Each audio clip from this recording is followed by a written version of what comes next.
be choreographed.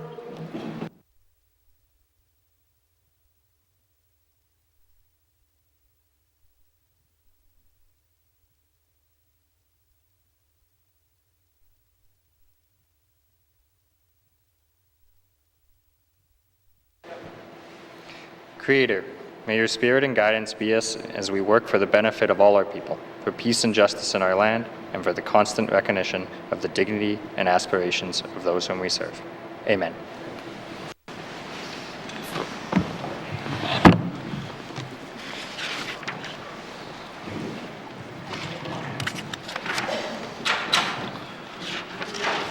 Minister statements. Minister statements. Minister responsible for Health and Social Services. Thank you, Mr. Speaker. Mr. Speaker, mental health and addictions continues to be a serious issue in the N.W.T, which is why this government has committed to increasing the number and variety of culturally respectful, community-based mental health and addictions programs. I rise today to update members on the work to meet this mandate commitment. Mr. Speaker, we adopted the Stepped Care 2.0 approach to mental health supports to ensure individuals and families have access to the right level of care when and where they need it. This approach provides both modern and traditional supports, like smartphone applications, to offer residents options to choose from regardless of where they live. The goal of this recovery-oriented approach is to empower residents to offer more choice and reduce gaps in service. We want to be responsive to the needs of clients entering the system. With the implementation of Stepped Care 2.0, we have improved access to community-based counseling by reducing wait times and adding same-day services. Prior to this change, the median wait time for a counseling appointment in the N.W.T was 19 days. Mr. Speaker, with this shift to a stepped care approach, the median wait time is now just 4 days. Since 2020, we have increased the availability of e-health options. The Strongest Family Institute supports individuals and families who are experiencing mild to moderate anxiety, depression, and behavioral challenges.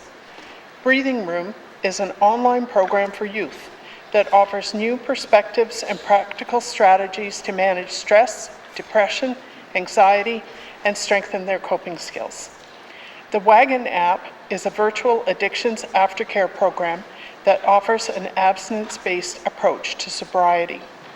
It enables clients to develop a personalized plan for recovery and maintenance after they complete addictions treatment.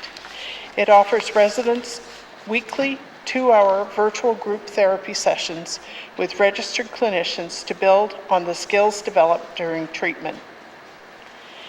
Mr. Speaker, offering effective and culturally safe programs and services is a priority for this government and for the health and social services system. Since 2020, we have enhanced the On the Land Healing Fund by increasing funding specifically for mobile addictions treatment aftercare.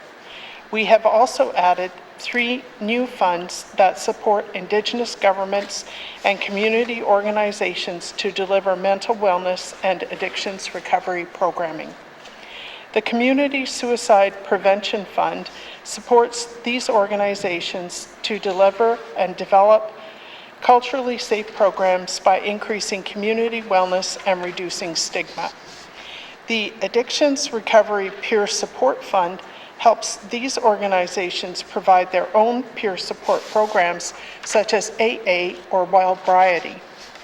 The Addictions Recovery and Aftercare Fund funds the establishment of local community-based counselors to support individuals working towards recovery and to provide addictions aftercare programming.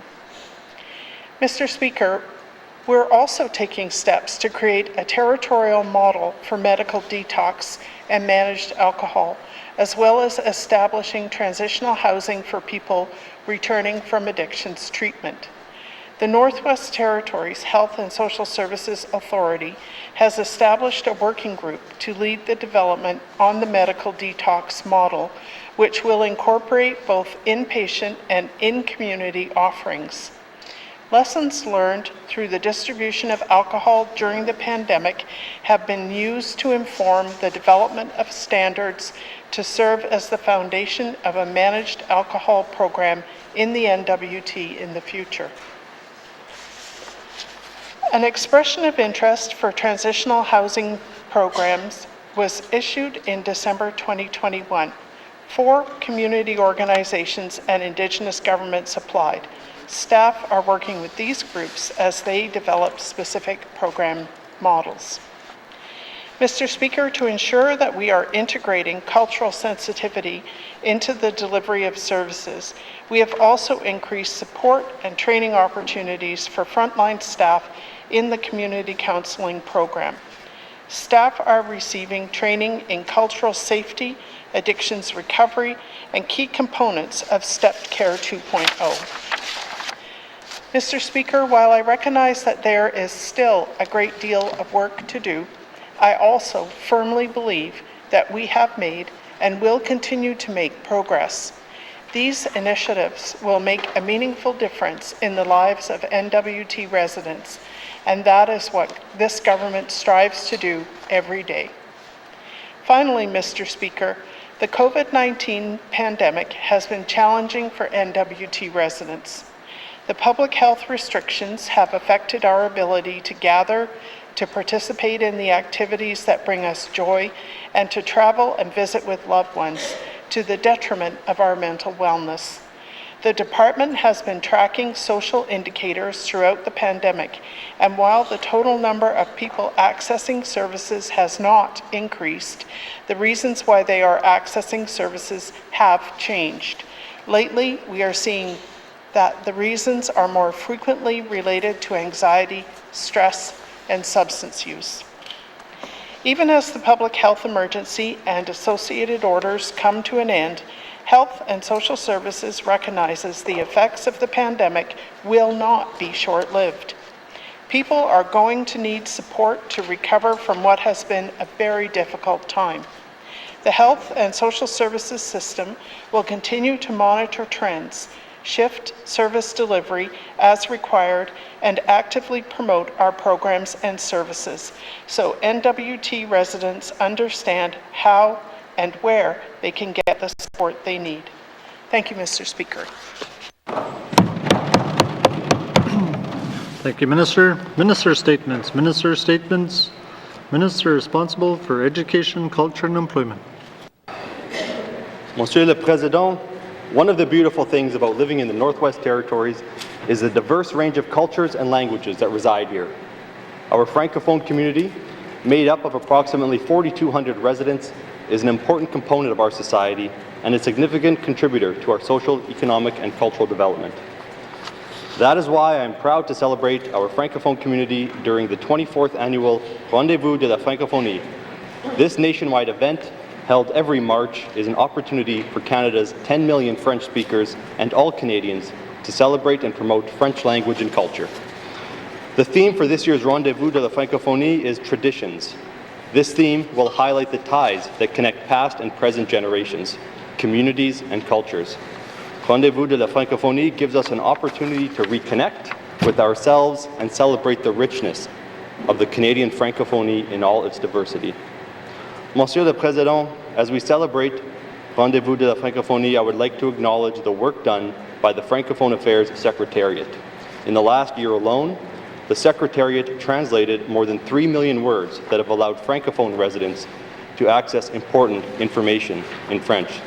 De plus, le Secretariat a lancé le sondage annuel sur la satisfaction de la communauté francophone en février pour l'assurer que la communauté francophone connaît les communications et les services en français du gouvernement des territoires du Nord-Ouest et qu'il est satisfait de la prestation de ces communications et services au point du service public en français. Enfin, Monsieur le Président, le GTNO travaille avec diligence pour améliorer son offre active en français et la prestation de ses services en français. L'offre active est une manière d'accueillir les membres du public et de leur signifier qu'ils peuvent communiquer en anglais ou en français. Le secrétariat a mis à jour les vidéos de formation pour les employés et ce mois-ci, il lance une campagne vidéo pour promouvoir nos services en français auprès du public. À l'invité à donner son avis sur la qualité des services francophones caractérisés par sa diversité contribue à la richesse culturelle de nos collectivités. Je suis fier des efforts constants que nous déployons pour soutenir nos résidents francophones et solidifier la diversité de notre territoire. Merci, Monsieur le Président.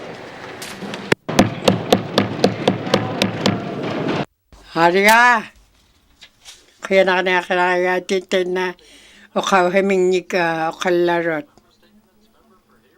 Here we start me.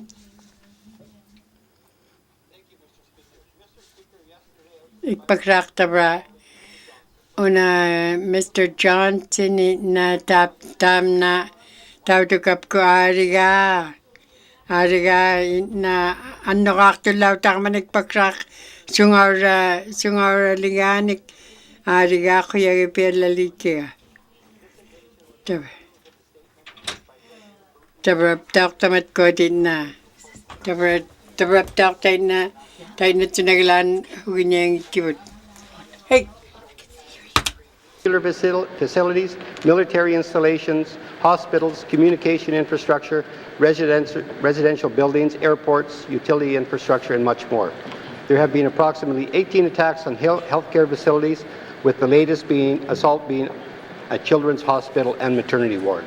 Mr. Speaker, an attack on a hospital is a war crime under the Rome Statute of the International Criminal Court, provided they are not military objectives, which come with consequences.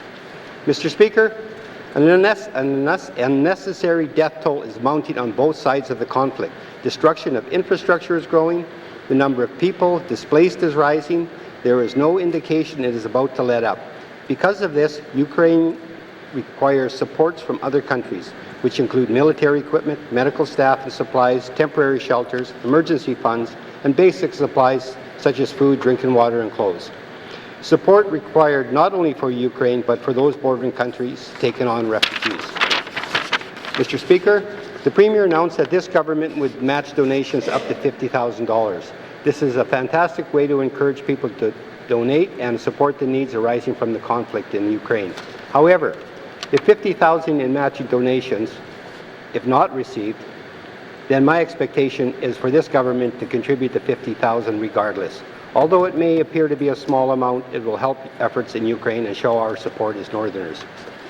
Mr. Speaker, what else can this government and the people of the N.W.T do in support of Ukraine people forced to flee from their homes and country? We must continue to denounce the action taken by Putin government against Ukraine and encourage the federal government to do everything in its power to support Ukraine, while not ruling out military support.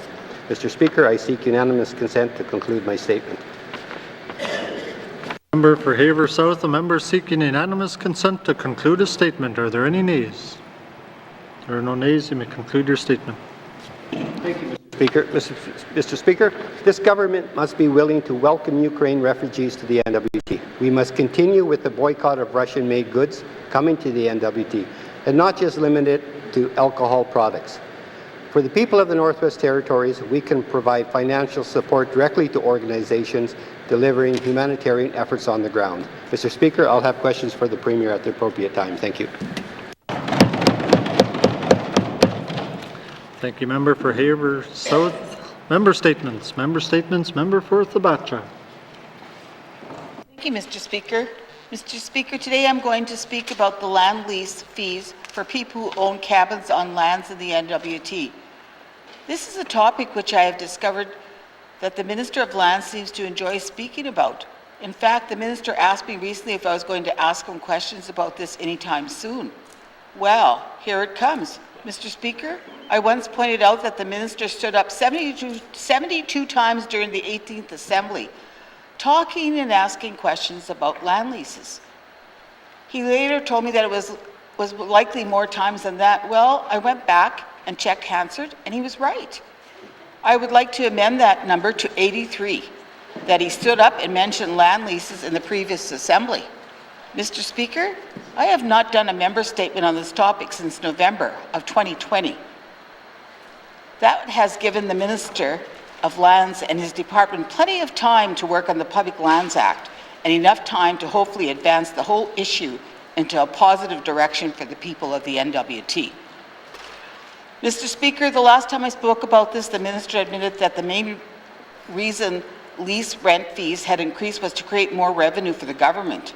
Therefore, the previous government had decided to increase user fees for rent on leases, rather than cut costs elsewhere or find revenue from other sources. So in essence, these fees and lease rent increases are a money grabber for the government. It's time we be honest and say that. Mr. Speaker, at the time when inflation is at a 31-year high, these increased land leases are hurting regular people more than ever. It was nice that the Lands Department had waived all lease fees for the fiscal year 2020 and 2021 because of the pandemic, as that did offer some reprieve for people. However, I think that the same offer should have been extended for another year for the fiscal year 2021-22, as the pandemic was still ongoing during that time. I did ask the Minister to consider that via email, but he declined to pursue that. Mr. Speaker, I seek unanimous consent to conclude my statement. Member for Thabacha, the member seeking unanimous consent to conclude her statement. Are there any nays? There are no nays. You may conclude your statement. In closing, Mr. Speaker, I believe that the Minister of Lands knows in his heart of hearts that the new rent minimum for cabin lease costs had gone up too much and too soon for the people of the N.W.T.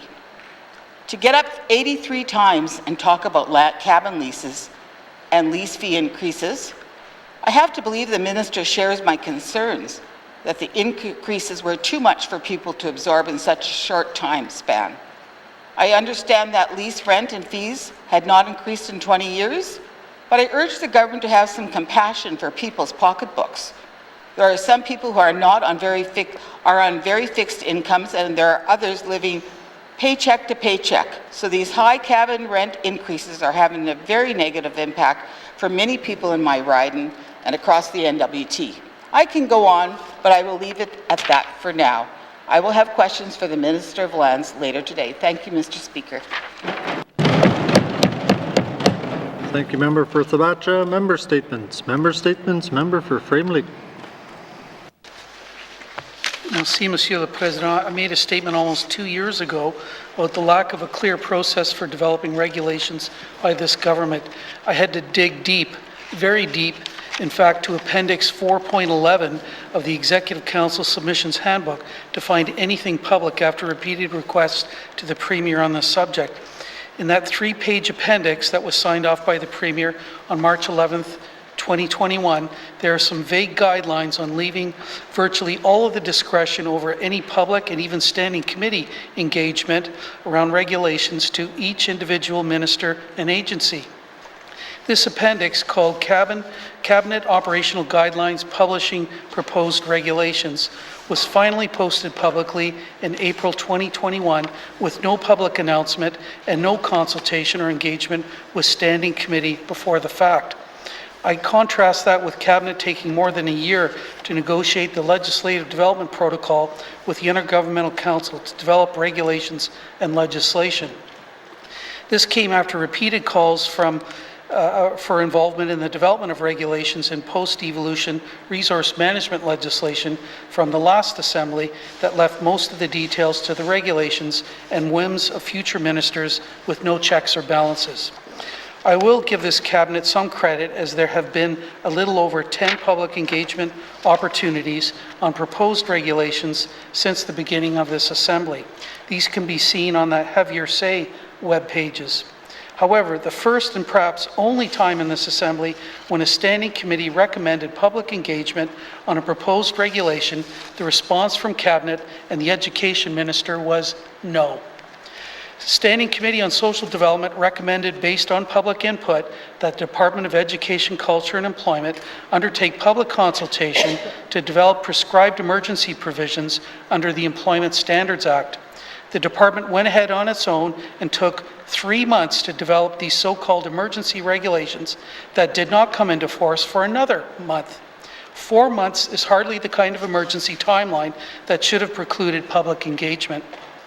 I will have questions later today for the Premier on how our government is going to put into practice its open government policy with regard to regulation making going forward and public engagement. Masi, Mr. Speaker. Thank you, member for Frame Lake. Member statements. Member statements. Member for Inuvik Twin Lakes.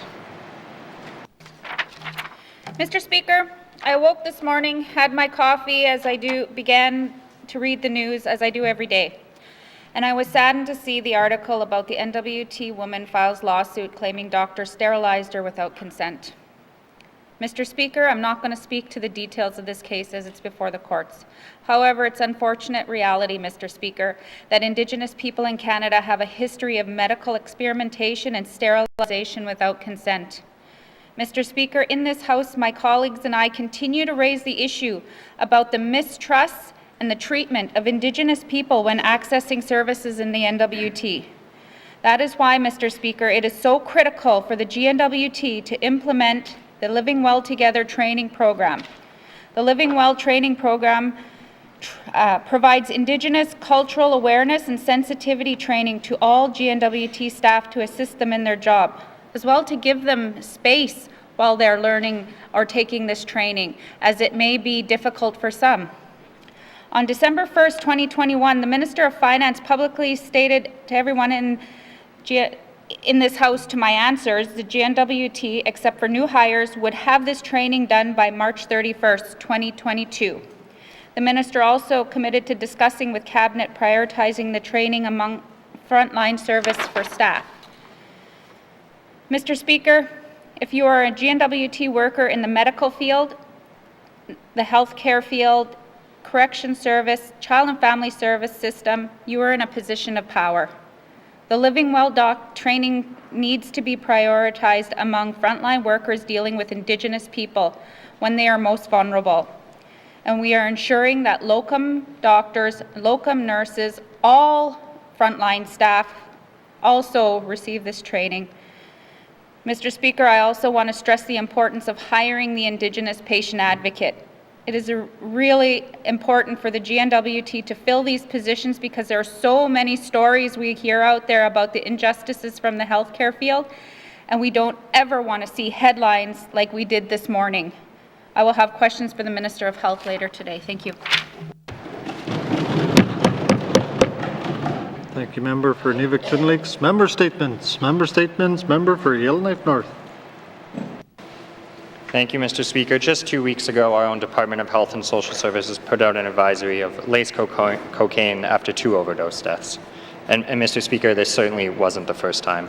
In fact, every few months, the public, both across Canada and across the world, is warned of an increasingly toxic and poison drug supply. And Mr. Speaker, the sad reality is we are only going to see more deaths in this area unless we take serious action. And there is no enforcement way out, Mr. Speaker. The Northwest Territories spends more per capita on policing than anywhere else in Canada. We've spent millions of dollars on very sophisticated wiretap drug operations, and all that we see is new drug dealers emerge with a more poisoned and toxic drug supply each time, Mr. Speaker. It is long overdue that Canada decriminalize drugs, Mr. Speaker. And Mr. Speaker, the conversation around decriminalization is not complete without mentioning the Portugal model. Over 20 years ago, Portugal decriminalized drugs. It stopped arresting and putting people in jail for possession of drugs, instead made an administrative penalty and provided them with treatment, Mr. Speaker. Mr. Speaker, this model is proven to work. The number of HIV cases went down, the number of hepatitis cases went down, the number of drug users went down, Mr. Speaker, and they have consistently remained lower than their European counterparts in Portugal, Mr. Speaker. Now, Mr. Speaker, decriminalization is a federal responsibility, and it is not a silver bullet solution. Any decriminalization must be paired with increased treatment options and a safe supply where the drug supply is poisoned. However, Mr. Speaker, a government cannot arrest addicts on one hand and then ask them to come to that same government for treatment. Decriminalization removes the stigma and encourages people to get help. Mr. Speaker, the Association of Canadian Chief Police have asked for decriminalization. Countless public health officials have asked for decriminalization. The Premier of BC has asked for decriminalization. There is safe supply operating in BC, Ontario, and Yukon. We have years of experience with providing people with methadone treatment, Mr. Speaker. This is not a new area. It is long overdue. If we want to save lives, we have to add our voice for the call for decriminalization. I will have questions for the Premier, whether she will join that voice in asking Canada to partner with us and decriminalize drugs. Thank you, Mr. Speaker. Thank you, member for Yellowknife North. Member statements. Member statements. Member for Kamloops. Thank you, Mr. Speaker. Mr. Speaker, housing is a human right. Many in this Assembly are working hard to uphold this right, but face a housing stock and housing repair deficit in their communities and unnecessary policy barriers to access housing. Mr. Speaker, I speak often about policy barriers in this House. They don't always require millions of dollars, and they have the potential for great change. Removing policy barriers requires political will, the ability to weigh the unintended consequences with the original goal, and the creativity to find solutions. Policy changes, Mr. Speaker, will open doors to alternative housing solutions that work. The Spruce Bough, operated by the Yellowknife Women's Society, is a breakthrough example of an alternative housing solution. It started as a place for people to isolate, but evolved into a community of Northerners from across the North, many seniors who now call Spruce Bough home. The Minister of Health and Social Services has herself stated that the Yellowknife Women's Society is running great programming at the Spruce Bough and that their work not only provides housing but also supports the healing journeys of residents. To continue operations, alternative housing solutions like the Spruce Bough require stable, consistent, multi-year funding. Policy changes are needed to bulk fund the income assistance rental benefit to NGOs that provide alternative housing solutions. Currently, tenants receive their housing benefits with income assistance on an individual basis in separate intervals without alternative solutions. This means inconsistent and unstable funding for programs like Spruce Bough and jeopardizes the future of solutions like this expanding outside of Yellowknife. But bulk funding policies aren't the government's only barrier to alternative housing. The rent benefit requires people to have their names on the public housing waitlist.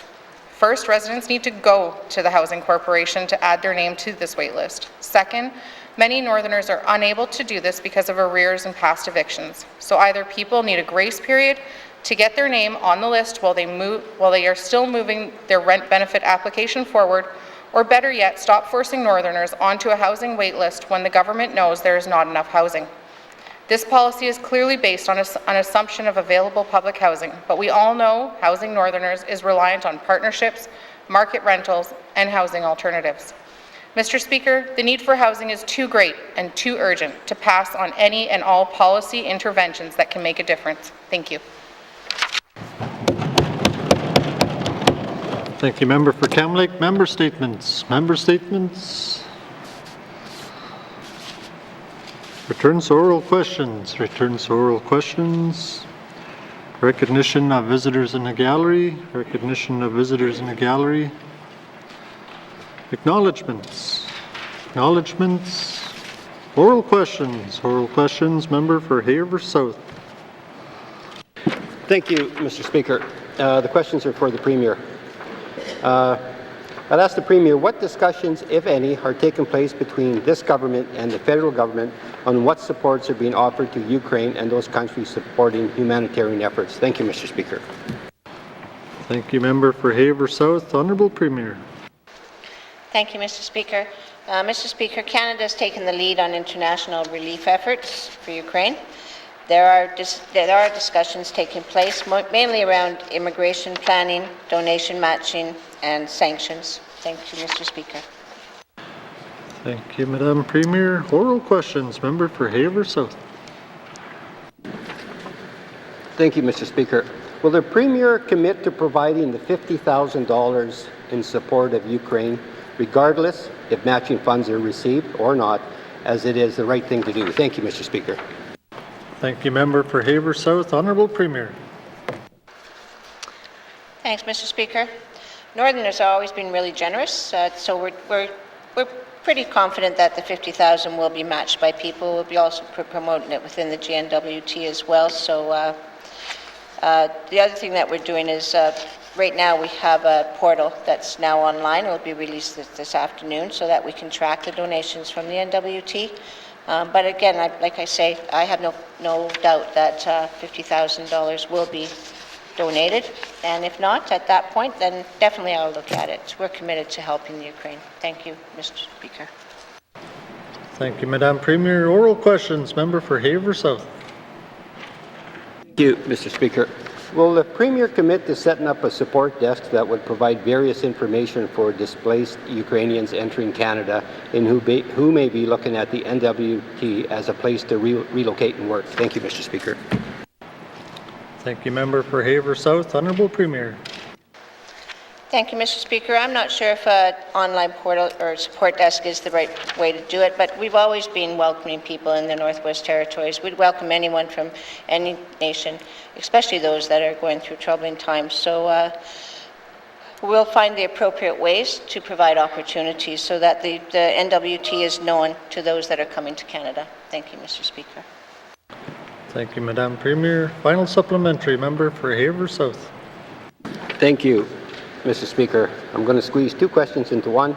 Will the Premier commit to an advertising campaign in N.W.T to encourage ongoing support efforts to help Ukraine humanitarian efforts, and will she be willing to fly the Ukrainian flag in front of the Legislative Assembly? Thank you.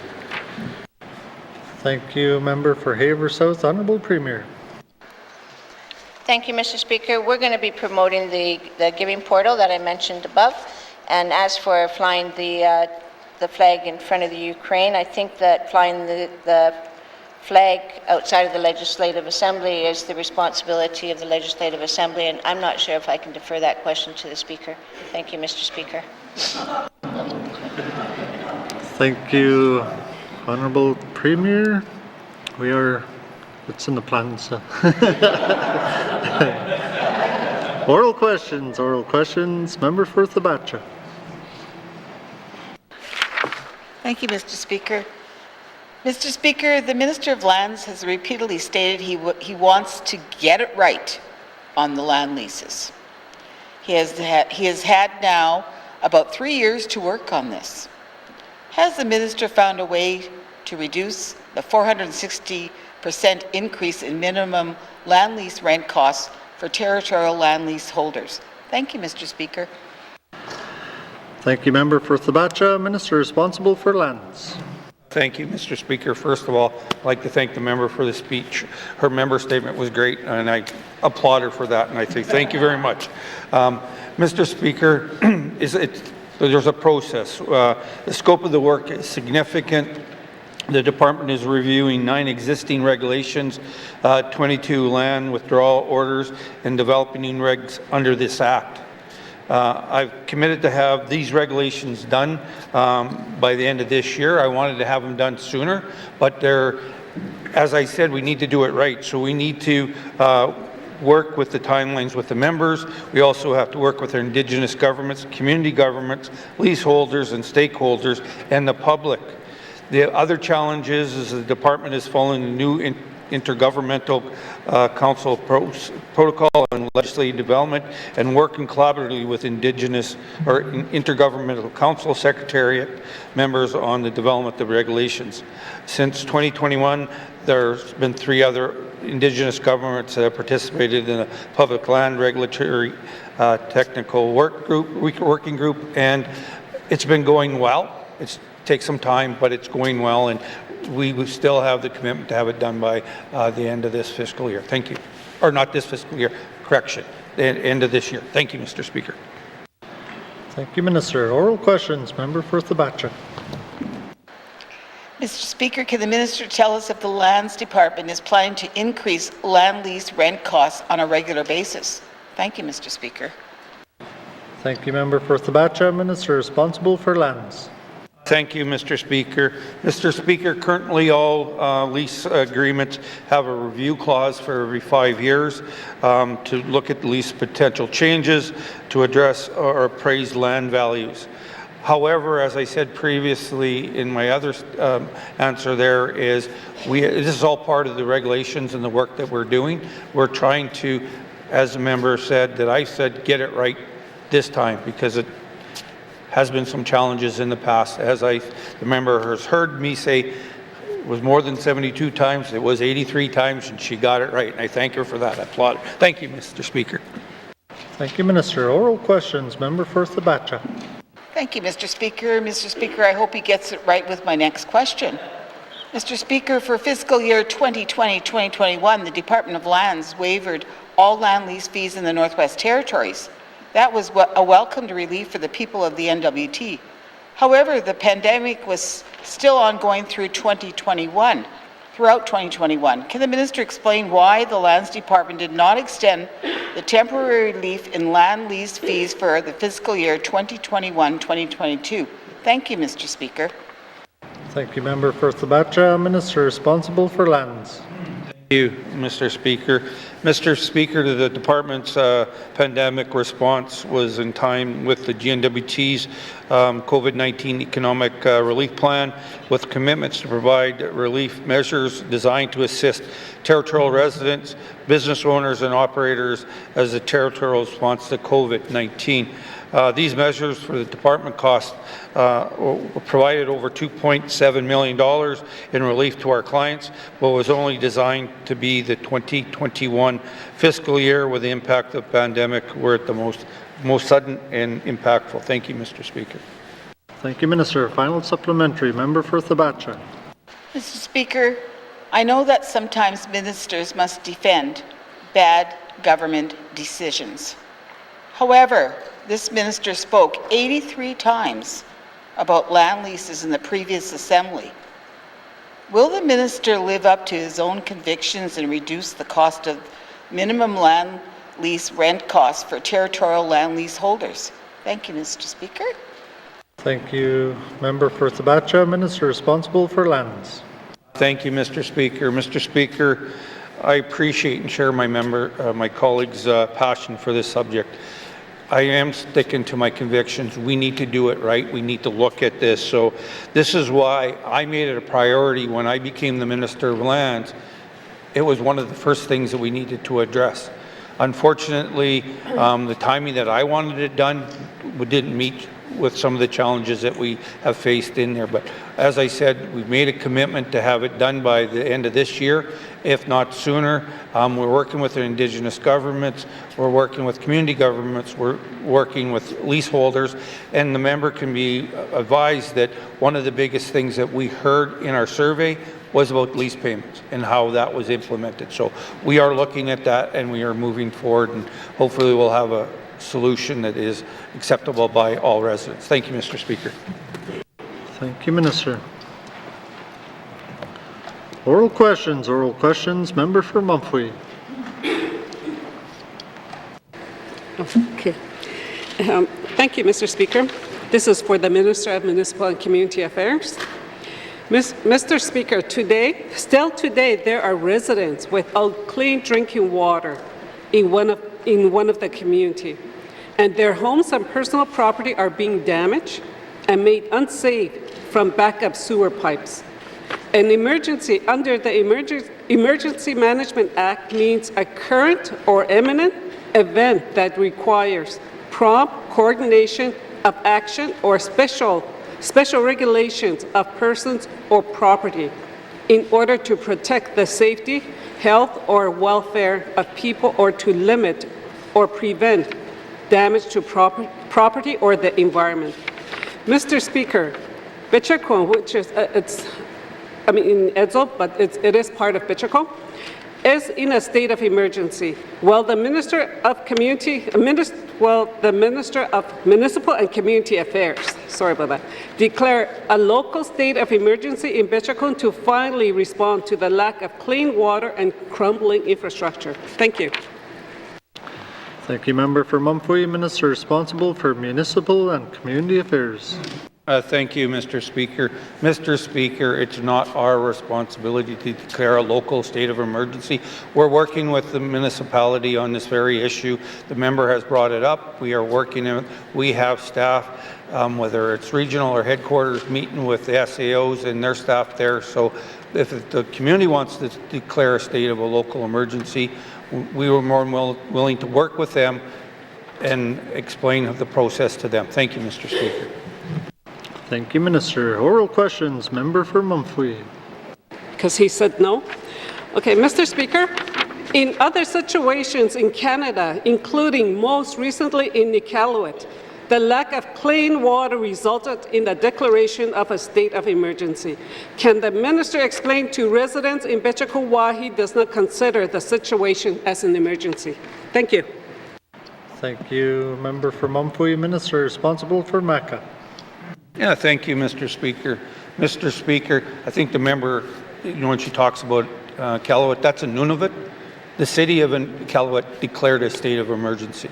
The community can declare the state of emergency. We're more than willing to work with the community on addressing that. Thank you, Mr. Speaker. Thank you, Minister. Oral questions. Member for Mumfwee. Thank you. Okay, Mr. Speaker, under the Emergency Management Act, a local authority may declare a state of emergency, but the minister can cancel such a declaration and must approve it before it can be renewed. If the community government declared a local state of emergency, would the minister cancel or not approve the renewal of such declaration? Thank you. Thank you, Member for Mumfwee, Minister responsible for Maka. Thank you, Mr. Speaker. Mr. Speaker, let's be very clear.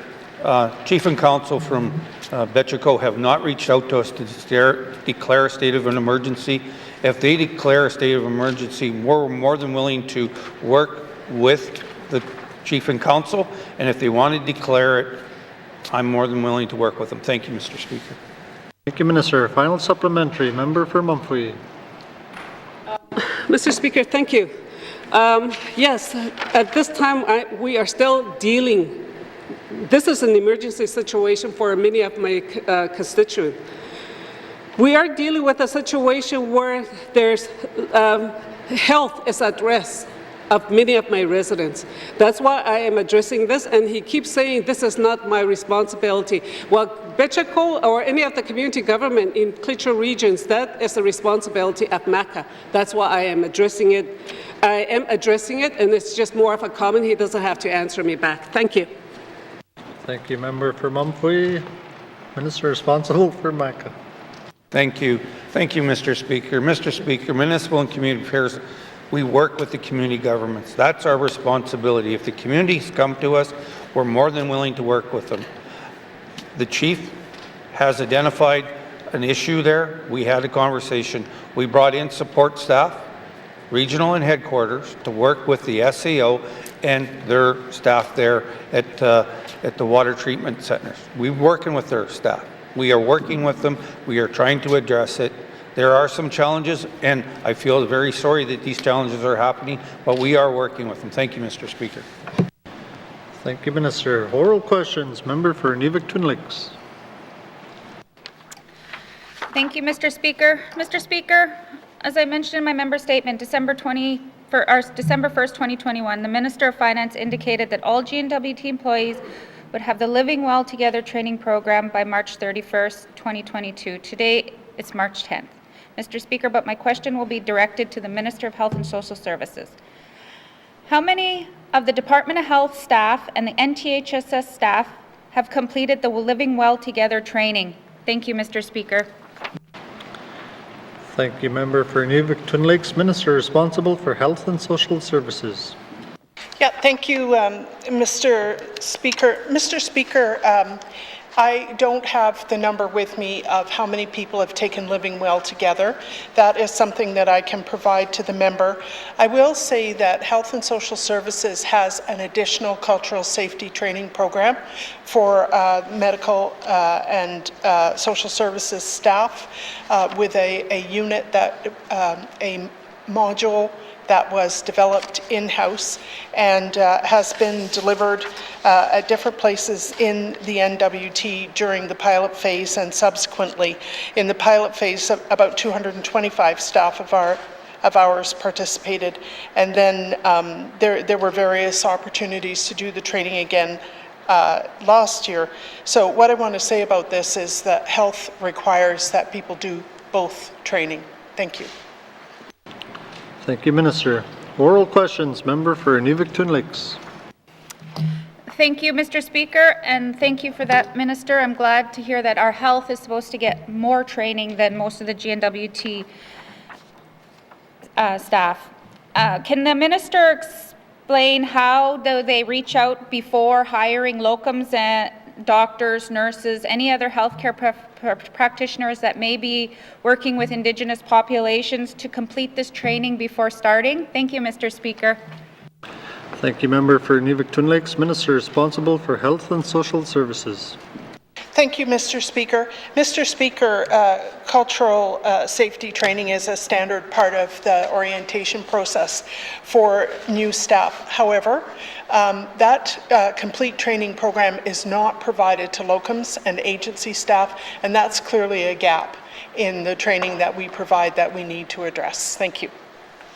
Thank you, Minister. Oral questions. Member for Inuvik-Twin Lakes. Thank you, Mr. Speaker. You know, with the rates of the locums and the way that we're going and agency nurses now, I'm worried that they're not getting this training, but that's not my question. Will the Minister also, looking at the position for the Indigenous patient advocates that this House has been championing, and it was approved in our last budget, will the Minister commit to follow up on an exact date that the Indigenous patient advocate will be advertised, and if no date, commit that we will see these positions filled sooner than later? Because I don't want to be asking this when I come back in May. Thank you, Mr. Speaker. Thank you, Member for Inuvik-Twin Lakes. Minister responsible for Health and Social Services. Thank you, Mr. Speaker. I will come back to the member with that information. Thank you, Minister. Final supplementary. Member for Inuvik-Twin Lakes.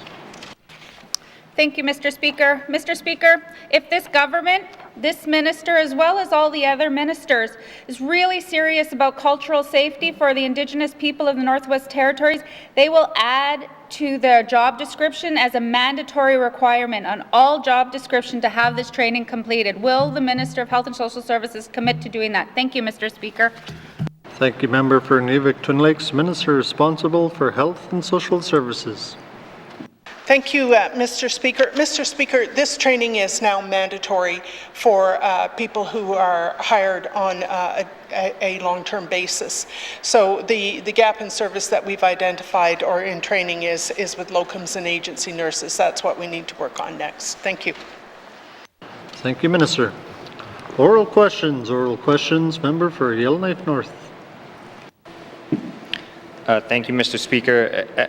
My question is for the Premier and whether she will take a stand and join police chiefs, public health officials, countless politicians, and most recently the Premier of BC in asking Canada to decriminalize drugs. Thank you, Mr. Speaker. Thank you, Member for Yellowknife North. Honourable Premier. Thank you, Mr. Speaker. I'd like to defer that to the Minister of Justice, please. Thank you, Mr. Speaker. Thank you, Madam Premier. Minister responsible for Justice. Thank you, Mr. Speaker. And as the member pointed out, this is not our, we don't have the authority to decriminalize drugs in Canada. That is federal responsibility, but we are keeping an eye on the situation across Canada. And there are committees made up of all the provinces, territories, and the federal government who are looking at this exact thing. They held their first meeting back in August. So there is a movement on this recently, and I really look forward to seeing what comes of it, because the member pointed out there was a couple overdoses recently, but that doesn't take into account the other drug-related deaths, the murders, the suicides, a lot of things. People who've moved out of the territory who brought their drug problems with them out of the territory who've recently passed away. I think we all know people who have been affected by this, so we are watching this closely. Thank you. Thank you, Minister. Oral questions, member for Yellowknife North. Thank you, Mr. Speaker. I can appreciate that the minister's at those tables and he's watching it closely, but I guess my question is, what is the position of this government in regards to decriminalization? When we're sitting in a meeting with other ministers of justice and clearly ones from other provinces are saying, yes, let's do this, what does the N.W.T say, Mr. Speaker? Do we have a position that it is time to decriminalize drugs? Thank you, Mr. Speaker. Thank you, member for Yellowknife North, minister responsible for justice. Thank you, Mr. Speaker. The position is that we need to work with the Indigenous governments in the Northwest Territories because this is not our decision alone. Thank you. Thank you, Minister. Oral questions, member for Yellowknife North. Framley. Merci, Monsieur le Président. My questions are for the Premier on regulation making by this government. Cabinet did not engage with regular MLAs on the development of the Cabinet operational guidelines publishing proposed regulations. I'd like to ask the Premier why that happened and compare that to the year-long negotiation with the Intergovernmental Council on the Legislative Development Protocol. Merci, Mr. Speaker. Thank you, member for Framelake. Honourable Premier. Thank you, Mr. Speaker. Actually, there were multiple letters exchanged between the government and the chair of the Committee of Accountability and Oversight between March and June 2021 on these guidelines on how they'd operate, including the role of the Standing Committee and where the draft regulations would be published. Mr. Speaker, traditionally the creating regulations is generally the responsibility of Cabinet and ministers. This is by design. It's the Legislative Assembly that delegates regulation-making authority to Cabinet ministers. Regulation-making is intended to be less onerous than the development of acts, and that's why the regulation-making power is delegated. The negotiation with the Intergovernmental Council on the Legislative Development Protocol did indeed take time. The devolution agreement that was signed in 2014 provides for mutual cooperation in developing changes to land and resource legislation. This is a legal requirement that we are bound by and that respects the jurisdiction of the Intergovernmental Council partners. Thank you, Mr. Speaker. Thank you, Madam Premier. Oral questions. Member for Framelake. Merci, Monsieur le Président. Well, I want to thank the Premier for that. And in those letters that were exchanged, what we got was a signed document. It had already been completed, drafted. No matter what the side said, they didn't make any changes. So it's taken repeated requests on my part to uncover the process that Cabinet apparently has in place for engagement around regulation making. It's buried as Appendix 4.11 of the Executive Council Submissions Handbook, a bestseller, Mr. Speaker. Can the Premier tell us if and when Cabinet expects to undertake some public information and promotion of this new process for regulation making? Merci, Mr. Speaker. Thank you, member for Framelake. Honourable Premier. Thank you, Mr. Speaker. One of the primary ways that we make residents aware of the engagement opportunities is through the government to the N.W.T's flagship website. Information related to all active, pending, and closed engagement opportunities, including engagement regulations, is posted on the Have Your Say page. We pre-published 17 draft regulations since the guidelines were created last year. EIA is currently making edits to the handbook to create a more user-friendly format, and this work is expected to be done in the spring. Thank you, Mr. Speaker. Thank you, Madam Premier. Oral questions. Member for Framelake. Merci, Monsieur le Président. I want to thank the Minister for that, or the Premier for that. Needless to say, the Premier can probably detect that I'm not very happy about the way this is rolled out. Can the Premier explain why each minister and agency gets to decide if, how, and when any public or standing committee engagement takes place on new regulations? Merci, Mr. Speaker. Thank you, member for Framelake. Honourable Premier. Thank you, Mr. Speaker. Regulation-making authority is outlined in each of our territorial laws. It's the Legislative Assembly that decides whether a minister or cabinet or another entity has responsibility for making regulations under a territorial law. In cases where a minister is assigned regulation-making authority under the law, the minister decides whether engagement is to take place because it is the minister that's responsible for all matters arising within their department. The guidelines are helpful in that they outline the incidents when a minister should publish a draft regulation for input. They provide guidance in that regard. Thank you, Mr. Speaker. Thank you, Madame Premier. Final supplementary, member for Frame Lake. Merci, Monsieur le Président. I want to thank the Premier for that. Of course, I'm not asking for an opportunity to review every single set of regulations, but a more collaborative process, that better reflection of so-called consensus government should have been carried out here. The only way for the public to know about regulations now is by combing through the wildly popular Northwest Territories Gazette that is posted after most of the regulations are already made. Will the Premier commit to reviewing the Cabinet operational guidelines, publishing proposed regulations with Standing Committee and the public before the end of this Assembly? Merci, Mr. Speaker. Thank you, member for Frame Lake. Honourable Premier. Thank you, Mr. Speaker. We've had almost a year with the process of publishing draft regulations. I will commit that before the end of this Assembly. We will review them to see if there's any improvements that need to be made, and we will share that. We'll engage with Standing Committee as part of that review. Thank you, Mr. Speaker. Thank you, Madame Premier. Oral questions. Oral questions. Member for Kamloops. Thank you, Mr. Speaker. Mr. Speaker, my questions are for the Minister of Education, Culture and Employment. A lot of changes I'm going to ask for today relate to the income assistance review. Can the Minister clarify when we will see the updated, can the Minister provide an update on the progress of this review and when we can expect to see frontline policy change as a result of this work? Thank you. Thank you, member for Kamloops. Minister responsible for Education, Culture and Employment. Thank you, Mr. Speaker. As the members are aware, or has they been notified, we are currently engaging the public and stakeholders on the income assistance program. That engagement ends tomorrow. There have been meetings with Indigenous governments, vendors, former income assistance clients, current income assistance clients, and so on. And once we have that information, we will have a What We Heard report to share with the House, and the reprofiled income assistance program that will be the ultimate result of all of this work should roll out in April 2023. Thank you. Thank you, Minister. Oral questions. Member for Kamloops. Thank you very much, Mr. Speaker. Mr. Speaker, my concern is that it doesn't leave for a lot of time for us to see how the new program is working towards the end of our term. And we've spent a lot of our time over the course of the 19th Assembly identifying changes that different members would like to see to the income assistance program. A lot of these changes are long-standing challenges that N.W.T residents have seen for decades. And so I'm wondering, why not start with the low-hanging fruit or changes to policies that present barriers to getting Northerners housed? Thank you. Thank you, member for Kamloops. Minister responsible for EC&E.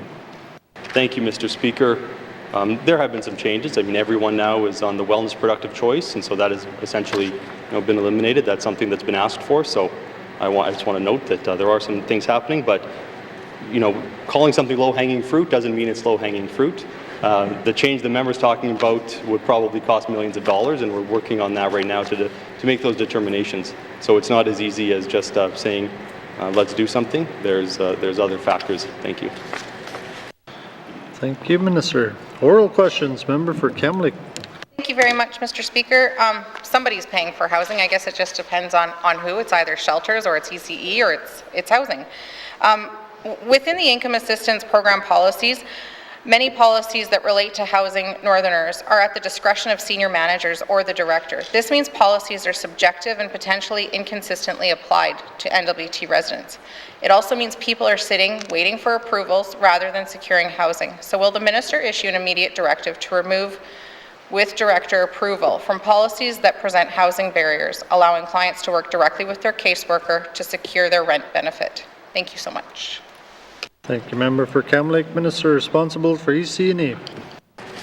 Thank you, Mr. Speaker. I think if you have a director, then it would be more consistent than spreading it out, perhaps. But The Director is a statutory officer of the Income Assistance Program, and the Director has given discretion to regional managers and client service officers to issue rental benefits on the behalf of clients.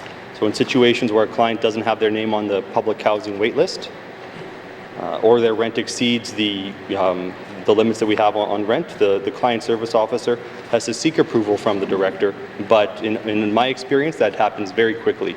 People aren't waiting days or weeks for this to happen. So having that central authority provides the consistency that the member is talking about, and we don't sacrifice time. Thank you. Thank you, Minister. Final supplementary, member for Kamloops. Thank you very much, Mr. Speaker. Mr. Speaker, I think the Minister and I have differing reports back from people who are using the service, and that sometimes days or even a week means that somebody is not housed in that time. Will the Minister remove the requirement of income assistance clients to put their names on the public housing wait list, knowing that there is not enough public housing in the N.W.T, and that Housing Northerners relies on market rentals, partnerships, and also alternate housing solutions? Thank you. Thank you, member for Kamloops. Minister responsible for EC&E. Thank you, Mr. Speaker. If members are aware of specific issues where people are waiting weeks for service, please let me know. As part of the income assistance review, I want to make sure that we include some way to track these types of incidents. Until then, if I don't know, I don't know. So I think it's the duty of everyone to let me know about that when they hear it, because I want to make sure that doesn't happen.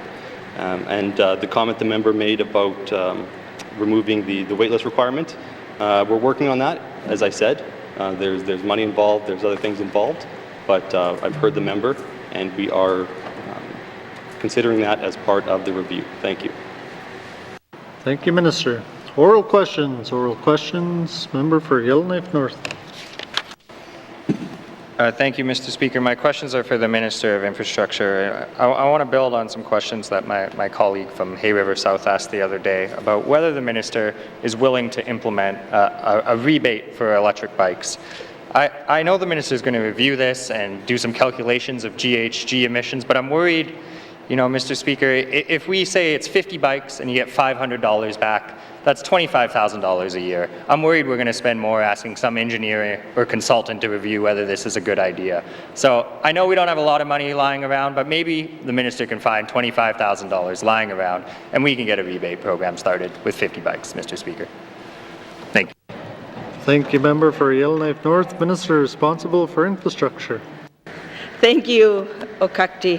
Since there's so much interest in this assembly, I will commit to looking at the rebate for electrical bikes as part of the 3-year energy action plan and the business planning process. And you know what, Mr. Speaker, this doesn't mean the member keep asking questions that I would eventually say, yes, this is not the case. Thank you, Mr. Speaker.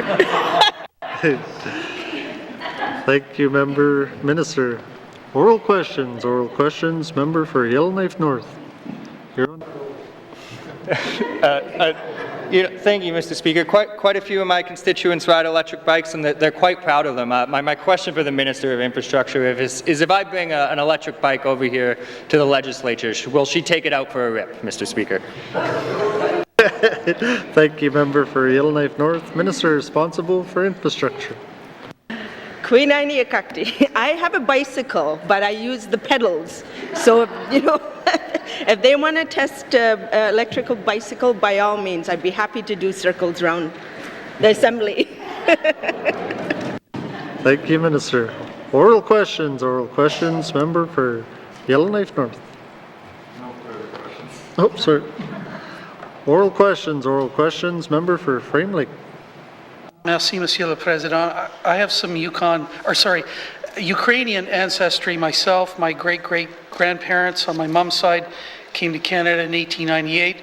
And when the Premier called for donations on February 25th, I did it the same day. I donated $500, but I can't, how's the government going to match that donation now? The portal just opened up this afternoon. There's no way that my donation seems that I can get it matched right now. So can the Premier tell me how she's going to match my donation? I can walk the receipt over if she needs it, but must see, Mr. Speaker.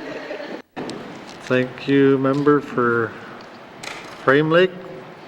Sounds like the member wants to walk to the other side. Honourable Premier. Thank you, Mr. Speaker. The government of the Northwest Territories is matching $50,000 to all residents. We are hoping that residents will contribute. I can say as the Premier, if that member walks the receipt over to me, I will commit to personally donating $500 towards the campaign, and I challenge every member in this House to donate $500 to the campaign. Thank you, Mr. Speaker. Thank you, Honourable Premier. Oral questions. Member for Framley. Merci, Monsieur le Président. I want to thank the Minister for that. I think the Premier, I think I can up her on that. I'm going to send it to her by email as soon as I sit down. So she's going to get it right away. And so can the Premier commit that she's going to match that donation and make sure that the N.W.T doubles it. Merci, Mr. Speaker. Thank you, Member for Framlake. Honourable Premier. Thank you, Mr. Speaker. I do made my commitment that I will. I already had one minister say that they already did their $500 as well. Out of that $50,000, if we don't spend it all, which I commit, we will spend it all. I already said if it's not spent, we will donate it to the Red Cross. But again, the plea is for all residents to donate to this cause. Thank you, Mr. Speaker. Thank you, Honourable Premier. Oral questions. Oral questions. Member for Haver South. Thank you, Mr. Speaker. These questions will be for the minister responsible for MACA. Unfortunately, I didn't have time to give him the questions, but I just wrote them. Does the Minister of MACA believe water and sanitation is a basic human right, thus essential for all our northern communities? Thank you. Thank you, Member for Haver South. Minister responsible for municipal and community affairs. Thank you. I think the member is asking for my opinion. So I can tell you the department believes that water and sewer is important. That's why we have the water and sewer subsidy program. We work with the municipalities on that. Thank you, Mr. Speaker. Thank you, Minister. Oral questions. Member for Haver South. Thank you, Mr. Speaker. Does the minister's department believe that every community in the Northwest Territories deserves access to clean water to avoid potential health issues? Thank you, Mr. Speaker. Thank you, Member for Haver South. Minister responsible for MACA. Thank you. Yes, we work with the municipalities on issues, and that's why we have the CIP, gas tax. We work with them. We give them the money. They pick their priorities. They work with them. If there's challenges, we work with the municipalities. We have staff that go in there working with them. Thank you, Mr. Speaker. Thank you, Minister. Oral questions. Member for Haver South. Thank you, Mr. Speaker. Does the minister's department believe that reasons Indigenous communities that don't have clean drinking water, in part, is due to marginalization, remoteness, age of systems, lack of funding, and maintenance? Thank you, Mr. Speaker. Thank you, Member for Haver South. Minister responsible for MACA. Thank you. That was like a written question, so I will get back to the member with that answer. Thank you. Thank you, Minister. Final supplementary. Member for Haver South. Thank you, Mr. Speaker. Mr. Speaker, the Emergency Management Act, Section 17(1)(f), it provides for the restoration of essential facilities and the distribution of essential supplies. On the basis of the minister's answers and this legislation, will the minister commit to looking for resources to fix the water issue in EDSO? Thank you. Thank you, Member for Haver South. Minister responsible for MACA. Thank you, and I appreciate the member from Haver South asking questions for Mofway. I greatly appreciate that. We've said before in this House here, we are working with the community. We're reaching out to the federal government. We're looking for funds to help the community address this issue. Thank you, Mr. Speaker. Thank you, Minister. Oral questions. Oral questions. Member for N.W.T Lakes. Thank you, Mr. Speaker. Mr. Speaker, my questions are for the Minister of Finance. Can the Minister of Finance advise us what percentage of the N.W.T workforce have completed the Living Well Together, and if not, after March 31st, provide us with a number. Thank you. Thank you, Member for N.W.T Lakes. Minister responsible for Finance. Thank you, Mr. Speaker. Mr. Speaker, I'm prepared to answer 2 questions right now. So the first question is, we do track those numbers. Had I known that this would come up today, I would have asked for those numbers. In fact, when I heard the statement, I started to send an email, but didn't quite finish. So I'll stare at my computer and see if the numbers arrive. But if they don't, Mr. Speaker, I will commit to providing them to this House. On the second point, Mr. Speaker, we had set March 31st as the deadline for mandatory completion of the training. But really, the reality is, Mr. Speaker, this isn't a punitive thing. This is meant to be an educational thing. It's meant to be an opportunity for people to absorb the training, to hopefully do it as groups, to hopefully do it in a bit of a learning community with others in their department. I know that there's been very good uptake, that the numbers were looking good last time I saw them, that we're happy with the number of folks that are on their way to completing it. And really what I think this will do when we see the numbers and where we're at and who's left is to give an opportunity to check in with the folks who haven't completed it and make sure they're being given the time and the tools and the supports necessary to get it done. Thank you, Mr. Speaker. Thank you, Minister. Oral questions. Member for Inuvik Twin Lakes. Thank you, Mr. Speaker. I have more questions, so if the numbers come up on her screen, I would like to hear them. But my question is this government, for the 20 years that I worked in the government, programs come up, training comes up, we get really active and want to make sure everybody does it, and then it phases out. So we have a timeline of 1 year for all government employees to complete this training. Yes, not punitive, but what happens when they don't? How is the government following up on that, and how are we ensuring people have the space to be able to do the training? Thank you, Mr. Speaker. Thank you, Member for Inuvik Twin Lakes. Minister responsible for Finance.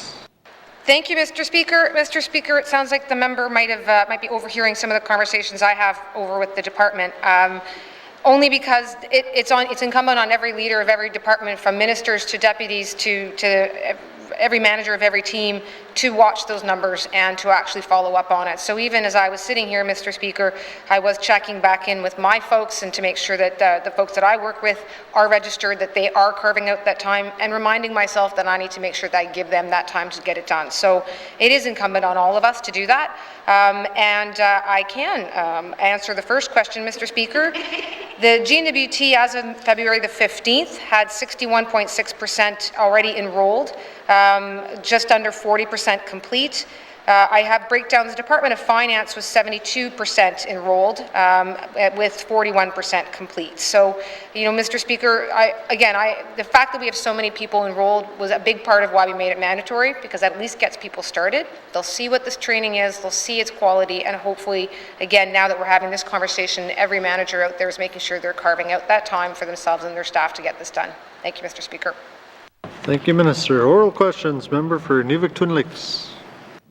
Thank you, Mr. Speaker, and thank you for that answer. And it's good to see that people are taking it, and I'm glad that you had said that you said in this House that hopefully managers and supervisors will give that time for their staff, because I know as a past manager of nursing, it was very difficult to fit those things in. But my question is when I asked the health minister to add this to the job description, we add criminal record check for vulnerable populations because we want our patients to be safe. Can we not add the living well together as required in our job description, so that this government commits to saying our Indigenous people are safe? Thank you, Mr. Speaker. Thank you, Member for Inuvik Twin Lakes. Minister responsible for Finance. Thank you, Mr. Speaker. Mr. Speaker, with the Indigenous Recruitment and Retention Framework, we're about to do a review of all of our job descriptions to ensure that they're matching up in an appropriate way to what's available, to what is required to perform certain tasks. So, Mr. Speaker, as that work gets underway, I will ask the Department of Finance to take this under consideration as well. Thank you. Oral questions. Oral questions. Member for Yellowknife North. Thank you, Mr. Speaker. My questions are for the Minister of Infrastructure, and I'm hoping that after she finds $25,000 to implement an electric bike rebate program, she could find another $25,000 and maybe open the Yellowknife DMV for a couple hours on Saturday. My question, Mr. Speaker, is that something the Minister is willing to do? Thank you. Thank you, Member for Yellowknife North. Minister responsible for Infrastructure. Thank you, Mr. Speaker. Here we go again. There's been no change since the member last asked the question, so the answer remains no. Thank you. Thank you, Minister. Oral questions. Member for N.W.T. Lakes. Thank you, Mr. Speaker. Mr. Speaker, my questions are for the Minister of Infrastructure. Can she give me a little brief update on when is the project at the Nuvik Airport going to be starting construction, like beyond what it's already done now? Thank you, Mr. Speaker. Thank you, Member for Nuvik Twin Lakes. Minister responsible for infrastructure. Thank you, Mr. Speaker. Mr. Speaker, let's get all the surprise questions here, and I'll give it my best to be able to answer. The Nuvik Airport ATB, the extension, and the apron work and a lot of the projects are ongoing. We are still having discussions with the contractor, and until we have an update, I'd be able to provide the member. Thank you. Thank you, Minister. Oral questions. Member for oral questions, written questions. Written questions. Member for Frame Lake. Merci, Monsieur le Président.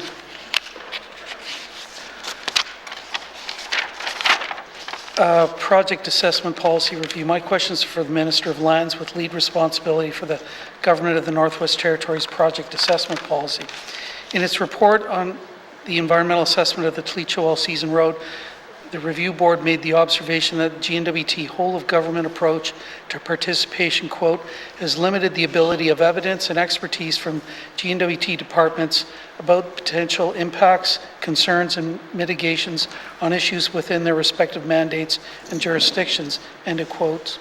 A lessons learned evaluation on the N.W.T's participation in the review process advised that a whole of government approach, quote, cannot be successful without an explicit commitment to greater transparency and evidence-based decision-making, end of quote.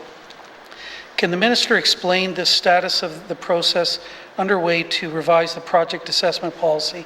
And one, how the review will address the criticism that the whole of government approach muzzles scientists and subject experts, preventing their presentation of evidence vital to the identification and assessment of environmental effects. Two, the timeline for completion of the review of the project assessment policy. Three, how the review will provide opportunities for public engagement into the review of the project assessment policy, including reporting of public input and N.W.T responses. And four, how the input of Indigenous governments and co-management bodies will be solicited and incorporated into any revisions to the project assessment policy. Merci, Mr. Speaker. I have a second one. My question is for the Minister of Industry, Tourism and Investment. The department offers an extensive range of programs and subsidies for the mining industry, including the Mining Incentive Program, work requirement and lease payment waivers, a prospecting support program, a work credit program that gives mineral claim holders 150% credit for exploration work to keep mining claims in good standing, and other programs. Meanwhile, the department is developing new regulations to implement the new Mineral Resources Act, including royalties, fees, and other government revenues and charges. Can the Minister provide a brief explanation for each of the programs and subsidies for mining provided by the Government of the Northwest Territories? And one, what are the calculated costs to the N.W.T for each of the above programs, including administrative costs since devolution? Two, what are the lost value of exploration expenditures and work as a result of the waivers, work credit program, and other subsidies since devolution? Three, what is the direct and indirect economic impact of the N.W.T programs and subsidies for mining? And four, provide an explanation of how the costs and economic impacts of the mining programs and subsidies will be considered during the development of regulations under the Mineral Resources Act. Merci, Mr. Speaker. Thank you, Member for Frame Lake. Written questions. Written questions. Returns to written questions. Returns to written questions. Replies to Commissioner's address. Replies to Commissioner's address. Petitions. Petitions. Reports of committees on the review of bills. Reports of committees on the review of bills. Reports of standing and special committees. Reports of standing and special committees. Tabling of documents. Tabling of documents. Notices of motion. Notices of motion. Motions. Motions. Notices of motion for the first reading of bills. Notices of motion for the first reading of bills. First reading of bills. First reading of bills. Second reading of bills. Second reading of bills. Consideration in committee of the whole of bills and other matters. Bill 23, 29, and 38. Committee report 24-19 brackets 2. Minister's statement 202-19 brackets 2. Table document 561-19 brackets 2. Table document 567, 578, 579-19 brackets 2. By the authority given to me as Speaker by motion 1-19 brackets 2, I hereby authorize the House to sit beyond the daily hour of adjournment to consider the business before the House, with member for N.W.T Twin Lakes on the chair.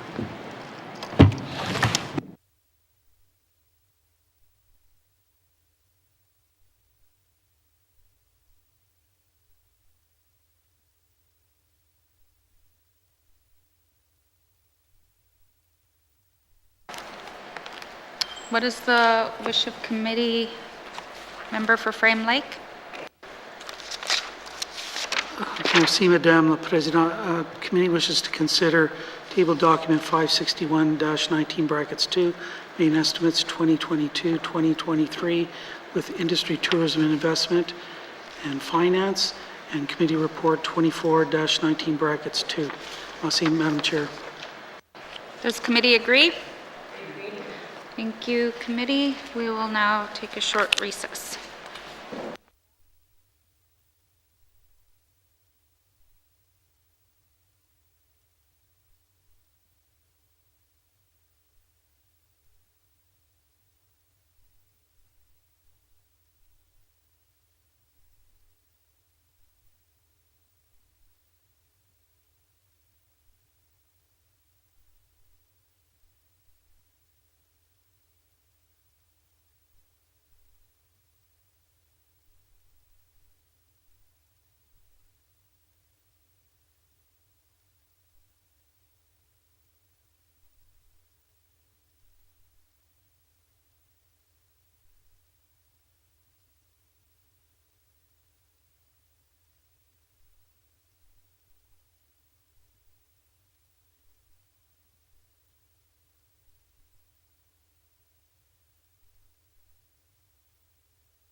Committee, we've agreed to consider table document 561-19-2, main estimates 2022-2023, the Department of Industry, Tourism, Investment. Does the Minister of Industry, Tourism, Investment have any opening remarks? Yes, I do, Madam Chair. Madam Chair, I'm pleased to present the 2022-2023 main estimates for the Department of Industry, Tourism and Investment. Overall, the department's estimates propose a decrease of $364,000 or 0.6% under the 2021-22 main estimates. These estimates support the mandate objectives for ITI while continuing to meet the N.W.T's fiscal objectives to prioritize responsible and strategic spending. Highlights of these proposed estimates include initiative funding totaling $2.05 million, which includes $1.07 million to continue our support of the tourism sector under Tourism 2025 towards the 5-year investment strategy for the tourism sector. $389,000 to support the continuation of the advancing the knowledge economy. $300,000 to increase funding in support of the mining incentive program to stimulate prospecting and exploration and increase resource exploration and development in the territory. $188,000 to support and develop the Northwest Territories agriculture sector, including financial support for commercial operators and Canadian Agricultural Partnership contributions, and $100,000 to support Indigenous capacity building in the resource sector in all Northwest Territories regions to build awareness and understanding of resource sector project lifestyles, as well as training for Indigenous Northerners to participate in the resource sector. Forced growth funding of $169,000 for parks operations utilities to keep up with increases in usage and inflation, and other adjustments of $236,000, comprised of $804,000 for collective agreement increases, offset by a reduction to the travel budget of $568,000, and sunsets of $3.21 million. These estimates continue to support the priorities of the 19th Legislative Assembly and support the vision of Budget 2022, notably by a regional approach to service delivery, where many of the department's programs are delivered in partnership with community organizations to support regional decision-making and increasing employment in small communities.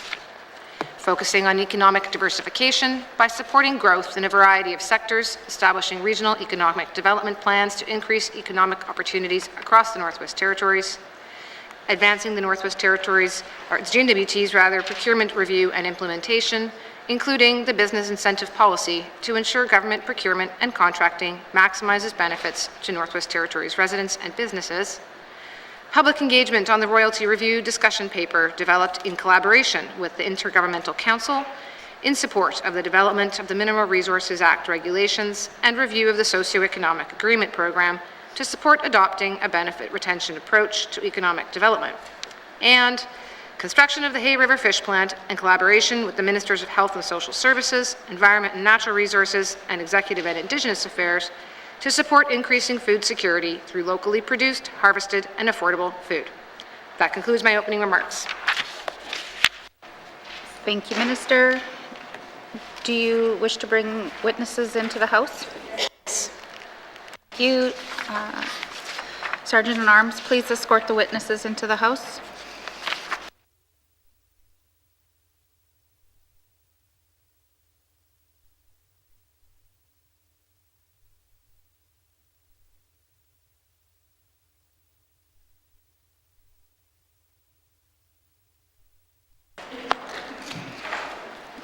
Minister, would you please introduce your witnesses? Thank you, Madam Chair. Madam Chair, on your right is Pamela Strand as Deputy Minister, and on the left is Nina Salvador as the Director of Finance. Thank you. Welcome. The committee has agreed to forego general comments. Does the committee agree to proceed to the detail contained in the table document? Committee, we will defer the departmental summary and review the estimates by activity summary, beginning with corporate management, starting on page 208, with information items on page 210.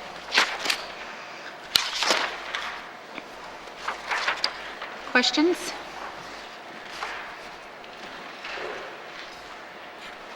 Any questions from members? Member for Yellowknife North. Thank you, Madam Chair. I was just hoping we get an update on the MRA implementation and the MRA regulations and just whether that work is on track and when we can expect the MRA to come into force. Thank you. Thank you. Minister of ITI. Thank you, Madam Chair. Madam Chair, so the Mineral Resources Act and Mineral Resource Act regulations are well underway. I believe they are on track. There were some there was obviously some delays with respect to COVID at one time, but at this point we are looking, there's quite a lot going on, and I think we are at the point of expecting to see progress over the next few months, and hopefully, if I am not mistaken, we have made an offering to do a bit more of an in-depth briefing to committee, and be happy to have that opportunity. Thank you, Madam Chair. Thank you. Any other questions from members? Under this section, member for Frame Lake. Yeah, thanks, Madam Chair, and I appreciate the Minister making the offer for a briefing on the Mineral Resources Act regulations. And I've been asking for if there's a plan for this, a schedule for years, quite frankly. Can the Minister just explain to me, is there going to be one set of regulations for royalties? Is there going to be another one for map staking? Is there going to be another one for the benefits part of the MRA? Or are we just talking one set of regulations that will get amended over time and so on? Thanks, Madam Chair. Thank you. Minister of ITI. Thank you, Madam Chair. Madam Chair, there's a fairly detailed chart with respect to the state of the work on all of these different parts. And Madam Chair, under the Mineral Resources Act, it is likely that under that act there'll be multiple regulations to deal with all these different parts. But then beyond that, again, I would want to be able to defer to the work that's happening in each of those sections. So I'm happy to take further questions now or to do so in the course of a briefing. Thank you, Madam Chair. Thank you. Member for Frame Lake. Thanks, Madam Chair. Well, rather than prolong this here, I really want to get that briefing, and I want to encourage the Minister not just to brief the regular MLAs, but the public and even the mining industry. Maybe they already know what's happening, but I think there's a lot of questions out there about what is going on. So is the Minister going to make that sort of information public? Thanks, Madam Chair. Thank you. Minister of ITI. Thank you, Madam Chair. Madam Chair, there's, I know that some of the work has already been underway in terms of developing things publicly and beginning some of the consultation on some of these elements and some of these aspects.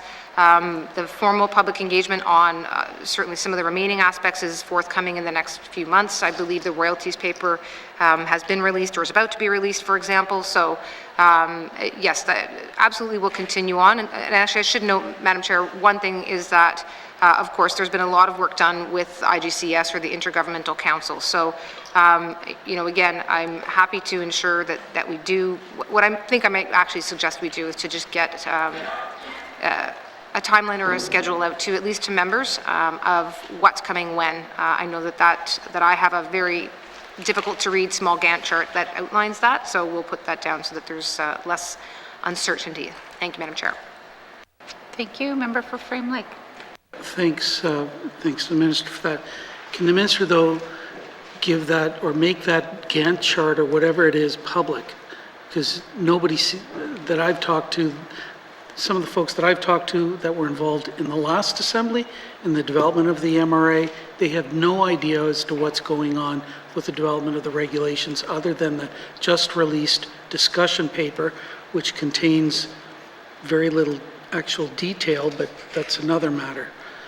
So can the Minister commit to make that Gantt chart and a schedule and a plan essentially public? Thanks, Madam Chair. Thank you. Minister of ITI. Thank you, Madam Chair. Madam Chair, I'm not going to make an internal Gantt chart public. I don't think that's appropriate, nor is it necessarily going to be useful or answer the questions. So I don't know who has specific questions out there. I know that, again, as I've said, IGCS has been quite involved, there certainly has been efforts to start to communicate what's going on, including with the royalties paper. So I will, again, start with a sense of timeline of the different areas, and some of which the member has, appropriately noted here, just with respect to there being the general regulations, benefits, different royalties, and then staking. So those are some big areas. We'll ensure that the sense of time of which one's coming up at which stage is available so that folks know what they can plan for coming out when. Thank you, Madam Chair. Thank you. Member for Frame Lake. Thanks, Madam Chair. So I guess while we're talking about this, and I'll take the minister at her word on this, I want to get the briefing, and I'll be making further suggestions to her about what she needs to make public or should be making public. But because there's been nothing in the last couple of years. So is there a line item in here somewhere now for the mineral rights administration system, or this is the computerized sort of mapping system that will allow map staking? Is that in this one, or is it in the Minerals and Petroleum Resources? Thanks, Madam Chair. Thank you. Minister of ITI. Yeah, thank you, Madam Chair. That item is, I suspect, was going to be dealt with over in Mineral Resources. So I've been sort of frantically trying to get there from the corporate management section, but I can certainly, I can either deal with it now, Madam Chair, or wait till we get to the appropriate section. Thank you. Member for Frame Lake. Okay, well, sure. Let's hear about it now. Thanks, Madam Chair. Minister of Finance. Mistake. Sorry, Madam Chair. Over here. Thank you. My apologies. So that project was moved from the Department of Finance over to ITI. MARS, or the Mineral, and I actually am forgetting what MARS stands for, but it has moved over. I don't have the numbers here because it is in that other area. If I might just turn it over to the Deputy Minister, and she can provide the detail of that transfer from Finance to ITI. Thank you. Thank you. Deputy Minister. Madam Chair, the budget for the MARS project, so the Mineral Administration and program, is $3.7 million over 4 years, and that budget just started in 21-22. Thank you, Madam Chair. Thank you. Member for Frame Lake. Okay, thanks, Madam Chair. So it's going to take us 4 years to get this system in place to allow for map staking. Is that, I guess, what I'm hearing? Plus whatever time it takes to develop the regulations. Thanks, Madam Chair. Thank you. Minister of ITI. Thank you, Madam Chair. Madam Chair, I believe this project is being implemented in parts and over the course of those times. So we do need to, part of the reason it was transferred is so that the software can be developed in conjunction with the development of the regulations. So just as I've said that there's the different parts of the regulations to develop, the one that involves staking has to come first, and then the system to implement it can go online. So they're being developed, as I say, one at the same time as the other, but you need to put the regulations out there before you turn the system on, or else just doesn't make sense to do it the other way around. Thank you, Madam Chair. Thank you. Member for Frame Lake. Thanks, Madam Chair. That's all I have for this activity. Thank you. Thank you. Are there any further questions under corporate management? Member for Great Slave. Thank you, Madam Chair. Madam Chair, I noticed that this is the area that covers communications for the department, and I'm going to say I have some inside knowledge about how that may operate, and I'm just curious to know if there's been work done on updating the communications strategy, maybe a better utilization of social media by the department. I do note that it has definitely improved over the term of this assembly, but I would just like to know where that's going in light of our expedition that showed up here with not really knowing where to go, something they admit fault to, but I'm just wondering if we're looking at revamping our sort of business and public-facing communications tools. Thank you, Madam Chair. Thank you. Minister of ITI. Thank you, Madam Chair. Madam Chair, I won't speak to what may or may not have happened earlier this week. I don't know that ITI would have necessarily been the lead on that one. I appreciate the point, though, that I think any government anywhere is probably always looking to do better in terms of communicating what it does. I don't know that we're any different. Now, that said, Madam Chair, ITI does tend to do a lot of the social media, blog posts, etc., and that is a lot of the nature of being a frontline, economic development department. One thing I had noted, I think, in answer to a question earlier in question period this week, was with respect to the Invest N.W.T website and an acknowledgement that we do indeed need to modernize that a little bit. So while there's not a line item or a specific budget item associated with that, there is obviously budgeting here for the communications work that does get done across the department, and that is one area that we are, as I've said, alive to. Thank you. Thank you. Member for Great Slave. Thank you, Madam Chair. Madam Chair, I respectfully disagree with the Minister. I think that her department is exactly who an expedition wanting to transverse the Arctic would, and do things around the cold weather testing and all of that is industry, it is business, and we often sort of, unfortunately, maybe for her, deem her as the economy minister. So I do think that this is where this lies, or should lie anyway. I do appreciate that. I guess my next question is here around succession planning for the department, and perhaps that might be more sort of for each sector within the department to sort of be looking at, but I'm just wondering, I think this one is really important, and I'm wondering if the minister has sort of a strategy about building up the capacity within this department, and if we see things coming on more with oil and gas in the Beaufort Delta, will we be needing to have more staff and looking to ramp it up? Because a lot of that work is kind of specialized, so we might need to be preparing more so for it. Thank you. Thank you. Minister of ITI. Thank you, Madam Chair. Madam Chair, while I might oversee the broad policy directions of human resources for the operational element for the department, I'd suggest it go to the Deputy Minister, please. Thank you. Deputy Minister Strand. Yes, thank you, Madam Chair. Yes, obviously, succession planning is first and foremost for us as we move through some of the work that the departments are going to be doing in the next couple months towards our Indigenous hiring targets and plan. We currently have a strategic HR session planned for early May where we'll meet with all of our senior managers. With that, we will be looking at, what vacancies are open, where retirements are coming up, any potential within the department, and having that in-depth conversation. So it's something that I'm hoping as we all work towards having our plans completed by the end of June. Thank you, Madam Chair. Thank you. Member for Great Slave. Thank you, Madam Chair. I'm glad to hear the Deputy Minister speak about the Indigenous hiring targets. I think this is definitely one of the departments where we could be really pushing hard to increase representation.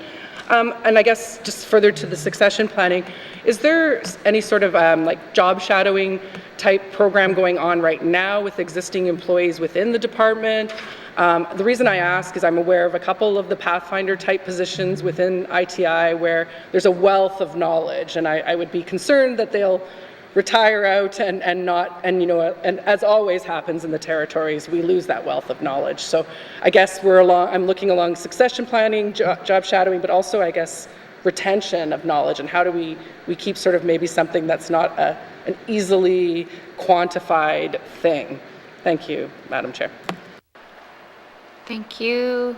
Minister of ITI. Thank you, Madam Chair. Madam Chair, there's actually a lot of good news on this front. So, and again, this is where, as the one minister on the one hand, where I'm asking everyone and all ministers and all departments to truly take this to heart.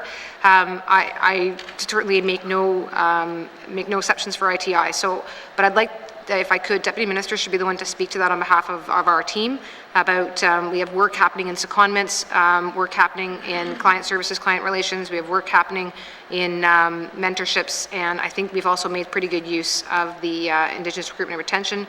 So if she could speak a bit to that, please, Madam Chair, thanks. Thank you. Deputy Minister Strand. Thank you, Madam Chair. Yeah, it's absolutely on the pathfinding one in particular because of the complexities of the regulatory system. We do have a job shadow going on right now, knowing that we have a retirement coming up. So that was one in particular we identified as a risk area. That being said, as the Minister outlined, we currently have 4 secondments underway, 3 to Indigenous governments and 1 from an Indigenous government. So the one coming from the Clecho is in the Economic Development Officer position.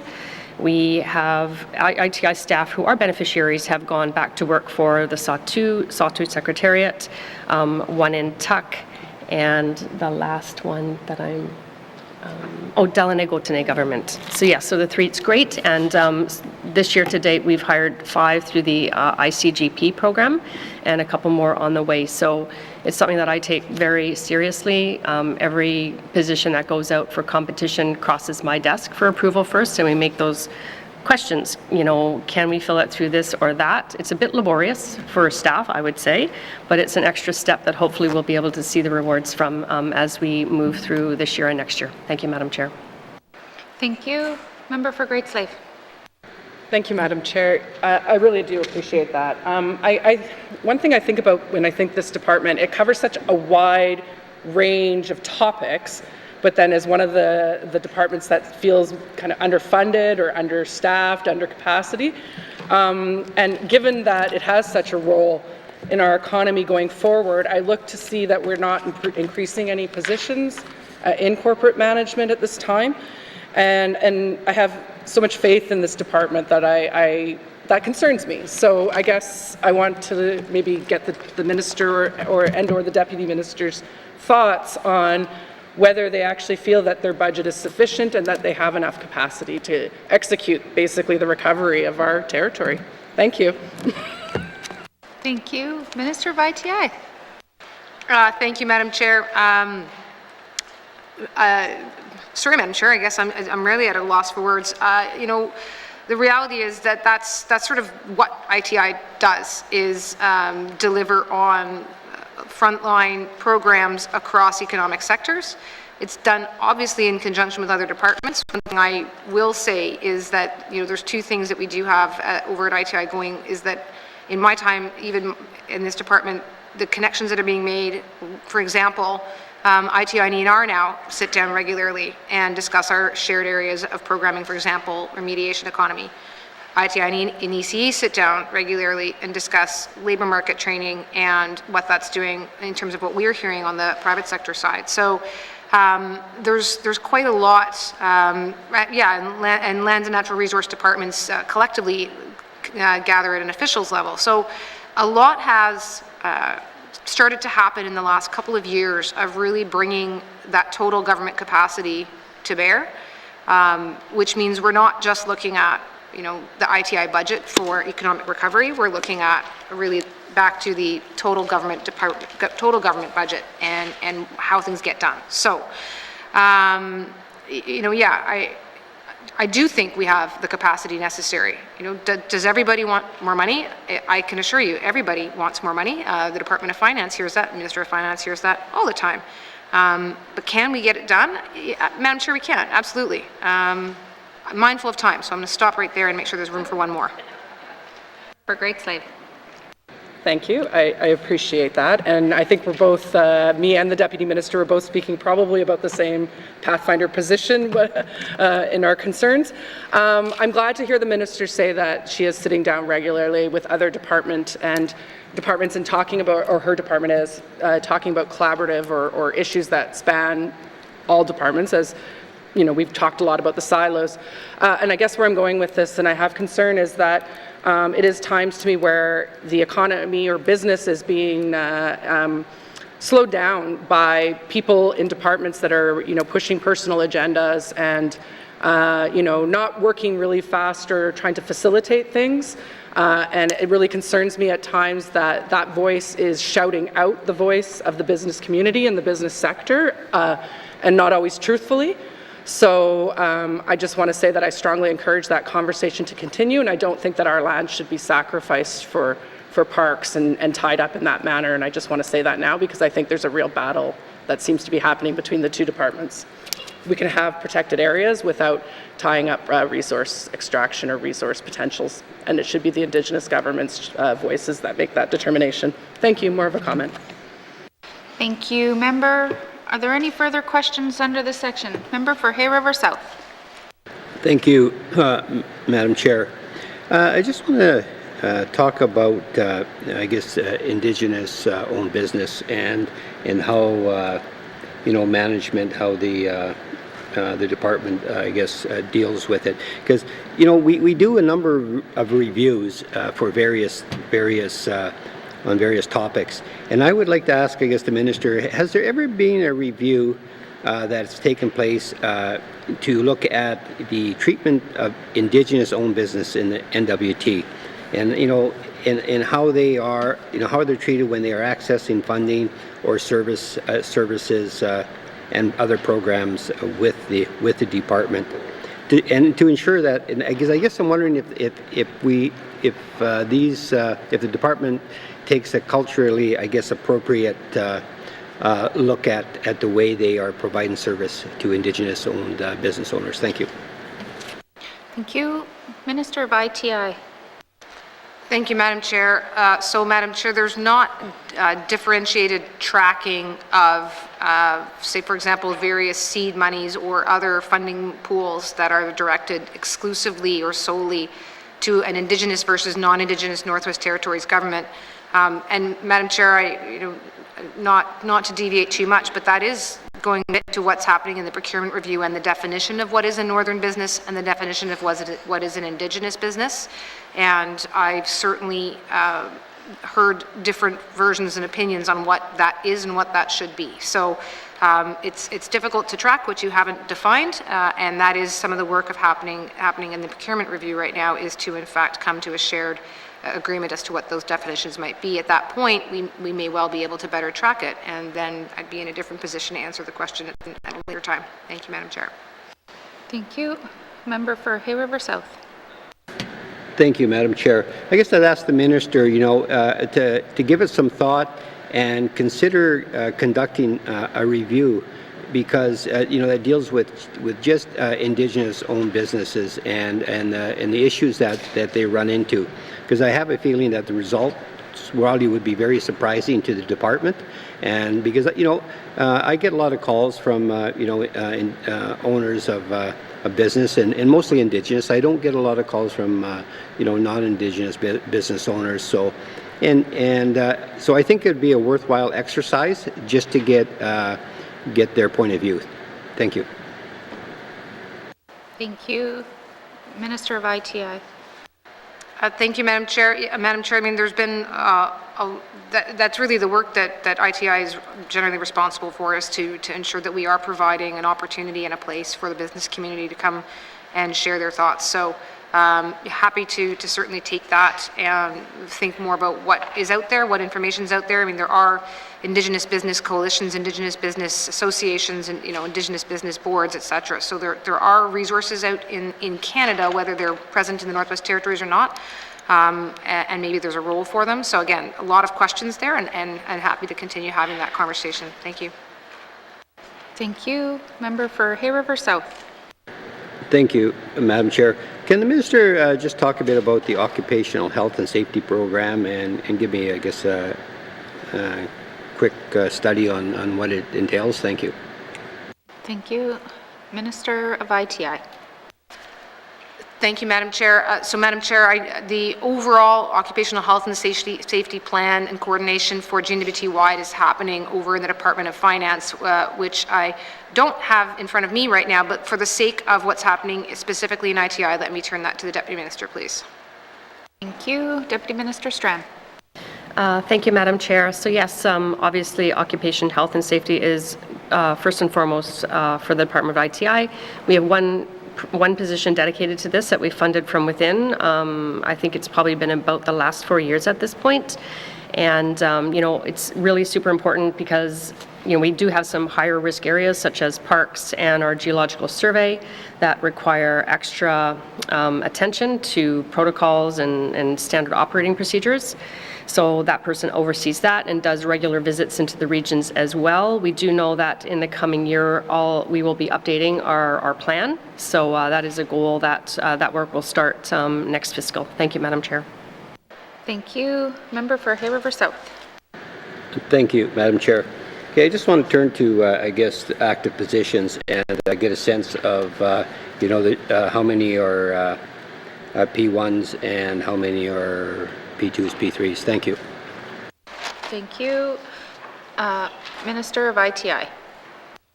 Thank you, Madam Chair. Madam Chair, I don't, oh, no, I think we do have the breakdowns here, but let me see. Nina Salvador might have that right at her fingertips, Madam Chair, so maybe let me direct that there, please. Thank you. Deputy Minister Strand. Madam Chair. So yes, ITI currently has 180 staffed positions, of which 29% are Indigenous Aboriginal, 12% are Indigenous non-Aboriginal. Thank you, Madam Chair. Thank you. Member for Hay River South. Thank you, Madam Chair. And my colleague talked a bit about succession planning, and I guess I'd just like to follow up on that. And when I'm not sure the numbers, what we have for Indigenous numbers within corporate management, but when we talk succession planning, are we looking at building up corporate management with additional P1s? Thank you. Thank you. Minister of ITI. Thank you, Madam Chair. So, Madam Chair, as you'll perhaps recall from some discussions in the House, every department is required now to come up with targets over a course of 3 years, which is done so that they can do succession planning. So you look at anticipated retirements and what kind of turnover a department might see in positions, and can then start to figure out what areas you might see some movement in, and then plan which employees are in positions that are a step or so below, and then can be trained up and provided the opportunities to be able to move in. So what I can say, for example, is that with respect to positions classified as middle management, there are currently 7 Indigenous employees in those positions, and the target for next year is 8. I know that may not seem a lot, but we're actually not dealing with a large number overall. And that's not necessarily looking at a change in the number of positions, it's changing the composition of those positions. Similarly, positions that require university equivalency, again, looking to increase that by 1 in the next year. With some trades or college, looking to increase those by 3 over the next year. So, again, overall looking to move these numbers and to continue then to do that over the course of the next several years. I also want to note, Madam Chair, there are 4, so I don't like using the P1, I actually would prefer the Indigenous Aboriginal in our senior management in ITI, which is a significant improvement in terms of that demographic from just a few years ago. So looking to continue that trend. Thank you. Thank you. Member for Hay River South. Thank you, Madam Chair. And I'm glad to see that we are looking at setting targets and that. But we've been doing this for 30 years. And in one of my statements this week, I had mentioned about putting a moratorium on hires of non-Indigenous candidates for 1 year. And in part that was to jolt the other side and jolt bureaucracy. To let them know that, listen, we're serious. There's a serious issue here. It's been going on 30 years, and we have to look at it. Because in reality, I know that we have P1 candidates, or Indigenous candidates. We have P2 candidates. We have people have lived here, have been born and raised here, and I have no problem with them getting jobs as well. But at the same time, the affirmative action was there for a reason. So I'm just hoping that's taken into consideration. Because, one thing I always hear is that, I say, I hear people saying, we can't place Indigenous persons and set them up for failure. I don't usually hear that about anybody else. And then the job shadowing, is that meant for Indigenous people, or is that meant for everybody? And those are things that, I hear, and, I always try and look to think, the goodness that people are trying to relay when they say that, but sometimes it doesn't come out that way. So I just want to make sure that that we are headed in the right direction. Thank you. Thank you. Minister of ITI. Thank you, Madam Chair. Madam Chair, I don't think this is about setting people up for failure. I certainly do not ascribe to that. This is a question of ensuring that the opportunities are available, but also it's not always about waiting for someone to come and look for the opportunity. I mean, that's the difference between mentorship and sponsorship, and really showing people, taking them and showing them the opportunities that are there for them, and then bringing them in. And, you know, if it's a question of an equivalency, if it's a question of some training, if it's a question of, you know, they have already certain skills, qualities, education, what is it that we as a department or we as a government need to adopt in ourselves in order to make ourselves a place where those skills, qualities, and abilities are best used? So, yeah, thank you, Madam Chair. Thank you. Are there any further questions under ITI corporate management? Member for Tunade-Willowday. Thank you, Madam Chairman. I just wanted to touch base. It's my understanding that this section here talks about communication, and I raised it in the House and caucus as well about the communication that we have in the community of N.W.T. And you know, we, like I mentioned also, that the N.W.T spent a lot of money building a broadband system up and down the Mackenzie Valley, and that's been ongoing for some time now. And you know, when I was in the community of N.W.T and whenever I go there, there are a lot of issues in regards to internet services, even telephone services as well. In fact, we can make a call to the band office there right now, and you would you get a 1 or 2 second delay. And or if you were to call for emergency help with the RCMP, you had to go through YELLOWKNIFE again. You got 1 and 2 second delay. And also just the basic essentials of using your internet for Zoom meetings and that kind of services. By the time the guy gets the bill back from Northwest Tel, it's very expensive. One I even heard as high as $1,600 to have a 4-hour meeting by Zoom in the community of N.W.T. So there has to be a way with ITI to bring this issue up and see how we could improve the internet services for the community of N.W.T. so that it could be used for fire, ambulance, RCMP, medical health, medical imagery for x-rays, etc., telehealth, and so on.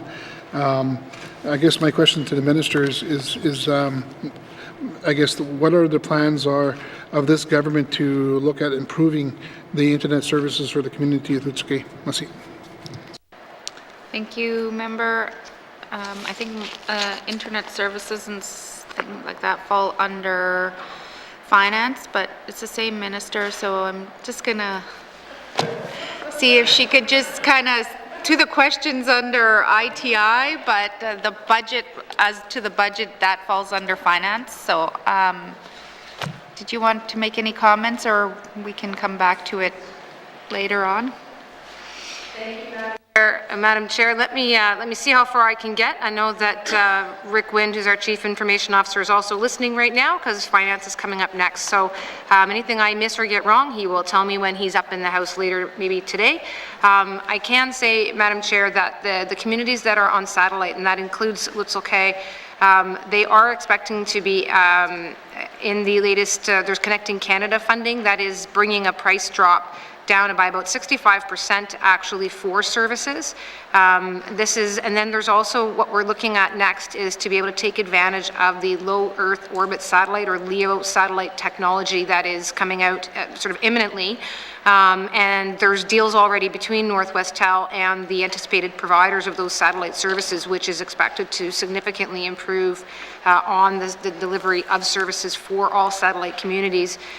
For some of the other communities, Fort Resolution, for instance, they are expecting to be up at a 50-10 service as part of a, so being mindful of time, Madam Chair, CRTC basically has told Northwest Health that they have to do this, and so our role is to make sure that they're getting that done and to be able to update members of the House when those services are coming up to their communities. So, as I've said, happy to continue that conversation over the next few hours if necessary. Thanks, Madam Chair.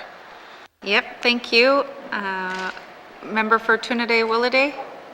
Yeah, no, thank you for that. And I guess if there's a way we could start working towards improving that relationship and provide really good service for that community to keep in line with all the 33 communities in the Northwest Territories will go a long way.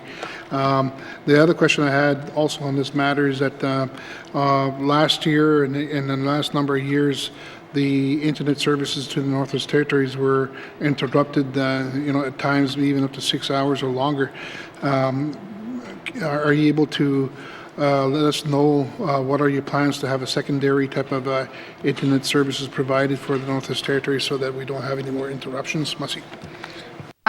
So what I'm going to do with that is I'm going to, if there's any more questions on internet services, we'll save those for finance when the minister has her staff that can support her with that. So if there's questions on the corporate management other than the internet services, then go ahead, member for Trinidad-Willowday. Yeah, thank you, Madam Chair. We could just table this until we come to that section. Thank you. Sounds good. Thank you very much. Are there any more questions, comments for ITI corporate management? Seeing none. Industry, tourism and investment, corporate management, operations expenditure summary, 2022-2023 main estimates, $9,266,000. Does committee agree? Thank you, committee. We will now move on to industry, tourism, investment, economic diversification, and business support, and that is on page 212 with information items on 213, 214, and 215. Questions from members on economic diversification and business support? Seeing none. Oh. Member for Frame Lake. Yeah, thanks, Madam Chair. It's a little bit of a waiting game sometimes. Can I get an explanation on the contributions page on 213? There was economic diversification and business support contributions, various 748,000 for 2021, and then nothing after that. Was that some sort of COVID relief money or what? Thanks, Madam Chair. Thank you. Minister of ITI. Madam Chair, the detail there, let me send that to the Deputy Minister, please. Thank you. Deputy Minister Strand. Thank you, Madam Chair. That various contribution line item is largely contributed to the $517,000 that the Creative Industries Economic Relief, which is the Arts and Crafts Pandemic Program, provided. Thank you, Madam Chair. Thank you. Member for Frame Lake. Okay, thanks, Madam Chair. So I see that I think this is the part of the ITI budget where agriculture is found. So I'm just wondering if the minister can tell us how we're doing with the food security strategy. Thanks, Madam Chair. Thank you. Minister of ITI. Thank you, Madam Chair. So there's another one where there's a lot going on in food security, so I'll try and watch the clock. There's right now it's been determined that there will be housing this largely, I think, going over to Health and Social Services, finding a permanent home for this and finding a permanent staff that had previously resided over in ITI. But both ITI and that senior advisor position is underway. It's not staffed yet, but I think it's well underway to being so soon.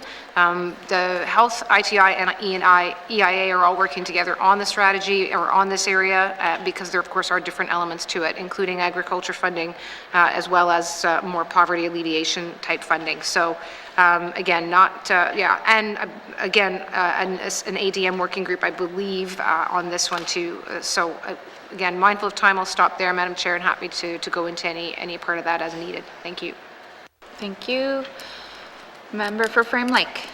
Thanks, Madam Chair. I think the minister actually let it slip there a little bit that there is a food security strategy being developed. I don't need a description of the activities that they're doing in relation to food security, because I think there is a lot going on, but with other departments. The issue is the lack of coordination, and that there isn't a policy framework for this to take place. So is this the lead department then for developing an actual food security strategy? And is there money in the budget to actually make sure that it gets done in 22, 23? Thanks, Madam Chair. Thank you. Minister of ITI. Thank you, Madam Chair. So, Madam Chair, sometimes we use words that have different meanings. No, there's not a food security strategy per se. However, there is a clear recognition of the need to have a strategic approach to what we're doing in terms of responding to the needs around food security. And I'm not trying to be glib, Madam Chair, it's just that to develop a strategy takes a certain amount of investment by public servants and by staffing and potentially the dollars they're associated with. But that's where we're saying that there will, though, be a position created now, a senior advisor position. It'll be housed in Health and Social Services, and that will make them the lead with that position there. And coordinating the three departments that are operating on the two sides, or well, at least two of the many sides of the issue, namely around supporting those industries that are contributing to food security, such as the agriculture sector, also harvesters, also fish. And that's where ENR also has a role in terms of harvesting, but then also development with EIA, who also have a role in terms of executive Indigenous affairs, connection to the federal government and the subsidies program. So when I say it's, again, there's a lot of strategic considerations. There does need to be a house for it. Health and Social Services will be that home with that senior position. Thank you, Madam Chair. Thank you. Member for Frame Lake. Yeah, thanks, Madam Chair. Well, I don't want to get into a debate about, I firmly believe in that the House actually passed a motion on the need for a strategy to ensure that there's better coordination, a minister in charge of all this and so on. But doing things is not going to make them necessarily be done any better. But I want to turn to if you look at the overall amount of money spent on economic diversification from 2020 to 23 for the current budget that's proposed, it's a downward trend here, just as we're trying to help with economic recovery and so on. And we all made lovely commitments to economic diversification, but the dollars being spent on this are heading in the wrong direction. So what's going on here? Thanks, Madam Chair. Thank you. Minister of ITI. Thank you, Madam Chair. Madam Chair, the difference that you'll see between the actuals and mains from the prior budgets to now is predominantly as a result of the COVID-related increases that we saw, or COVID-related spending that we would have seen for relief and recovery efforts. And so, when those programming dollars for those specific items were put into the actuals, the number goes up. But of course, the core budget that we're looking at for 22-23 is a bit lower. And then, of course, there's also the reduction in the travel budgets, which is also showing up there. So between those two items, Madam Chair, that is what you're seeing the difference in. But in terms of the available dollars to put out the door in terms of programs, those dollar values are still there. Thank you, Madam Chair. Thank you. Member for Frame Lake. So, Madam Chair, yeah, I guess I'd actually hope that there'd be some increases to support, emerging stronger and so on. But let's turn to the regional economic diversification targets that are part of Cabinet's mandate. I don't know, somehow this has been recast into developing regional economic development plans of some sort and being contracted out to consultants and so on. Are we actually going to have regional economic diversification targets by the end of this assembly? Thanks, Madam Chair. Thank you. Minister of ITI. Thank you, Madam Chair. So, Madam Chair, I don't have the mandate document in front of me, but I know ITI's commitment certainly was to work with Indigenous and community governments in order to identify and advance economic opportunities. I can say, Madam Chair, with respect to the regional economic development plans and what those would look like and what they may or may not include, such as targets, it was my direction that we were not going to direct that from ITI, that we were going to go out to the regions themselves and to the community governments and Indigenous governments themselves first to figure out how they wanted us to actually do the development. So that did slow down the development a little bit, I acknowledge, but the end product, I believe, is going to be better, and it was under their guidance that the decision was made to have a facilitator that would look at the total plan and the total strategy, so there's some consistency between Northwest Territories regions, but then also that each region has its own person there to help them develop with a local focus, help them develop on what their area of expertise or specialty might be. There's no doubt there's going to be some difference between, for instance, communities that are stronger in fishing versus others that may be stronger with arts or with ecotourism, for example. Thank you, Madam Chair. Thank you, Minister. Member for Frame Lake. Thanks, Madam Chair. I'm just concerned that the original intent from the priorities of the 19th Assembly, it reads, increase economic diversification by supporting growth in non-extractive sectors and setting regional diversification targets. I'm worried that that has been lost and that we've somehow morphed into some sort of regional economic development plans that are going to get contracted out to consultants. That's not the same as what this priority says. So can the minister convince me that we will actually end up with regional diversification targets at the end, before the end of this Assembly? Thanks, Madam Chair. Thank you. Minister of ITI.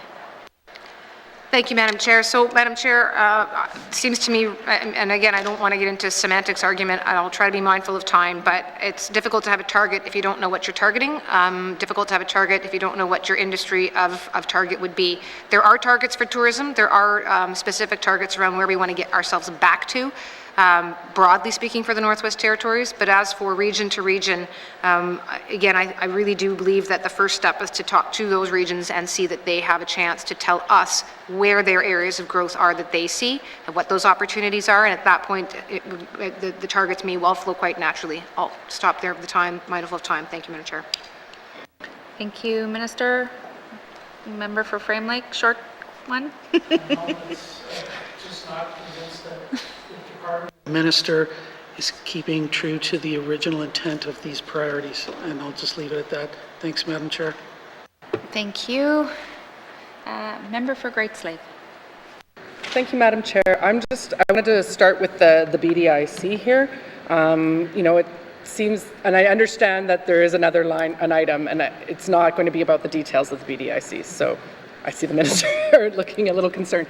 My question is, one of the things we have heard around SCEDI and the SCEDI committee from Indigenous leadership is the lack of funding for Indigenous organizations that, you know, is because a lot of times they don't have the, and I'm not an accountant, but they don't have the equity or maybe the financial reputation or whatever it's called to get a sort of standard bank loan, that there has been talk and want for a long time for an Indigenous investment bank, for lack of whatever you want to call it. So I guess my question is, because the BDIC, and I know there's strategic plans and I'm going to ask about them when we get there, but is there a way for the BDIC money to somewhat be repurposed this way to provide that type of loan or to prioritize Indigenous businesses? I understand it's northern, but my concern is I often hear is that people just can't get money out of the BDIC.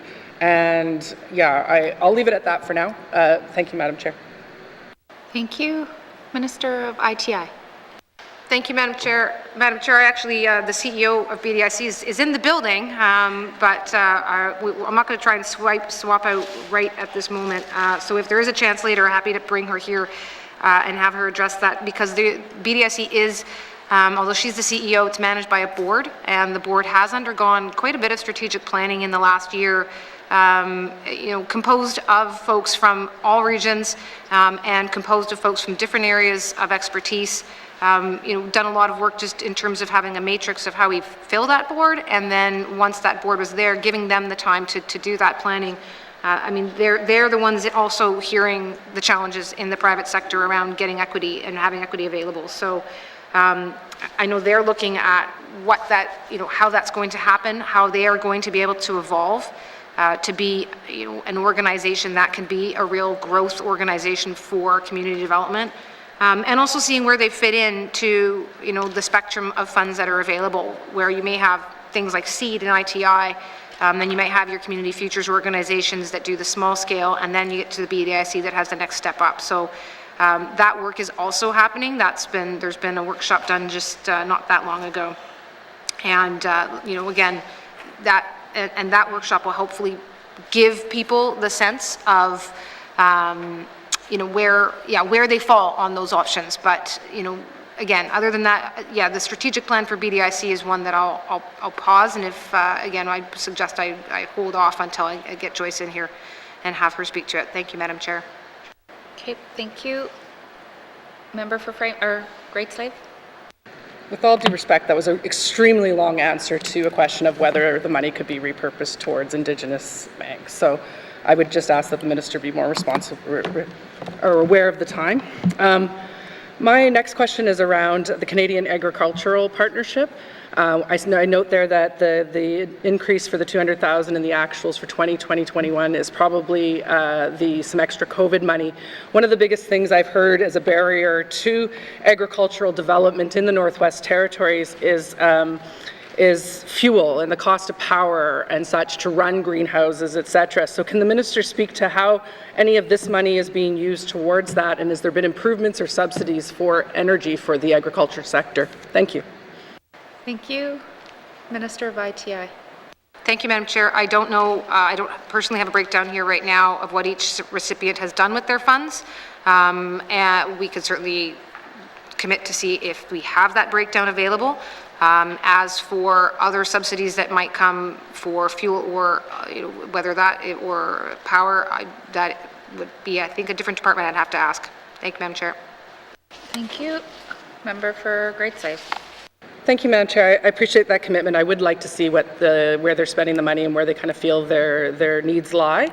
So, yeah, if the minister could send that along, that would be great. And again, I've talked lots about silos, so I do hope that there is more of a conversation happening around energy for supporting our agriculture sector. My next question is around the commercial fisheries. Again, we're seeing a decrease in money on the actual from the revised estimates to what we're estimating for the upcoming year. Can the minister speak to what that change is? Thank you. Thank you. Minister of ITI. Madam Chair, thank you. I would suggest that one go to Nina Salvador, please. There it is. Thank you. Ms. Salvador. Thank you, Madam Chair.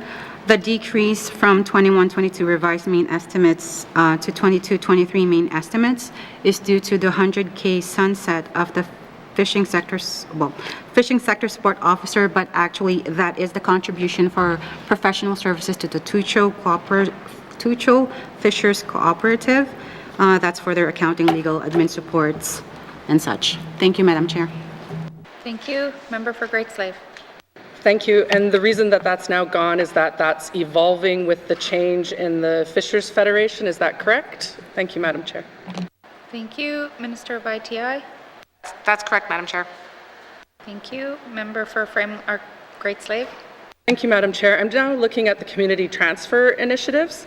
I'm happy to see that we're at least not cutting the money there and there's a little bit more than we actually spend. It is my understanding that, and I probably should know this, so forgive me for asking, but that this is not, that there are some communities that don't have these organizations in the community. And so I'm just wondering, in a case where a community doesn't have a transfer initiative, is there money being made up in another pot somewhere? Thank you. Thank you. Minister of ITI. Thank you, Madam Chair. Yeah, Madam Chair, there are a couple of communities that have opted not to undertake having community foundations, community transfer initiatives, and no, if they've opted not to do that, then they've opted not to do that. They're not recipients. Thank you. Thank you. Member for Great Slave. Thank you for that then. Is there an opportunity then for them to come back at some point and rejoin if they were to decide that they wanted to become part of this initiative again? I would guess there's a changeover in staff often. People have big personalities at times, and perhaps a new ED or something may want to come back on board. So could the minister speak to maybe how that would even happen, or could it happen? Thank you. Thank you. Minister of ITI. Yeah, thank you, Madam Chair. I think there's only a couple of communities, and certainly the first step would be to pathfind some reasons why communities, organizations might not be part of this funding pool. It may well be just their own decisions around how they're managing their bookkeeping. There's an opportunity for partnership here with Ken, with whom we work on this initiative. So absolutely, if there's a community that would like to be more involved, I would suggest that let's start the process by having some pathfinding done with ITI, and then we'll move forward from there. Thank you. Thank you. Member for Great Slave. Thank you, Madam Chair. I'm going to spend the rest of my time talking about SEED, the support for entrepreneurs and economic development. I am disappointed to see that we aren't increasing this money in the upcoming year. I think that given that we are at the start of our economic recovery, even that we were just in a wave as of 2 months ago, or an outbreak, can the minister speak to why a decision was made not to increase the SEED funding this year? Thank you. Thank you. Minister of ITI. Thank you, Madam Chair. So it's not necessarily a decision not to increase so much as it's a decision that it may or may not come forward as an initiative. And obviously there's quite a wealth of opportunities for different initiatives across the N.W.T, given our 22 priorities and the impacts of COVID. Yeah, SEED at this point did see a lot of increases because a lot of recovery funding went through that. There is a lot of work happening though right now in terms of reviewing the SEED program. There was an effort done to get a sense of a survey as to its effectiveness. Not a lot of responses, but we're hoping to be able to try that again when things are settled down for the private sector a bit with COVID recovery. Thank you. Thank you. Member for Great Slave. Thank you, Madam Chair. I appreciate the minister letting me get one more question in. So I guess then I struggle with these surveys because I just noticed as well, and I know we get notifications, but there's lots going on. I just noticed one that's closing tomorrow and was like, oh, I didn't even think to promote that. So I guess my question would be is when we are doing these types of surveys, and I again should probably know this, are they solely done through a social media type platform, or are we using our utilizing our existing database of tourism operators, of all of that? What network, I guess, is the question, do we use to get that survey out there? Thank you, Madam Chair. Thank you. Minister of ITI. Thank you, Madam Chair. Yeah, all of the above, social media, Chamber of Commerce, going back to past clients and asking them, looking at regional business lists as well. So yeah, so all of the above, Madam Chair. And but again, this is one where we were particularly struck by a low response rate, and so we're not done with it. Thank you, Madam Chair. Thank you. Are there any further questions under this activity, economic diversification and business support from members? Member for Hay River South. Thank you. Thank you, Madam Chair. I just want to talk a bit about food security, because when I think of food security, I'm not sure exactly kind of what it means, because I also think of affordability as well. So there seems to me there's a disconnect between the two. And you know, when we look at the north and the high cost of living, affordability seems to be the main issue, and not so much food security. So can the minister just talk a bit about that and how you know, how they deal with that differentiation? Thank you. Thank you. Minister of ITI. Yeah, thank you, Madam Chair. That is exactly the challenge and the exact reason why there are multiple departments involved. ITI's side tends to be more on the commercial production of food, and in that sense wanting to ensure that we're doing everything we can to promote and support the local production of food. So whether it's through the fishery, which has a fair bit of investment from ITI in it, as well as obviously commercial agriculture, which has different scales, you know, and can be everything from greenhouses to community gardens, which also involves ECE on the community garden front.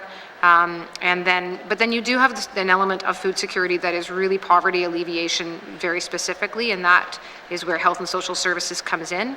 And decision was made that they then would be the lead, is that if we're looking at food security from that perspective, that they should in fact be the lead, but in a way that's going to coordinate the efforts across all those departments on all of these initiatives to ensure that all are working together to the end goal of having more food available in the north, from the north, at more affordable rates. Thank you. Thank you. Member for Hay River South. Thank you, Madam Chair. In the South Slave, the amount of money I think that goes into agriculture is a fairly significant amount. But there's also other work being done. I guess I think Guelph University is in there, and they're looking at doing, or they have been doing, putting greenhouses in communities such as, I think, maybe Enterprise, Kikiza, Jean Marie, and areas like that. And, one of the issues there is that the weather up here and snow loads are such that some of the greenhouses just can't withstand stand those snow loads that we have, and they get destroyed during the winter. So does the department work with the university and some of the proponents in the community, and also the people that are maybe providing that service to them by providing greenhouses? Because I know there are different types of greenhouses. There's ones that are probably more suited to up here, but of course they cost more money. So the minister can just comment on that. Thank you. Thank you. Minister of ITI. Yeah, thank you, Madam Chair. We certainly do work with communities, and members quite right. There has been collaboration with universities and communities around greenhouses and agriculture. The South Slave actually has quite a growing area of agriculture. I had the chance to speak with other agriculture ministers recently and was struck by some of the numbers I'd seen about the growth that we have seen in this area here in the Northwest Territories. As far as snow loads and sort of specific challenges, there are staff in the agriculture.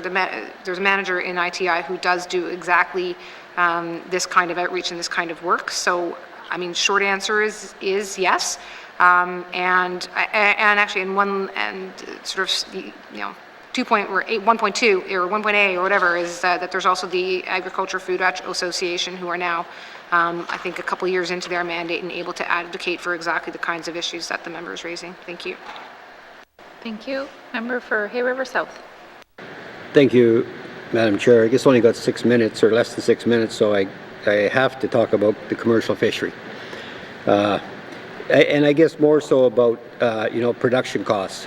And this comes up year after year, and it's been ongoing for a long time.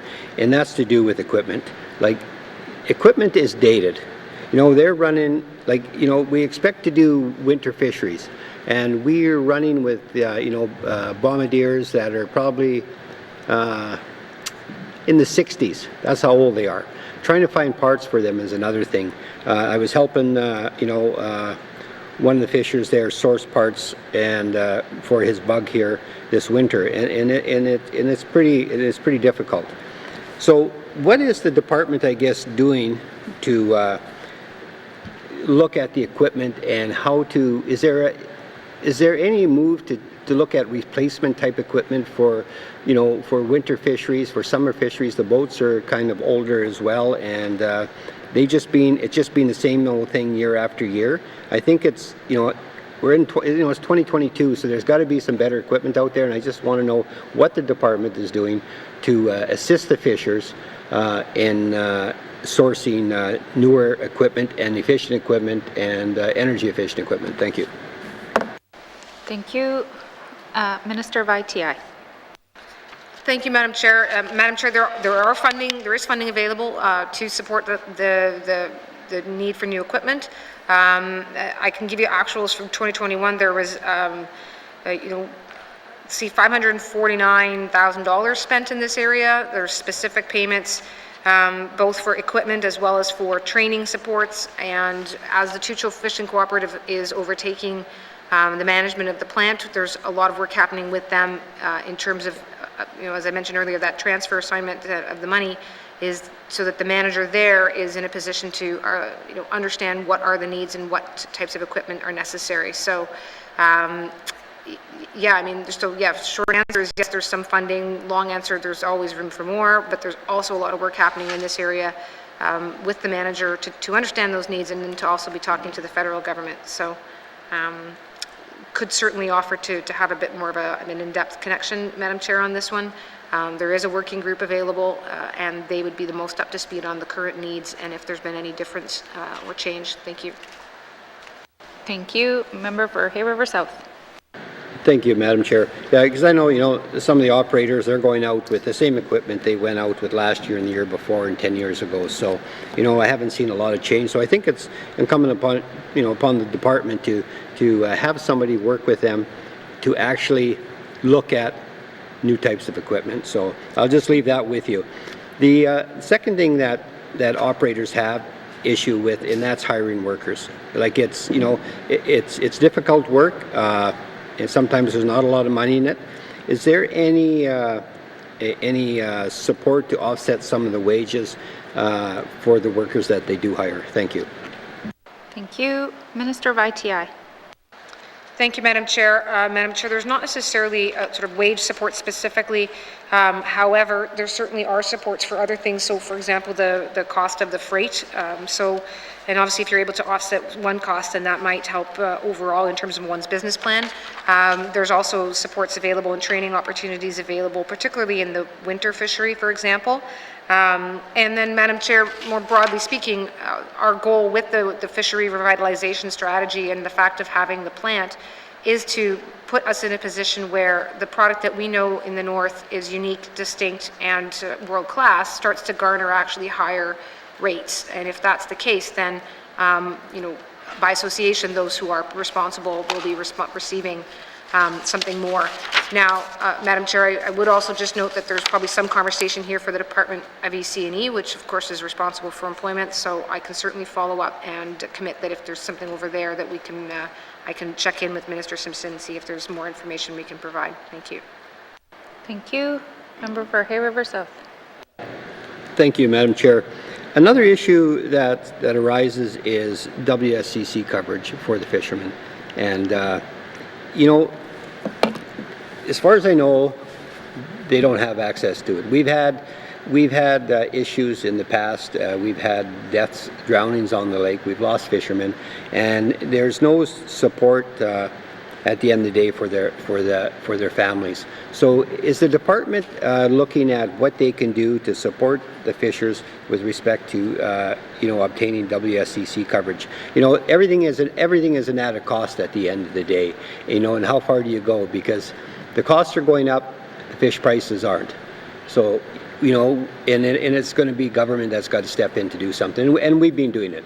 But this one here, I think, is very important going forward because, again, it's 2022, and they need some assurance that they're looked after. Thank you. Thank you.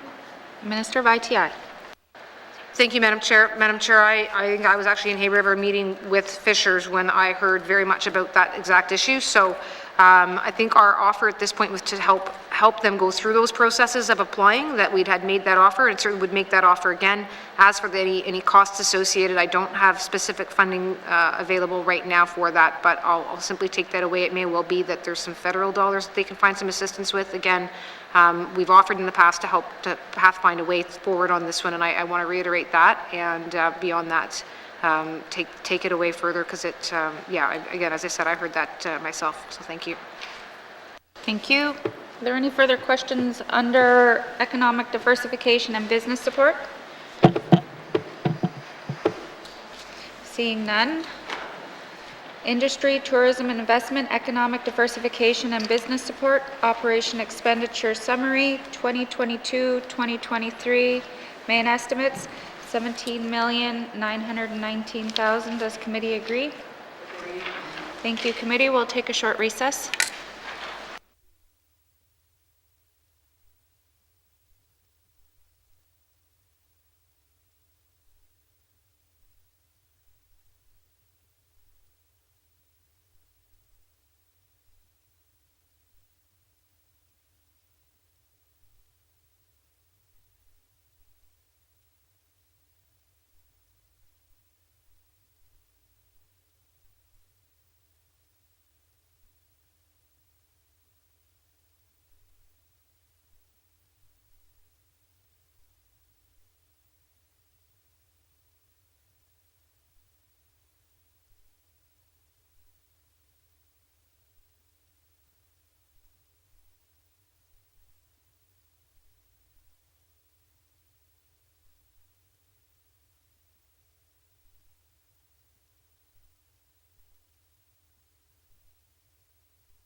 I'll now call Committee of the Whole back to order.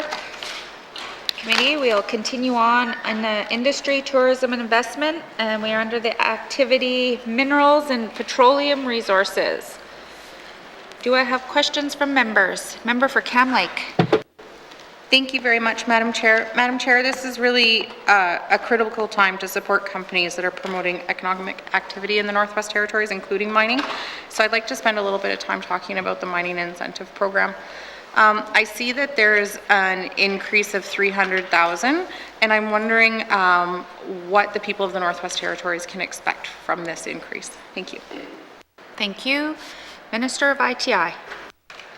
Thank you, Madam Chair. So, Madam Chair, the mineral incentive policy, I would suggest, should at some point go to the Deputy Minister just to speak to the specific amounts that we've been able to leverage over the course of many years for this, where it is an incentive program whereby exploration companies can apply, and now advanced exploration companies as well can apply, in order to help encourage them to bring and spend their exploration dollars here in the North. There's a lot of competition in the world right now for exploration dollars, and we want to make sure that we are able to provide incentives so that those dollars get spent here. If there's more exploration, then there's more likely to be more opportunity for the development of an advanced project and then an actual mine to be developed in due course. You can't develop mines without doing the exploration to start, Madam Chair. Thank you. Thank you. Member for Cam Lake. Thank you very much, Madam Chair. Madam Chair, I see that in last year that Canmore increased the funding of the mining incentive program and put some extra dollars into it. Are we expecting that same type of influx of funding from Canmore in 2022? Thank you. Thank you. Minister of ITI. Thank you, Madam Chair. So the influx from last year was came in last year, and I can't speak to any guarantee that I have from the federal government with respect to getting more necessarily, but the relationship with Canmore is, I'd say, a very strong one and a good one, and they have been focused not only with us but on both territories about the place of the mineral resource industry, and so as such I am hopeful that we will continue to see some support from them. Thank you. Thank you. Member for Cam Lake.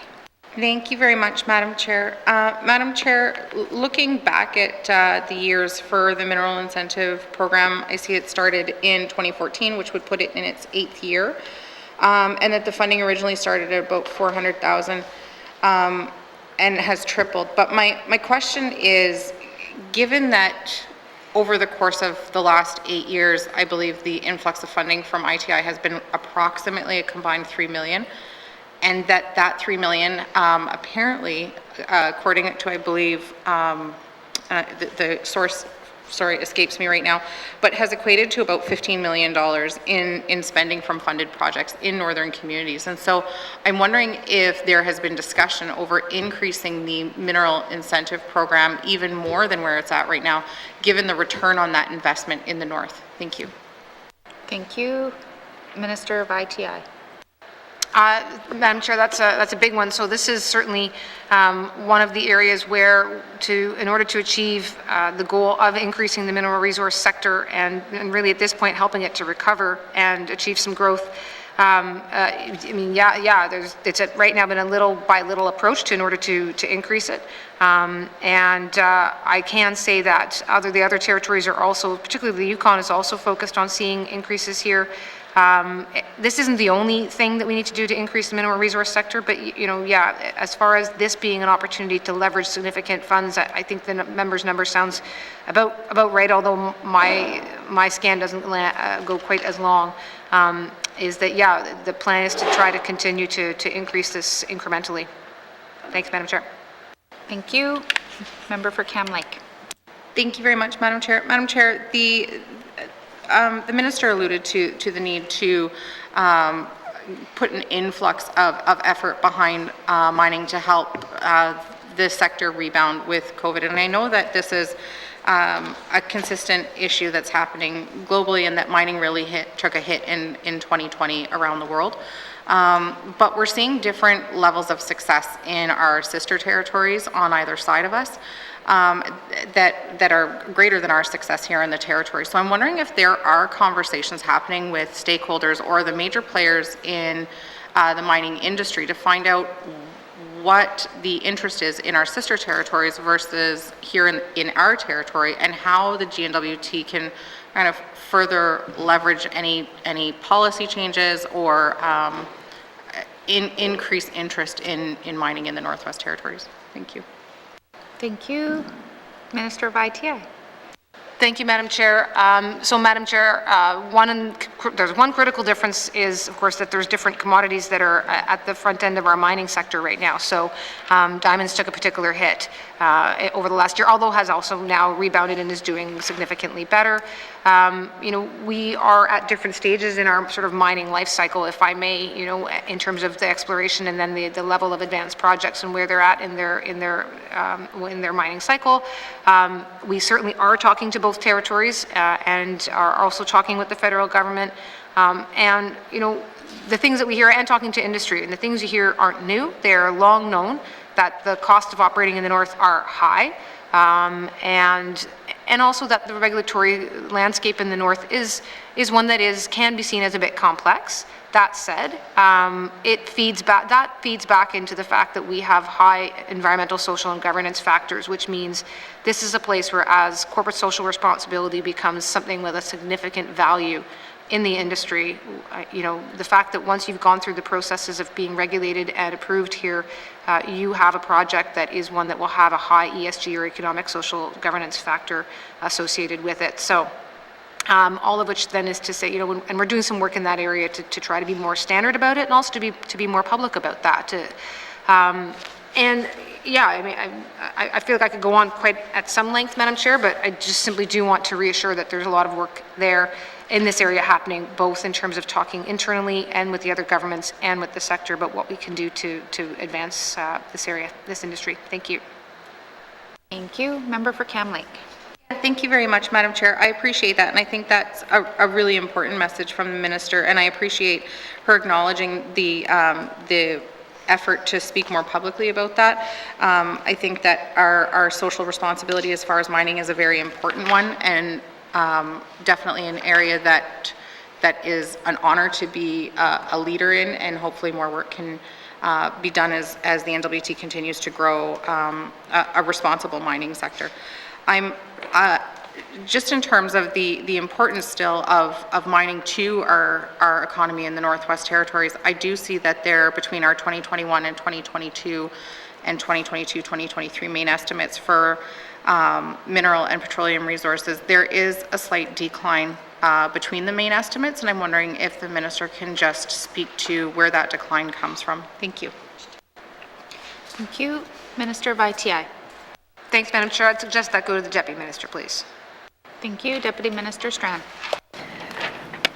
Thank you, Madam Chair. The slight decrease in the revised to the main estimates was largely attributed to the sunset of the implementation for the N.W.T petroleum resources strategy. So that was close to $500,000, and that sunsets next fiscal. Thank you, Madam Chair. Okay, thank you. Member for Yellowknife North. Thank you, Madam Chair. I'm just wondering if either through the work of the Mineral Resources Act or presently in the Mine Recorder's Office, I'll note quite a bit of our territory, the subsurface, belongs to Indigenous governments. Is it possible to do any exploration on that land? Have we reached any agreements with any of those governments on how that process would work for their land? Thank you. Thank you. Minister of ITI. Thank you, Madam Chair. Madam Chair, there's quite a variety of different situations depending on whether we're talking about withdrawn land, settled land, unsettled land. So certainly the Indigenous governments that are already land rights that have their lands settled. So for example, IRC, the Nunavut Regional Corporation, we are working with them very much directly in terms of the LNG projects in that region. So and similarly working with others around, you know, for example, Cleat government, and you know, with respect to getting regional mineral development strategies to support them in that work. So yeah, I think I'll stop with that, Madam Chair, and see what other questions might come. Thanks. Thank you. Member for Yellowknife North. Yeah, thank you, Madam Chair. Yeah, I guess this is just also not my understanding. So Clecho, for example, got quite a lot of subsurface. If I walk into the office and say, hey, I want to stake a claim there, I think the office probably goes, no, you can't do that. Are they then, is there some sort of process where that's possible? Do they say, this is how that would go talk to Clecho or something? Thank you, Madam Chair. Okay, thank you. Minister of ITI. Yeah, thank you, Madam Chair. Yeah, no, and that's correct. That it's not ours to control. But as far as the specific process, I think the Deputy Minister might be able to speak to that more specifically. Thank you. Okay, thank you, Deputy Minister Strand. Yes, thanks, Madam Chair. Obviously, we know there's interest in some of the land that is, under the land claim agreements for various groups. I just mentioned the Clecho, that's an area of high interest for critical minerals. We did provide some funding to the Clecho government to start working on what they might view as their own Minerals Act. And, certainly we have that in mind when we're developing our online map staking system, if that's something that can be applicable and used by the Indigenous governments if and when they want to open their land. So certainly, if there is that interest, we do have the Indigenous amount that's coming into our 22-23 main estimates that will be, if that is of interest to the Indigenous governments to follow up, certainly we will have that funding in place this coming fiscal. Thank you, Madam Chair. Thank you. Member for Yellowknife North. Yeah, thank you, Madam Chair. Yeah, I'm happy to hear that. I think when we do get online map staking, if we could work a way in to explain to people the very complex nature of who owns the subsurface everywhere. And I guess I want to ask the similar question for withdrawn. When I look at the map of the Slave Geological, about half of it is withdrawn, not open to exploration or mining. Although we do pull land out of there every once in a while. I know usually after consultation by the Department of Lands, and quite often it's just consent from the applicable Indigenous government. I'm just wondering if there is a process or work underway where kind of a if you want to do exploration in withdrawn lands, you could go get permission from the applicable Indigenous government, or whether that's even at all considered possible or in the ITI's hands. Thank you, Madam Chair. Thank you, Minister of ITI. Thank you, Madam Chair. Madam Chair, that really is in the hands of the Indigenous governments, but I realize we're in a public forum, and I want to just say in the opportunities I've had to speak to some of the proponents here in the Northwest Territories, there are examples where, in fact, exploration companies have done that early engagement, done the community relationship building, and have had the opportunity to have, exactly as the member said, consent from those groups, where they are working together in partnership, where they're signing agreements with them. And it's really the way of doing business to think of the future, and really we are starting to see those examples here. So if they need supports in terms of client service community relationship building, we do have CSCR staff in ITI who can do that support and make sure that the right connections are made so that those early engagements happen and then those good news stories come out of it. Thank you, Madam Chair. Thank you. Are there any further questions under Industry, Tourism, Investment, Minerals and Petroleum Resources? Member for Frame Lake. Thanks, Madam Chair. I was glad to hear the Deputy Minister say that the N.W.T Petroleum Resources strategy was being sunsetted. I just don't think there's any interest really in big oil and gas anymore, but when are we going to do some sort of rationalization of staffing and resources devoted to oil and gas as was done for Rogo? So when is that exercise going to be done by ITI? Thanks, Madam Chair. Thank you. Minister of ITI. Thank you, Madam Chair. Madam Chair, there's not a formal staffing review right now in the books. I turn it to the Deputy Minister, can speak a bit to the work of the staff in this sector and to what extent they may need to have some review done. Thank you. Thank you. Deputy Minister Strand. Thank you, Madam Chair. So yes, our Inuvik office has 6 employees budgeted within it. The work under the petroleum resources strategy is important. We're looking at the export LNG opportunity. We're also supporting IRC, with the M18. So that is important work that, obviously, given what's going on globally right now, local sources of fuel is super important. So I view the work of that office as very critical at this point in time. We also do know that the offshore moratorium and negotiations are underway, and that would also have to be administered out of our Nuvik office. So, waiting for the outcome of that obviously is important, but we do assess workload. It's performance reviews every year, what is on the books. Those staff do help us on the mineral side as well.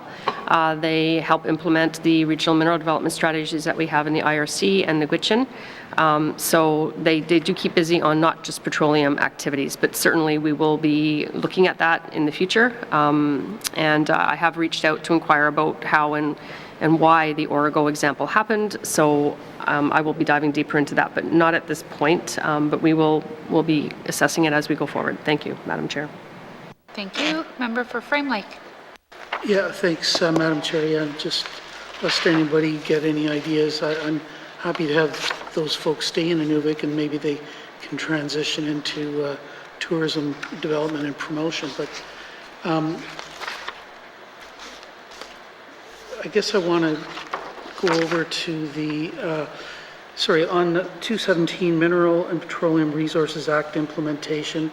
The minister spoke of all of the work that's going on with development of regulations. Why are we actually seeing a small decrease in that line item between last year and then the mains this year? Thanks, Madam Chair. Thank you. Minister of ITI. Thank you, Madam Chair. Madam Chair, let me turn that to the Deputy Minister, please. Thank you. Deputy Minister Strand. Yeah, we're seeing a decrease because in that year we had vacant positions due to COVID and the staffing, generally because of the technical nature of the positions that we were hiring. So that decrease was because of the unspent funds in that 2021 fiscal year. Thank you, Madam Chair. Thank you. Member for Frame Lake. Okay, thanks. I'll try again here.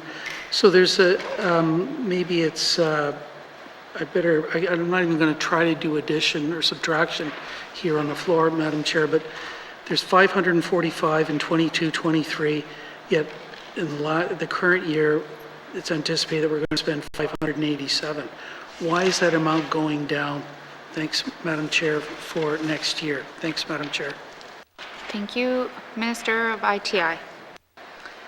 Thanks, Madam Chair. So, Madam Chair, I'm going to sort of try this again. I think I'm saying the same thing, but there's elements of the work that didn't advance in one year that got moved into another, and now we're back to where we need to be on track for 22-23.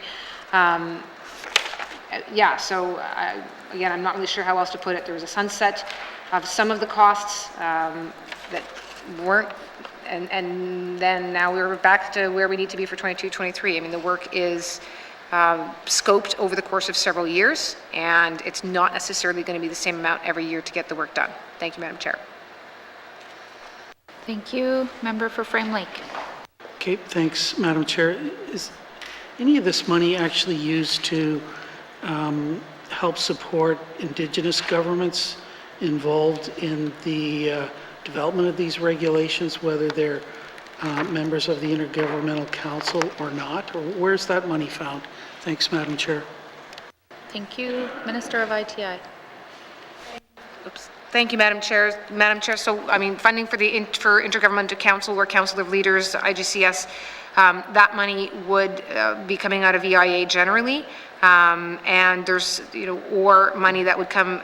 That would be coming out of EIA. That's not a line item for us. We do have other opportunities. There is the 100,000 that we've advanced this year, but that's not necessarily for participation here. Thanks, Madam Chair. Thank you. Member for Frame Lake. Thanks, Madam Chair. So, all right, so the minister mentioned the Intergovernmental Council Secretariat. What about those Indigenous governments that have not signed on to the devolution agreement? Are they funded by ITI to participate in this development of regulations, and where is that money found? Thanks. Thank you. Minister of ITI. Thank you, Madam Chair. So, Madam Chair, there is Madam Chair, let me actually turn this one over to the Deputy Minister. She would be dealing with it on the operational level and may be able to give some more specifics. Thanks. Thank you. Deputy Minister Strand?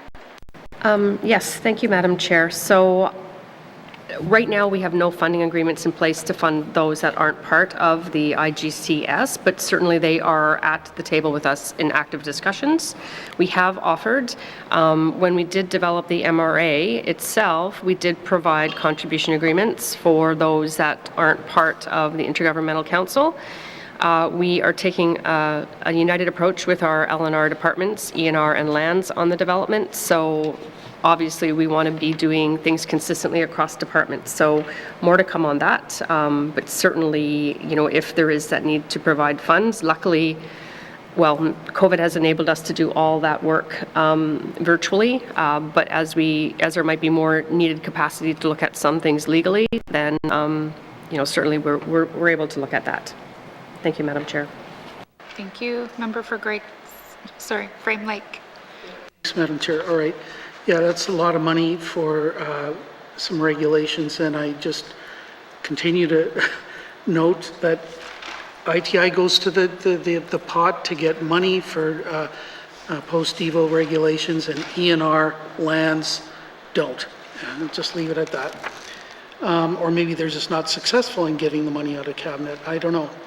I want to turn the page over to 218, the Indigenous Mineral Development Support Program, $100,000. Is this money to fund people to go to PDAC, the Prospector Developers Association of Canada conference, or Roundup in Vancouver? Is that what this money's for? Thanks, Madam Chair. Thank you. Minister of ITI? Thank you, Madam Chair. Madam Chair, that is but one example of what they might use that money for.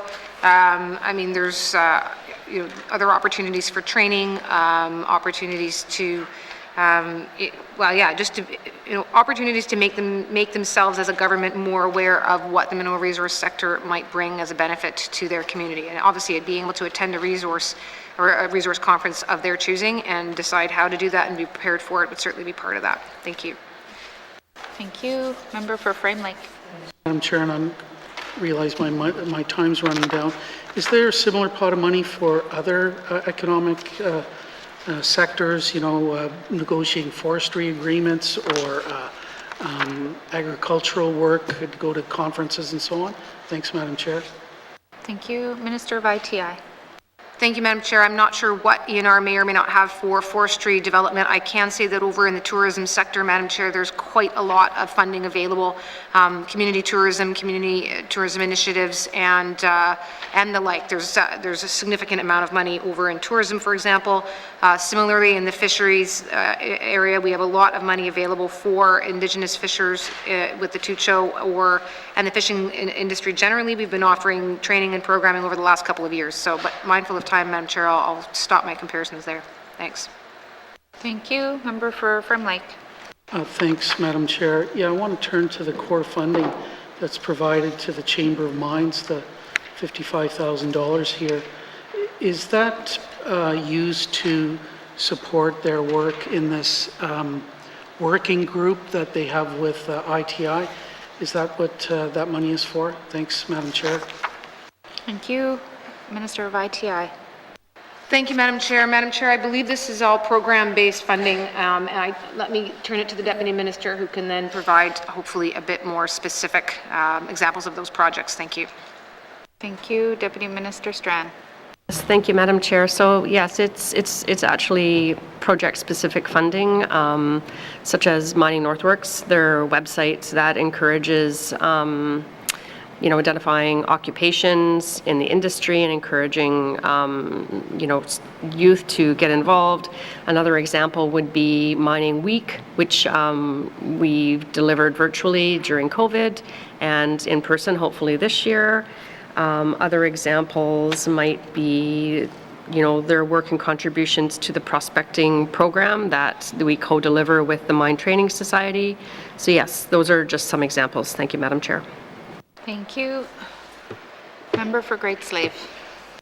Thank you, Madam Chair. I just wanted to point out, I think there's an error here. It's actually the N.W.T and N.W.T Chamber of Mines. So I think it's a really important distinction to make that this is a group that actually promotes cross-territorial economic development and is actually really, really important and critical to our work. So I'm actually quite concerned that we don't fund them more. I note that we do have an 80,000 in the 2020-21 actuals, and I know that's I think a COVID boost that was happening at the time. So could the minister speak to, given the importance of the mineral resource and extraction sector to our economy and our recovery, why we're not actually increasing the money to this important NGO? Thank you. Thank you. Minister of ITI. Thank you, Madam Chair. Madam Chair, I'm not sure that there were a lot of, Madam Chair, I can't necessarily say why we're not increasing to this particular NGO over one or another. As I've said, there's a lot of program-based dollars that go to them right now, and it may well be if there's further opportunities for them to apply to deliver programs or apply to deliver other opportunities, conferences or whatnot, they may well see that they are able to access those funds for other purposes. So, yeah, Madam Chair, I think I'll probably just leave it at that for now. Thank you. Thank you. Member for Great Slave. Thank you, Madam Chair, and I'm glad to hear that, because another piece of the work that I think that the members of the Chamber of Mines and such are doing is increasing awareness with our youth around the importance of geology, mining, and resources to the Northwest Territories. Such examples being the Rainy Lake Trail. I know that a lot of those members were involved there, and other sort of facilities that are used around Yellowknife that I'm more familiar with, but I'm sure elsewhere we only have to look at Norman Wells to see the influence of the resource sector there. I guess my next question then, speaking along that line, is I will just sit here and plug again for more money to the Indigenous Mineral Development and Support Program. I think this is really great. I felt it was wonderful to take part in seeing some of the first development of mineral resource strategies, but also mining projects that have kicked off that actually have Indigenous ownership, which I believe is the future of our extraction sector, because I was actually just saying to my colleague from Montfouille that my goal is to support the Indigenous people and what they want to do with their land. So if they came to me and said no mining, then of course that's where I would go, but that's not what I hear. So can the minister speak, and I apologize if she's already answered this, I was out of the room, to why we're not seeing a larger amount there, and I recognize we didn't have any money spent here in the COVID time. Thank you. Thank you. Minister of ITI. Thank you, Madam Chair. This is the first year that this has been introduced at this funding level. There wasn't a lot being spent previously, so I think at this point we'd like to see, and it's application based, so I'd like to see how this goes, what applications come in, what type of requests there are, and it may well be that it is quickly oversubscribed, which was probably a good sign for the interest by Indigenous governments in the Northwest Territories in terms of seeing opportunity and wanting to take advantage of it. So if we have a wealth of oversubscriptions, then I may well have to figure out what we're going to do going forward and how to manage that going forward, knowing the pressures put upon me by the Minister of Finance. Thank you, Madam Chair. Thank you. Member for Great Slave.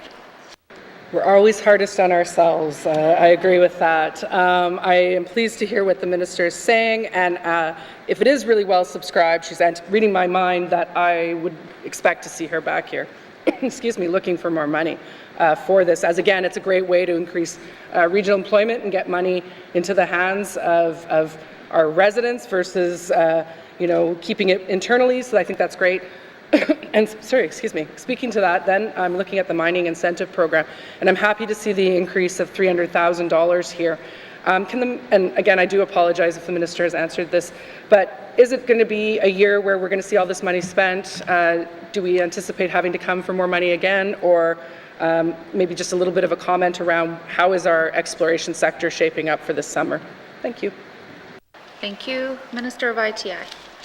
Thank you, Madam Chair. Madam Chair, I think there is a lot of good news right now in terms of exploration. Even the large diamond mines where you might think there's no more exploration happening are also looking at exploration programs on their properties potentially. There's some discussion of whether there's opportunities for them there. There's lots of opportunities happening in the gold sector. Rather a bit to my surprise, I have to say, I was quite struck at the amount of exploration happening in terms of gold. And then, of course, rare earths and critical minerals and metals, kind of all over the news, but this is also an opportunity for us here in the Northwest Territories. So as those commodity prices all go up, that only makes us more attractive, where notwithstanding the high costs, it starts to make sense economically for those projects to be looking here, given the strength of the sector that we have, given the strength of the geology. So I do expect that this will be oversubscribed. It always has been oversubscribed, even with the increase, and that is a good news story at the end of the day, given the leveraging that happens. Thank you, Madam Chair. Thank you. Member for Great Slave. Thank you, Madam Chair. And actually, I think that's the first time in a long time on talking around this topic that I'm feeling a bit of hope that perhaps maybe things are going to start to pick up. And I just want to state that I would be in full support if the minister came back for a supplemental for the MIP. I think it's a great way to keep people working, and I think it's really important to recognize too that our exploration and companies, our drilling companies, our construction companies, our ice road companies, all of them do hire Indigenous people. They're the wildlife monitors, they're often the drillers helpers, etc. So this is one way that actually does put money into the hands of residents of the Northwest Territories, as well as leading to the chance for them to have royalties down the road. So I really can't express enough in this House my support for this sector, and I will leave it at that, Madam Chair. Thank you. Thank you. Are there any further questions from members under Minerals and Petroleum Resources? Member for Hay River South. Thank you, Madam Chair. Yeah, I left the room for a bit too, and it sounds like I think most of the talk was probably around minerals, so I want to move to my favorite subject, petroleum. And I know that there hasn't been a lot of activity in that area, but however, with what's happening around the world today, and the price of crude oil, and countries looking for some independence, and others looking for to buy the crude. Has there been any, or has the department, I suppose, received any calls or any interest from any oil and gas companies from southern Canada that might be even having an inkling of maybe coming up this way, and maybe going back into some of the areas that they've been exploring? Thank you. Thank you. Minister of ITI. Thank you, Madam Chair. Let me turn that to the Deputy Minister. No one's called me directly, but let me see if there's been any discussion over at the department level. Thank you. Thank you. Deputy Minister Strand. Thank you, Madam Chair. Well, keeping in mind that we're a high-cost jurisdiction, but huge potential, I think infrastructure is our biggest issue, like in the N.W.T, for accessing some of the resources, across the Mackenzie. That being said, I mean, I have had a conversation with one that, have stranded, assets in the N.W.T, so they're looking at some creative things, but, very early stage. So I think it's not exactly like all dead here. When we were in the N.W.T just last year, I think they definitely would like to know what's going on and who's got what assets. But all the big players pretty much have assets here. I think we've improved 5 benefit plans over the last year of reclamation on some of those assets. So, it's an active conversation. We're going to be down in Calgary at the Arctic Energy Show at the end of April, and certainly we'll be meeting with them and seeing if they do have any plans. Maybe they would reconsider given the global situation that we're facing. So more to come on that, Madam Chair. Thank you. Thank you. Member for Hay River South. Thank you, Madam Chair. When I look at oil and gas, and I look at where it is, it's pretty well straight down the Mackenzie Valley into the Arctic Ocean and further than that. And, there was a lot of exploration back in the 80s, 70s, 80s, and a little bit here in the last while around I guess maybe Inuvik a bit, and in the Satu as well. But, when I think about the impact of this, is that it may be an opportunity to open up some highways and push them a little quicker to get some of that work done. So has the department, I guess, had any discussions with Indigenous groups with respect to potential for oil and gas activities in their areas? Thank you. Thank you. Minister of ITI. Thank you, Madam Chair. Madam Chair, I think Deputy Minister already mentioned that the Sawtooth still has a fair bit of interest in this area, but probably the bigger area of conversation would be with the N.W.T Regional Corporation. They, of course, have the M18 asset that they have in the north, and would be in that area of some liquid natural gas potential. So that would be the one group where, as I said, there's definitely been some conversations with them, and looking to continue that. Thank you. Thank you. Member for Hay River South. Thank you, Madam Chair. The government has MTS, which is a very important component to the to exploration. You have a lot of big pieces of equipment that has to go into areas that maybe not have the roads or the winter road infrastructure as well. So there's a lot of opportunity there as well to make some sales. And I see the oil and gas sector as to be a driver, I guess, for businesses along the valley and into the Arctic, and it's important. It's created a lot of business. It's provided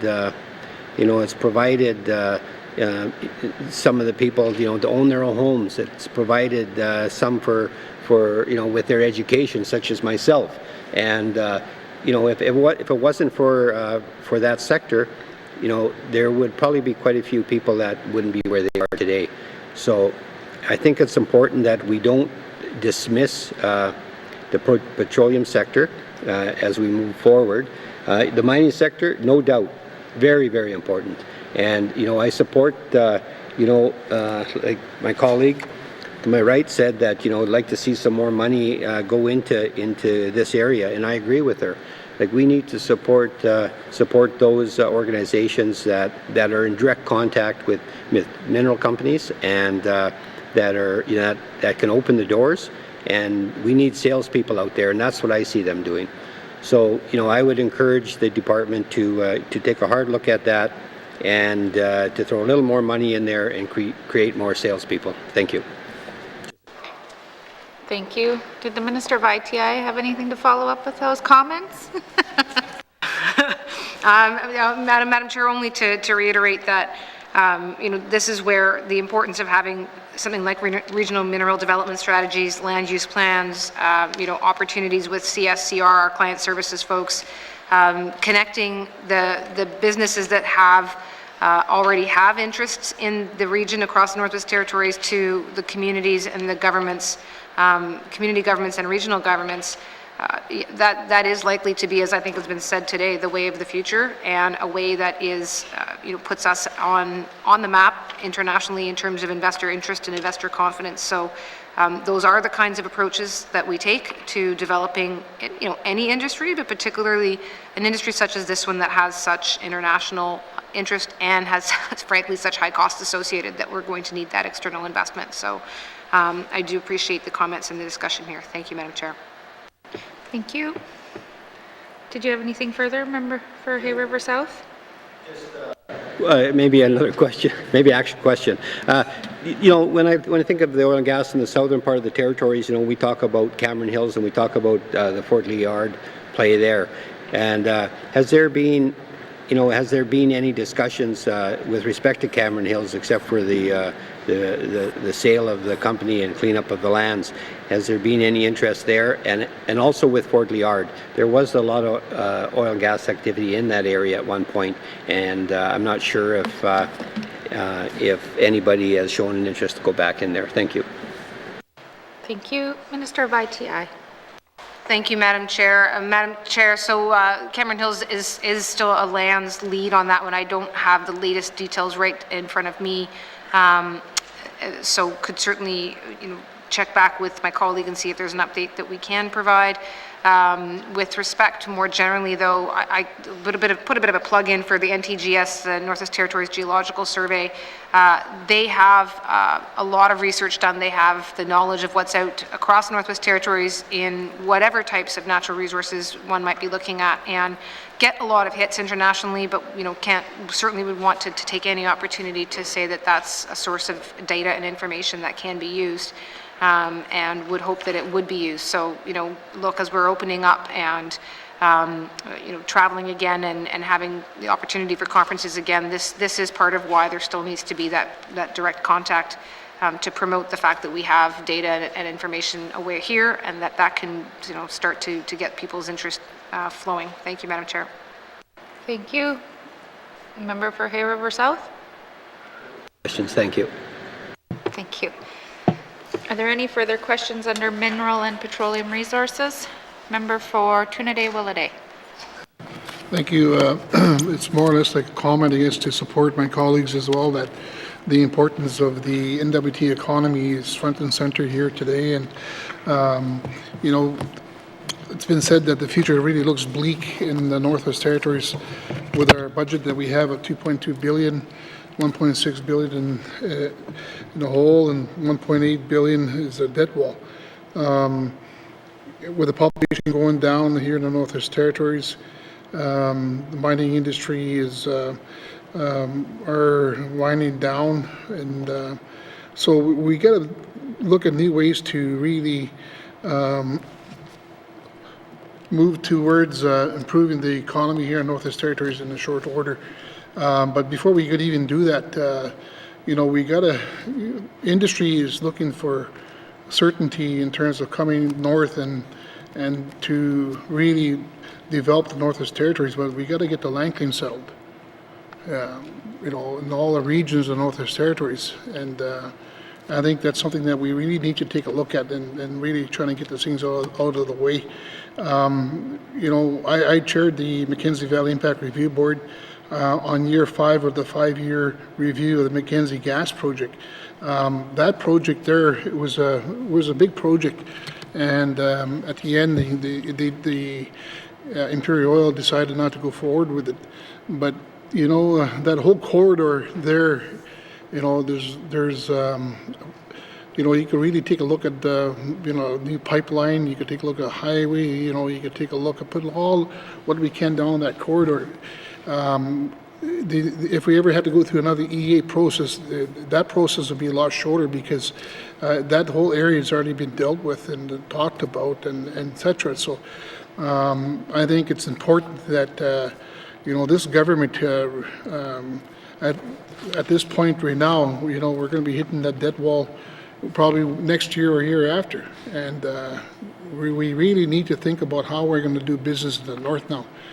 And the economy is front and center, and I think that it's something that we can't turn away from. And I know when we talk about looking at how we could work with the exploration, and I know there's limited amount of monies there to really advance some of these areas compared to the Yukon, and the Yukon has spent millions of dollars in helping young companies to come into the Yukon, etc. So I'm not sure if ITI is able to take a look at this area so that we could really look at advancing some of these areas in mineral developments in the Northwest Territories. But I just want to say that to support my colleagues, that this is something that we really need to support, and also get the land claims done.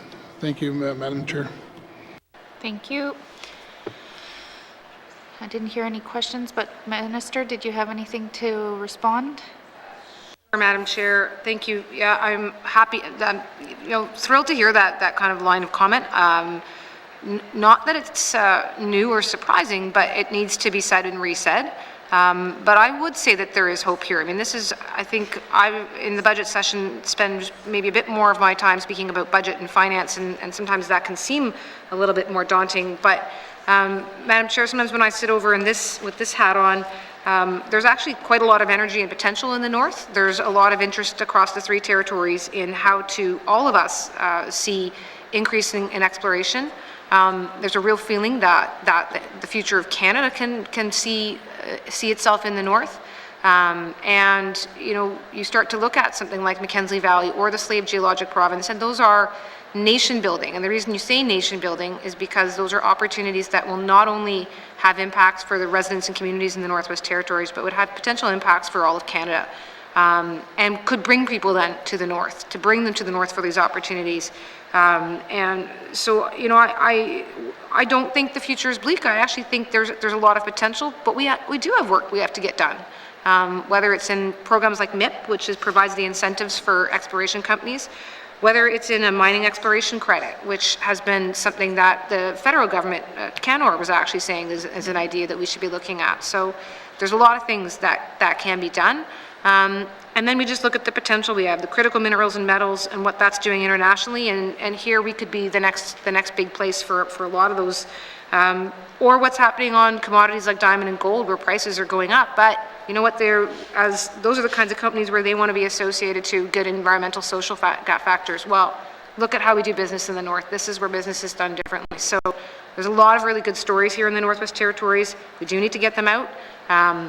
There are challenges, there's high costs, but there are programs in the work, there's efforts in the work to try to mitigate those costs or to outweigh them with other positive benefits, such as you know, showing what kind of governance factors we have here in the Northwest Territories and the relationships with Indigenous governments. Thank you, Madam Chair.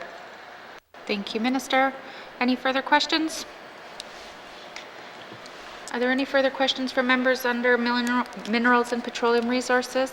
Seeing none. Industry, Tourism and Investment, Minerals and Petroleum Resources, Operation Expenditure Summary, 2022-2023, main estimate $16,186,000. Does committee agree? Thank you. We'll now turn to page 202, 221. Industry, Tourism, Investment, Tourism and Parks. And there's information on 222 and 223 and 224 for that section. So up to 224. Questions for Tourism and Parks?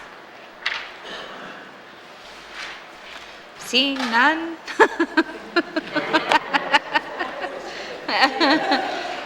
Hay River South. Thank you, Madam Chair. Over the last 2 years, I think we found that a lot of people in Northwest Territories started to use or used our parks. And I think that it was an eye-opener for a lot of them. I know it was for Miss Cleveland, who just loved Hay River. Her kids loved Hay River.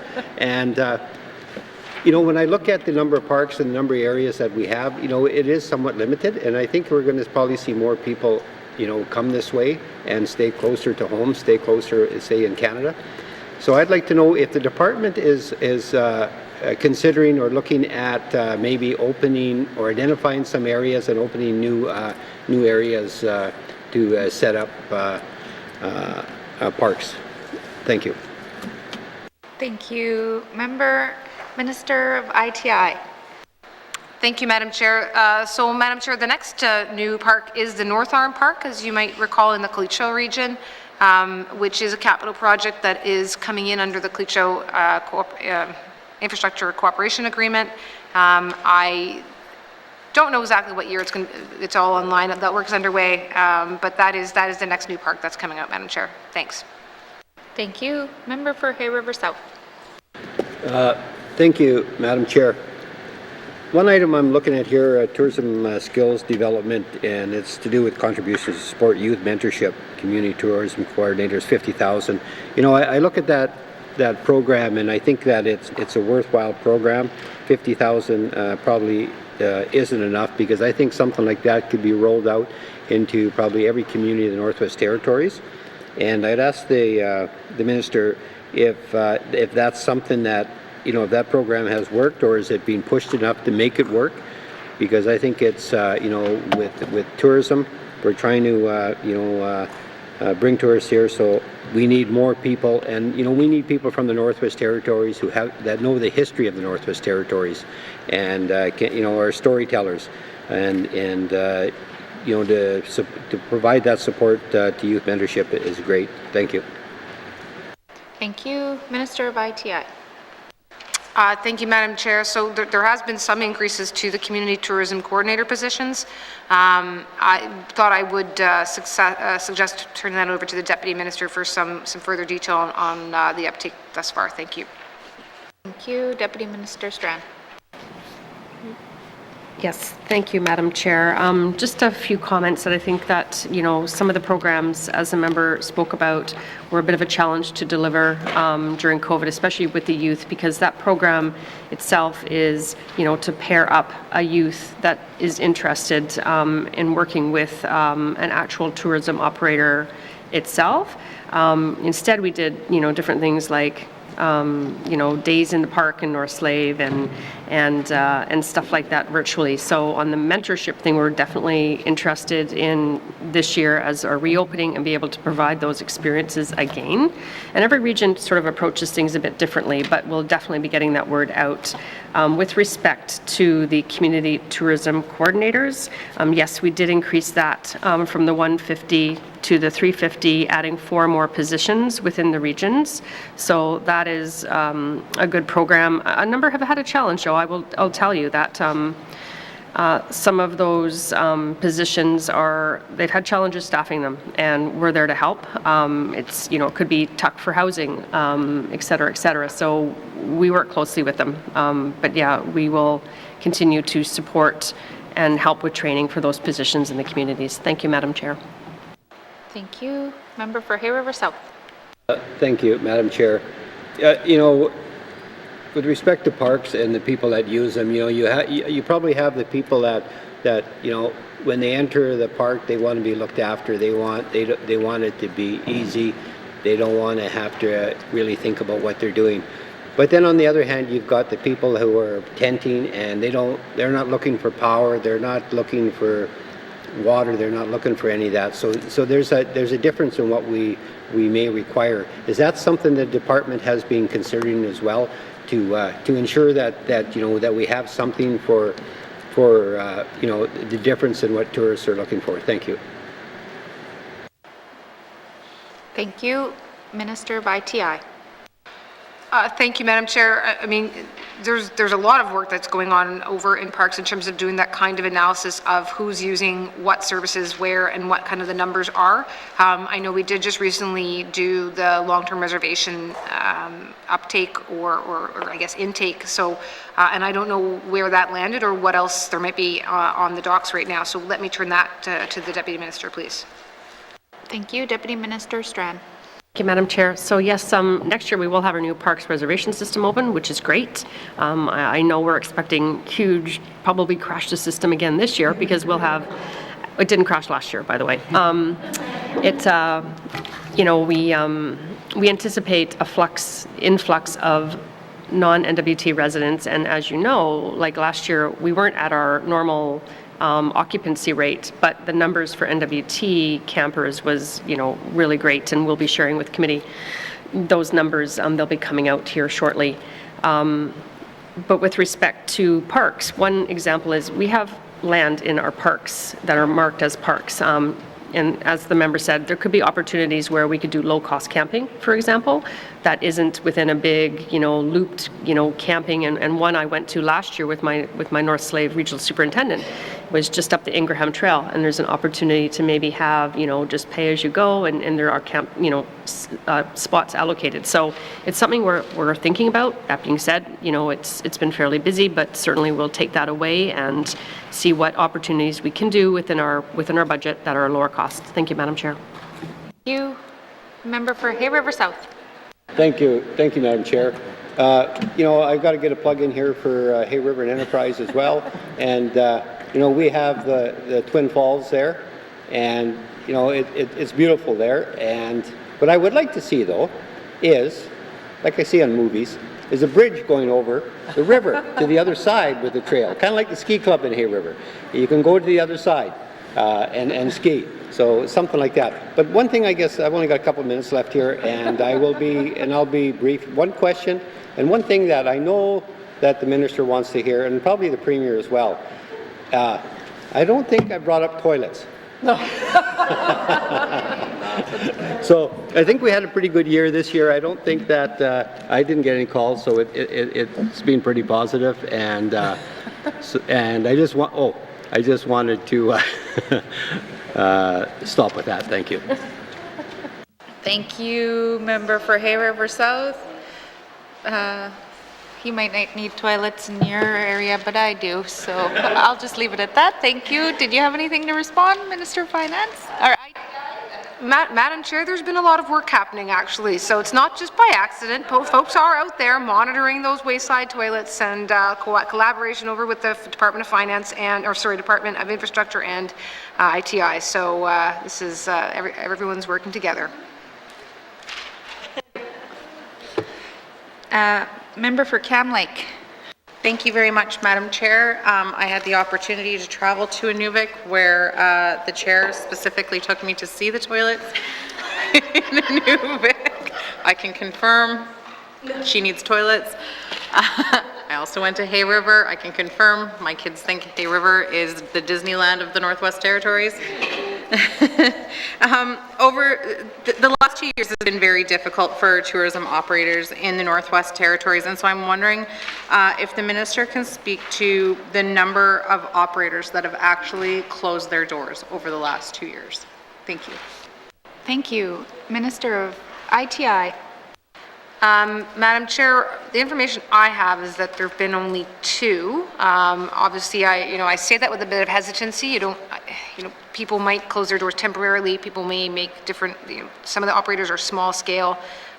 So yeah, the formal information I have is 2. But I want to be mindful that it's an industry that has struggled a fair bit. But out of the tourism operator licenses that we've issued, there's only a couple that we've lost, and again, a lot of interest in the area. So hopefully to see folks back at it again. Thank you. Thank you. Member for Cam Lake. Thank you very much, Madam Chair. And I do note that the Growth and Recovery by Investing in Tourism Fund is sunsetting for 2022-23. And I'm wondering if there are, if the minister can speak to funding programs to help people, because like she says, they may not have fully closed their doors, but they may have drastically scaled down. I know people who have sold off a lot of equipment, who have kind of taken a necessary step back to make ends meet. And so I'm wondering, now that our doors are open again, if there are supports for people to kind of ramp up and hopefully support an influx of tourists. Thank you. Thank you. Minister of ITI. Thank you, Madam Chair. Madam Chair, the shift really is now away from relief into recovery. There is Tourism 2025, which is the 5-year strategy that you might recall was coming out back in March of 2020, but we put a hold on it and took it back, and grateful to have done so, not knowing then what we know now, which is the level of impact on the industry. So there is funding in this proposed budget for Tourism 2025, looking at just over $1 million in 22-23 to support 4 different priorities. The investment that we need in the infrastructure for the industry, engagement with the tourism stakeholders, helping them gather data about the market, and of course, helping them build the capacity. So there certainly will be and are financial supports available through the department for the industry. It's just that the focus now is to shift towards reopening. Madam Chair, I'd be remiss to not say this is an area where we do get a lot of support from Canor. And a lot of the programs are often jointly funded by the two. So expecting that to continue in some fashion.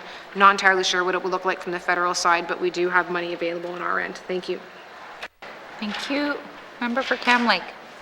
Thank you very much, Madam Chair. I'm looking at tourism industry contributions, which has seen a decline in the main estimates from 4.1 to 3.3, and this is the line item that deals with marketing and industry association support for N.W.T tourism, including funding for large-scale marketing campaigns. And I'm wondering why now that we are opening our doors and hoping to attract a lot of people from around the world. I see that this is what is this is the section where we speak to marketing the N.W.T to the world as a premier tourist destination. So I'm wondering why the decline in that funding at a time where really we should be stepping it up. Thank you. Thank you. Minister of ITI. Thank you, Madam Chair. Yeah, Madam Chair, I don't think this tells the full story of the efforts that are going to be happening over with N.W.T Tourism or Destination Canada. So if I might send that one to the Deputy Minister to just explain how that has shifted around. Thank you. Thank you. Deputy Minister Strand. Yes, thank you, Madam Chair. So yes, the member is right. There was a slight sunset. That being said, at the present time, Canor is providing those marketing funds to N.W.T Tourism for a 2-year basis. We continue to work with N.W.T moving forward on that. At the time, you know, remember Canada 150 was one of those large-scale marketing campaigns. But certainly, you know, we as a department will be taking that away and working with N.W.T. We totally recognize the need, you know, for those marketing campaigns to continue and even become more increase and to, you know, a wider audience. Thank you, Madam Chair. Thank you. Member for Cam. Thank you very much, Madam Chair. I'm wondering if we know how much the contribution is for the 2-year agreement with Canmore. Thank you. Thank you. Minister of ITI. I'll send that back to the Deputy Minister, please. Thank you. Deputy Minister Strand. I'm sorry, Madam Chair. Yes, so that funding from Canor is approximately $1 million. Thank you, Madam Chair. Thank you. Member for Cam Lake. Thank you very much, Madam Chair. So that puts us back up, luckily, to replace that sunset that's seen in that area, but it doesn't put us up and above. And considering that in a year where we couldn't really have tourism, we spent over $4 million right now, I think would be a time to be able to kind of tap into a market that the GNWT wasn't a leader in, but had a lot of potential to be a leader in, and that's that eco and cultural tourism. Before the pandemic, BC was seeing massive, like hundreds of millions of dollars in cultural tourism, and I think that the N.W.T has some incredible cultural experiences to offer, especially outside of Yellowknife. And so my next question is, what is ITI doing along with this Canor funding and Destination Canada and N.W.T in order to drive tourism outside of Yellowknife? Thank you. Thank you. Minister of ITI. Thank you, Madam Chair. Madam Chair, I couldn't agree more. I mean, and I think I've said this, that the benefits of taking tourists outside of Yellowknife benefits Yellowknife, or outside of Inuvik benefits Inuvik, because they're still coming in and coming through regional centres as well. I mean, Madam Chair, the money that's allotted here under tourism and tourism product development is certainly not just for regional centres. It's really meant for those small operators, and often it's the small operators that are, you know, the ones that will truly provide that sort of one-on-one and personal experience. So, you know, I'm kind of going back to this being money that's going to the tourism coordinators, the individual communities, and the marketing of all of those opportunities by N.W.T Tourism. They understand, and I've had the opportunity to look at what the products were that they had right at the beginning of the pandemic, or I guess right before the pandemic. They were territorial wide. They were focused on that breadth of experience, and you know, wanting to, yeah. I mean, again, I'm kind of going to be mindful of the time here, that there's 2 minutes left. It's literally the focus of all of the money that's here. It's the point of all of it that's here, to make sure that that is something that benefits the whole of the territory, and that the operators are ready for it when folks are coming to their communities, which was probably a place of challenge before the pandemic. A lot of the money we've spent in the last couple of years on recovery has actually been money that can be used for, you know, training, for infrastructure, for product development. So, you know, hopefully, if that was successful, folks are even in a better place to, in fact, be welcoming people back. Thanks, Madam Chair. Thank you. Member for Cam Lake. Thank you very much, Madam Chair. Madam Chair, with my last 1 minute here, I just wanted to kind of make, I guess, put a little plug in for some food for thought here. And there's nothing that drives me more crazy than when I get to a retail outlet that is selling mass-produced arts from down south. We have so much to offer here in the territory. There are so many people even in this room right now that are wearing locally produced art very passionately. We have Minister Simpson wearing his vest, which he told me he made himself, and I believed him for a very short period of time. He did not. But I'm wondering if the minister can speak to how the economic diversification key activity is working together with the parks and tourism key activity to bring our local crafters and artisans together with our tourists and our retailers. Thank you. Thank you. Minister of ITI. Thank you, Madam Chair. So, Madam Chair, it is part that does fall under the arts strategy that, of course, is shared between ITI and EC&E, but to the extent that it's shared within ITI, you know, I mean, we're not such a huge department that that there's not collaboration from within the same department. And there's a lot of displays that are out at the tourism intake points, a lot of work that's trying to be done, again, probably more on the art strategy side around ensuring that the producers themselves and the artists know how to get their products out, how to market them, how to develop their websites, you know, everything right down to the polar bear diamond, if I might go into yet one of the other activities that we had, you know, and the interest there that they are using arts to promote, and they're, you know, trying to put themselves out there in a way that folks are associating all of those items with the Northwest Territories. Thanks, Madam Chair. Thank you. Member for Frame Lake. I didn't have my hand up. Thanks, Madam Chair. Member for Great Slave. Thank you, Madam Chair. I won't repeat everything my colleagues have said around the tourism support funding and the Canor, and I appreciate the minister's response to those, and I'm looking forward to more Canor funding announcements down the line. So I think that's great. My question is around, at one point the federal government had been talking about incentivizing tourism and movement of Canadian tourists within the country. And they were sort of calling it at the time at the FPTs like a sort of a grant or like a tax benefit or such. I'm just wondering if there's been any further discussion from the feds about that sort of thing. So not necessarily funding to the territory, but rebates or incentives to the individual tourists to come here. And then specifically, if that is the case, is there anything specific to the north? Thank you. Thank you. Minister of ITI. Thank you, Madam Chair. So there was the change from the federal government in their last budgetary cycle now, so that the travel benefits are no longer requiring folks to have that from their employer, that they can be more broadly claimed, and that you know, does hopefully incentivize people, at least in the Northwest Territories, to travel. That's not necessarily the full Canada-wide kind of incentive that we might then, you know, hope for, that could really draw people up to the Northwest Territories. So we don't, I don't know if there's a tax credit or tax incentive to do that sort of on a nationwide basis, but I can say that we've had a couple of FPTs now with the tourism minister, and the new tourism minister, Minister Boissonneau, is very keen to see a growth in this sector for all regions. I mean, everyone's had such an impact from COVID that I think there's a real pent-up, not only demand, but sort of a pent-up on the side of the supply of wanting to see that growth. So, you know, never know what might come, but we'll kind of go from there. Thanks, Madam Chair. Thank you. Member for Great Slave. Thank you, Madam Chair. And I would actually really strongly encourage the minister to go back and work with her two territorial colleagues to really push the federal government for a northern travel incentive.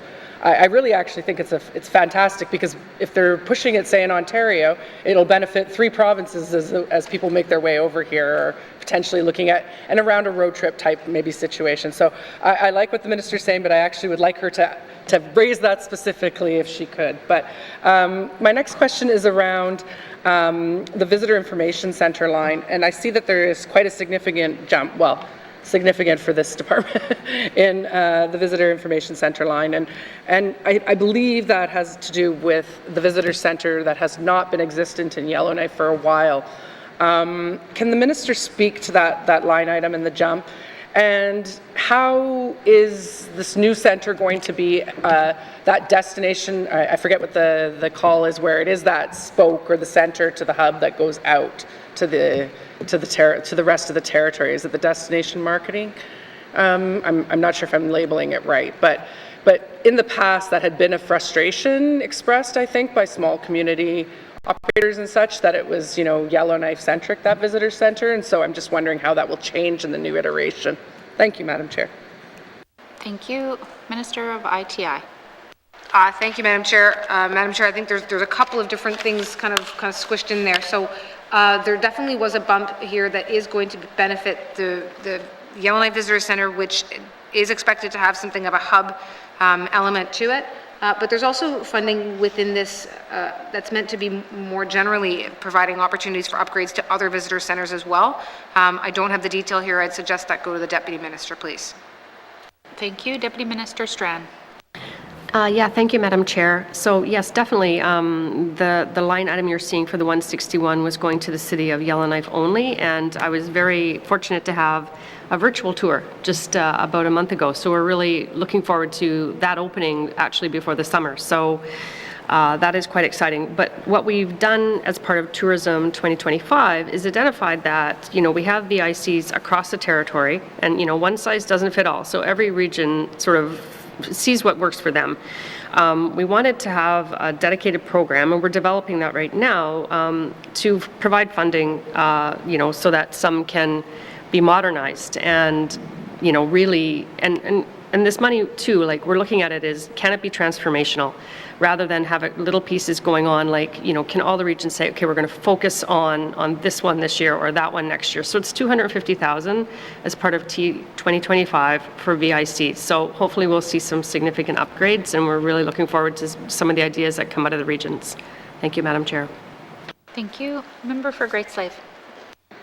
Thank you, Madam Chair. I really like what I hear there around the idea of not always just sort of little bits going out, which, may band-aid a situation in one area, but doesn't really lead to a long-term solution. I think one of the issues that will really hurt tourism and any of our economic development going forward is the housing issue. I'm not going to get into that because that's not the right minister, but that has been something we've been repeatedly hearing now, is that even if we want to bring people in, we don't have housing for them. And I guess why I bring this up is just to maybe ask for the minister to be advocating for some sort of change to the allowance of structures on sites. And I know, again, not her department, but so that, temporary structures could be brought in, such as we've now seen for the new warming center, where they don't have to be piped, they don't have to be hooked up to sewer, and allowing more flexibility that way, so that in the meantime we can at least use temporary structures to house some of the people that are going to be needed here, and particularly as our tourists, sorry, I should slow down, sorry interpreters, particularly as our tourism is, is generally a seasonal economy at this point, either being winter or summer, but the summer one more so. The housing doesn't need to be the robust northern housing necessarily if we're bringing them in the winter, and maybe that is some way to increase. I often saw in British Columbia that you would see international tourists, but they were doing the tourism jobs in BC. So often the ski instructors were from Australia, or the rafters were from Europe. So I think there's an opportunity for us to look at some sort of model like that, and look at our immigration and all of that, and play that into providing, to having more employees or staffing for tourism. I guess I'm just going to leave it at that. I think that's more of a, excuse me, a comment, and I think my colleagues covered everything else. Thank you. Thank you. Minister of ITI, did you have anything to follow up? Madam Chair, labour market shortages in this industry are actually top of mind. We don't necessarily hear about it so much here in the Northwest Territories, but they are definitely a focus on the federal, provincial, territorial tables.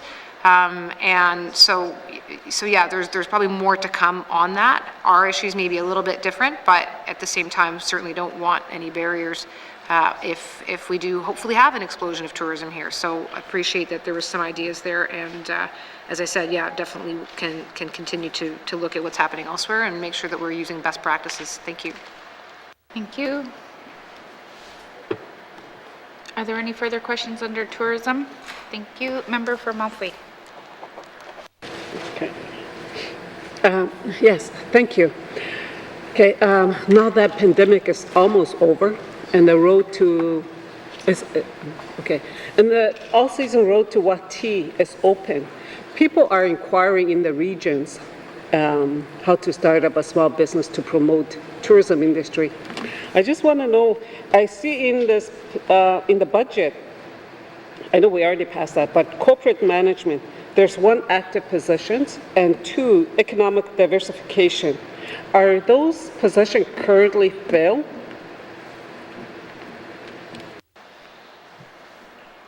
Thank you. Member,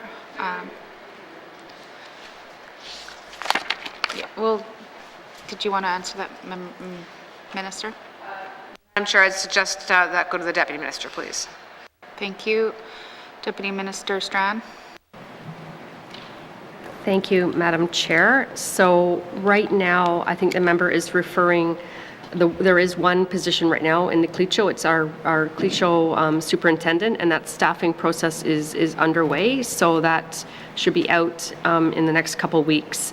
Also in the CLECHO, we do fund to the CLECHO government directly for 3 economic development officers, and those are staffed by the CLECHO themselves. I hope that answers the question for the member. If not, happy to see if I've got this wrong. Thank you, Madam Chair. Thank you. Member for wait for your light. Member for Montfouet, if we can just stick to tourism and parks. So, yeah, thanks. Yeah, I understand about that one. I am aware of that, but I'm just asking about, because tourism is almost here and then pandemic is almost over. So that's why I'm asking, and with the all-season road open and people are asking, so that's why I was inquiring about that, if those were active positions. So, but I will talk to Caroline about the other position that was just mentioned. And then that I heard the minister talk about the North Slave Park. So it's going to be open, but is there a timeline when it's going to be opening, or like when the project is going to be completed? Thank you. Minister of ITI. Thank you, Madam Chair. I believe that's summer of 2023, so we have this construction season coming up for the bulk of the work under this capital project, and then it will be good to go for the following season. Thank you. Thank you. Member for Montfouet. Okay, thank you.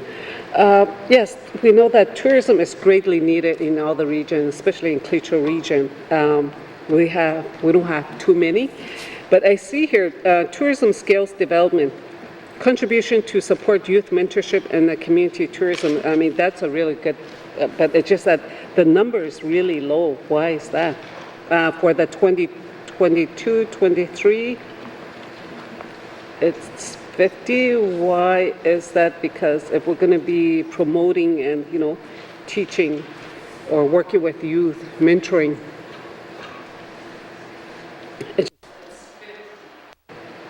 why the budget is low in this area. Thank you. Thank you. Minister of ITI.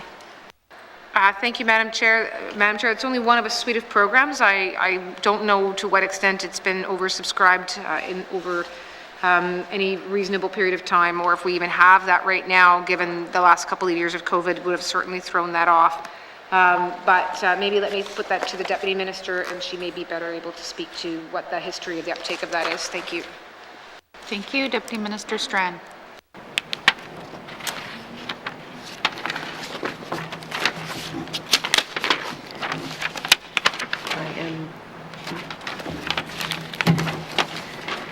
Thank you, Madam Chair. I am looking for that tourism skills development program right here.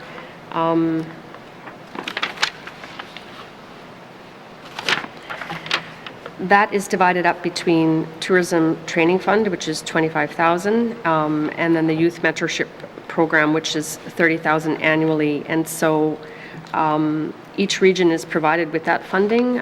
So that is And I'm sorry, Madam Chair, I do not have all of the details with me, but if we could take that back to provide the details on the uptake of those programs. Thank you, Madam Chair. Thank you. We'll take that as a commitment to return with that response. Thank you. No further questions? All right, so are there any further questions under tourism and parks? Seeing none, industry, tourism and parks and industry, tourism and investment, tourism and parks, operation expenditure summary, 2022-2023 main estimates, 16,254,000. Does committee agree? Thank you. Committee, are there members that are going to have questions for the information items? Okay, well, we'll break right now and then we'll come back to the information items.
I now call Committee of the Whole back to order. Committee, we are on industry, tourism, investment, and we finished the last key activity, and we ended with the information items on page 225. Northwest Territories Business Development and Investment Corporation, and 226. 227 is Northwest Territories Environmental Studies Research Fund. 228 lease commitments, and 229 work performed on behalf of others. Do I have questions from members? Member for Cam Lake. Thank you, Madam Chair. I'll just ask a couple really quick questions. In the aftercare supports, which end on March 31st, 2022, there was $100,000. I'm just wondering if there is any money left in that pot, or was it fully subscribed? Thank you. Thank you. Minister of ITI. Thank you, Madam Chair. Madam Chair, I am trying to see that here. I may have to commit to get back to the member just to confirm that. Thank you. Thank you. Member for Cam Lake. Thank you, Madam Chair. I appreciate that commitment. I just wanted to be able to let constituents know if there was still funding available there. Thank you. Any further questions? No?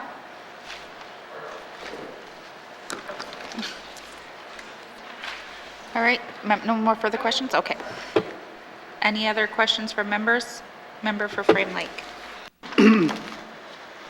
Thanks, Madam Chair. I want to go to the Northwest Territories Environmental Studies Research Fund.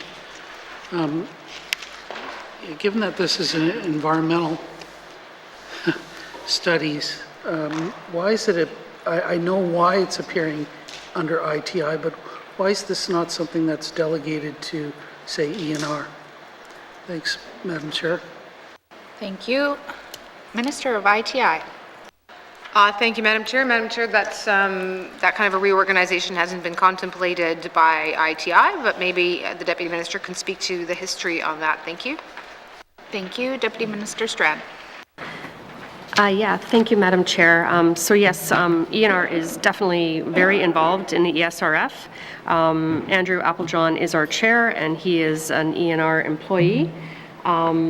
So although the funds come through the PRA, which is the Petroleum Resources Act, we jointly manage this fund together, and ENR, we do provide some funding to ENR to cover the salaries for those that do work on implementing the projects that the ESRF funds.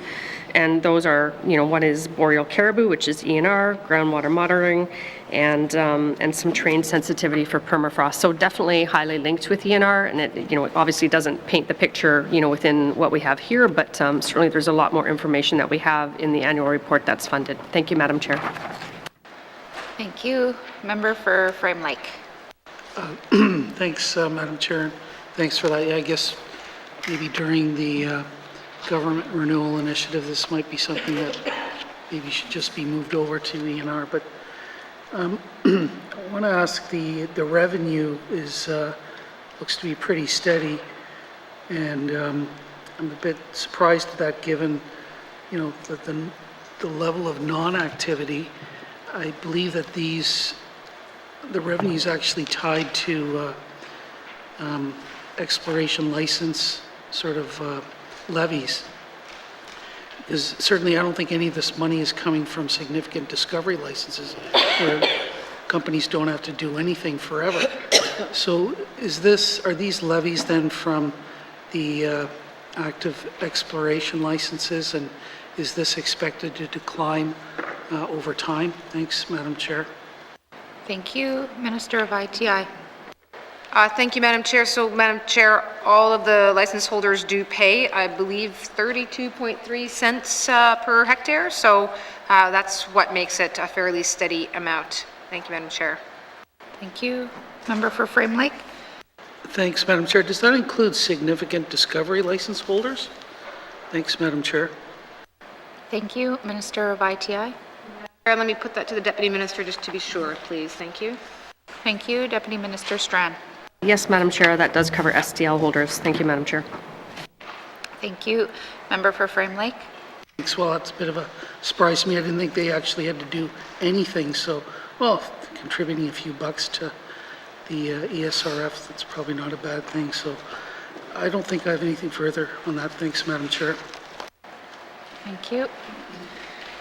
Member for Great Slave.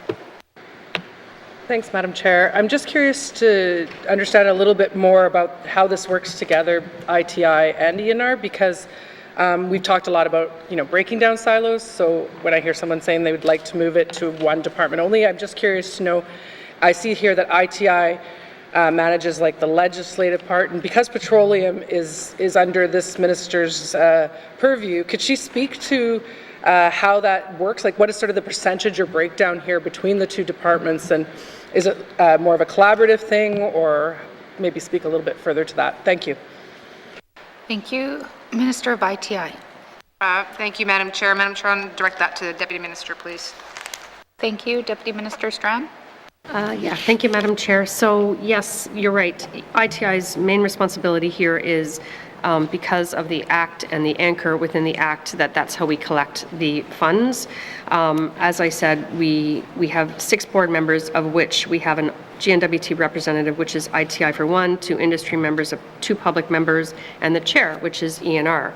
And also we do pay, as I mentioned, compensation for an ENR salary to do the work that the fund entails. So it really, I guess, in a lot of ways, is a good partnership and largely implemented by ENR. Thank you, Madam Chair. Thank you. Member for Great Slave. Thank you, Madam Chair. I appreciate that answer because, I actually think this is a great example of what we're actually trying to move towards. And I've often thought, or it's not just me, but having discussions around, we tend to have departments and then certain things are slotted into them. But if we truly want to change to not having those silos, you have to kind of look at the issue and then put the people around it. And that we talk about that when it comes to people, and I think it's the same thing for the economy. So I would actually like to see this type of a scenario. And I think when I hear the ministers talk about the ADM working tables and things, I think that's also somewhat of a similar model to how this might work. And I think it's a great way to check and balance between the interests of industry and the environment. So can perhaps the minister speak to if there are other areas where this type of model is in the department already, or something similar to this that we could also look at as an example? Thank you. Thank you. Minister of ITI. Thank you, Madam Chair. The one that comes to mind is the remediation economy work, for example. So this is an ENR lead, and I don't want to go too far down the road, but it's because it is an ENR lead, but it's one where I know both departments have worked fairly closely together. Similarly, the work around reimagining closure, which is not a N.W.T project at all, but to the extent that we participate in it, I believe that one is infrastructure and ITI are the leads there in terms of being able to participate and respond. The art strategy, sort of not quite the same area, but again, very much ECE and ITI are involved. And economic development on wood pellets and the opportunities around forestry, again, very much ENR and ITI working together on that. So one, Canal Trail is another one where we've got tourism, but there's a significant ENR portion involved there. So there's actually quite a number of these initiatives. Like I said, if I'm not mistaken, Minister Thompson and I have now set up ourselves quarterly meetings, just given the amount of things that we seem to have overlapping one with the other. Thank you, Madam Chair. Thank you. Member for Great Slave. Sorry, Madam. Thank you. I, again, also appreciate that answer because I think that's exactly what we're striving to do here, and I appreciate the minister's efforts towards being collaborative in that way, because I think once we get into the departments and we have our our sort of focus and the work we're doing, it's very easy, and even in this job, to get very tunnel visioned. And when you get into the echo chamber of only working around people that say the same thing as you, you often miss lots of opportunities, and you miss the holistic nature, really, and complexity of the work we're trying to do here. So to me, that's actually really important and something I strive to do personally. So I guess that's more of a comment. I think this is great, and yeah, Thank you. Thank you. Minister of ITI. Thank you, Madam Chair. No, I'm glad that the message is getting through, because I think there has been a history of some departments, particularly ITI and ENR, being of different stripes, and that simply has not been my experience. To the extent that that was a belief, I think both Minister Thompson and I are quite happy to dispel that myth. Thank you. Did you have any further questions? Okay. Are there any further questions under the information items? Seeing none. Thank you, members. Please return now to the department summary found on page 205.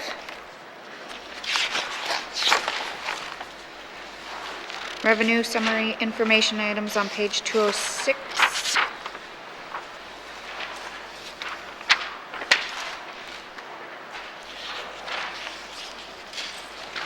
Are there any questions?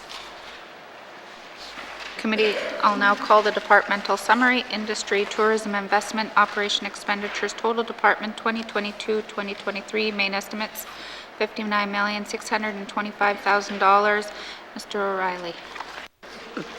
Thanks. Thanks, Madam Chair. Actually, I did have, if we're going to pass revenue summary, I did have some questions about that. I wasn't quite on the ball here. If I could ask some questions about the revenue summary.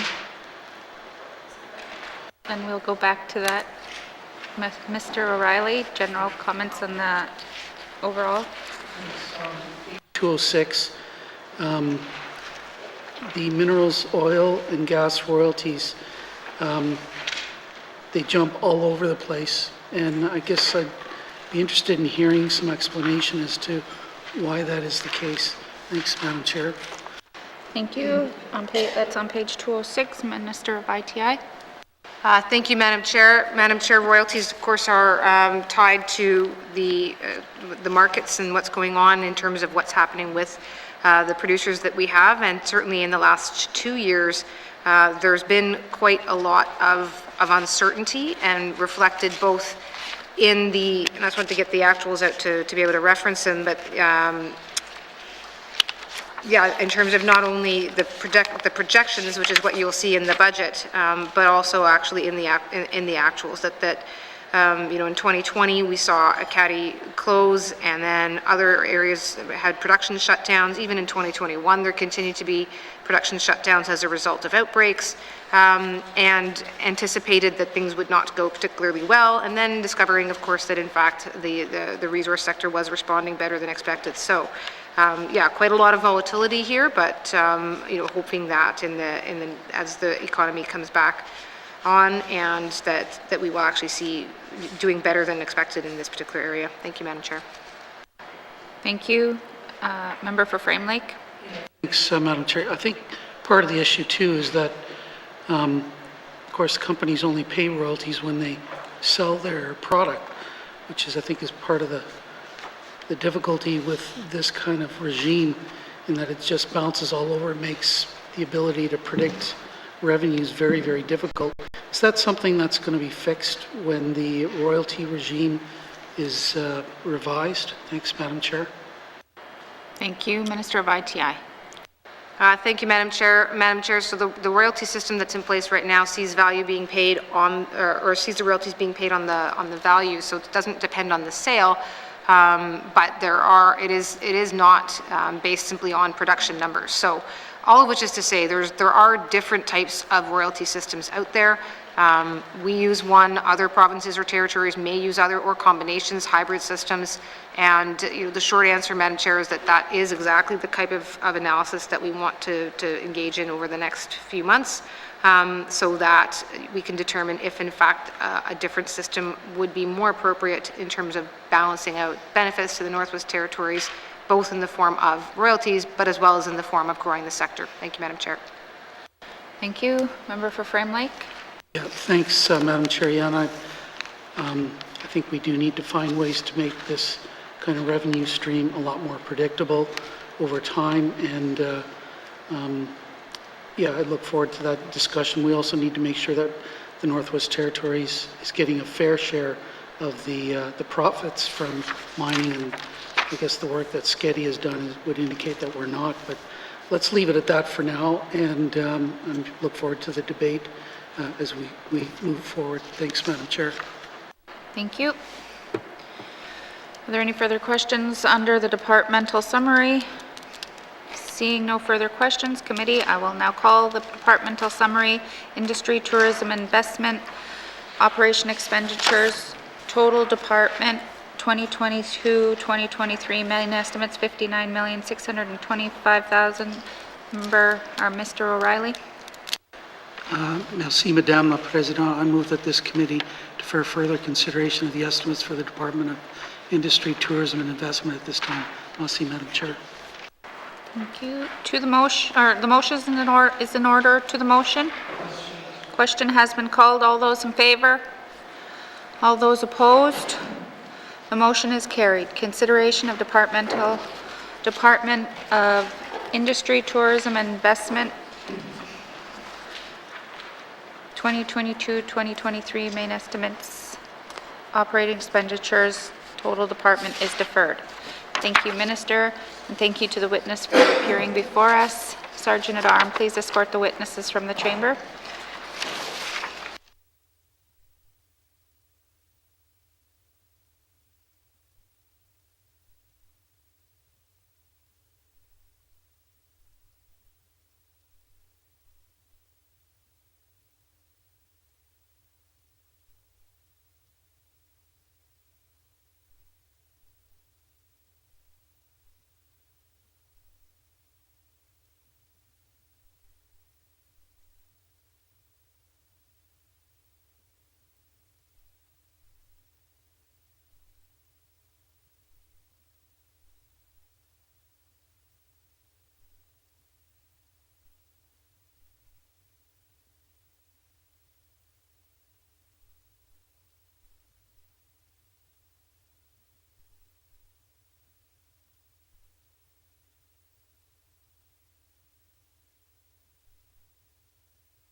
Committee, we've agreed to consider table order.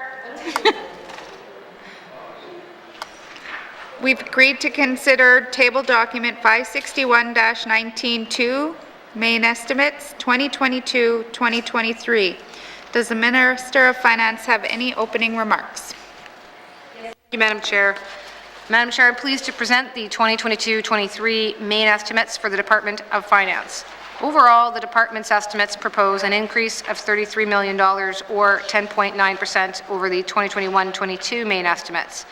These estimates support the mandate objectives for the Department of Finance while continuing to meet the N.W.T's fiscal objectives to prioritize responsible and strategic spending. Highlights of these proposed estimates include the sunset of $1.1 million in contributions to the Northwest Territories Housing Corporation associated with the Low Carbon Economy Leadership Fund Agreement, $3.3 million in forced growth, which includes $1.9 million in additional funding for insurance premiums for coverage for N.W.T-wide assets, $262,000 to increase the capacity of finance to provide benefit services to N.W.T employees, and $1.1 million increase to the contribution to the Northwest Territories Housing Corporation for public housing expansion and additional property tax costs. An incremental increase to the carbon tax offset rebates of $8.2 million and an incremental increase of $12.2 million for annual service payments on the Clucho All-Season Road. An increase of $2.94 million to accompany salary increases resulting from the new collective agreement with the Union of Northern Workers, which includes $2.06 million directly rated to finance and $882,000 to be provided to the Northwest Territories Housing Corporation. $8.5 million to account for the increased accretion and amortization costs in compliance with the new accounting standards for asset retirement obligations, and a reduction to travel budgets of $602,000 to align expenditure appropriations with duty travel requirements during the COVID-19 pandemic, of which $68,000 applies to the Northwest Territories Housing Corporation. These estimates continue to support the priorities of the 19th Legislative Assembly and supports the vision of a budget 2022 by supporting strategic investments to expand the economy and reduce the cost of living in communities across the Northwest Territories, continue to deliver and improve procurement services and contracting opportunities, and ensuring that the N.W.T departments have the support they require to manage both human and financial resources appropriately. That concludes my opening remarks, Madam Chair. Thank you, Minister. Do you wish to bring witnesses into the House? Yes, please, Madam Chair. Thank you. Sergeant at Arms, please escort the witnesses into the chamber.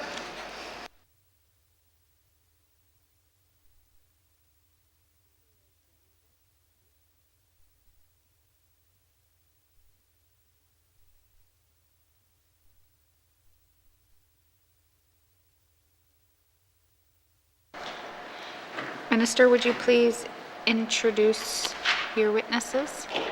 Madam Chair, on your right, Bill McKay is the Deputy Minister of Finance, and on the left, Terence Coutre is the Deputy Secretary to the Financial Management Board. Thank you, and welcome. The committee has agreed to forego general comments. Does the committee agree to proceed to the detail tabled in the document? Thank you. Committee, we will defer the departmental summary and review the estimates by activity summary, beginning with the directorate, starting on page 140 with information items on page 143. Questions?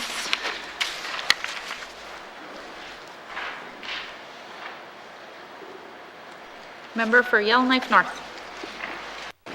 Thank you, Madam Chair. I actually have a few questions about the departmental summary that are just unique to finance. I'm wondering if you would prefer I ask them at the end or ask them now. I would, when we go back and we call the departmental summary, then you can ask in regards to the departmental summary. So, do you have questions on the directorate? Go to some, anybody has questions on the directorate?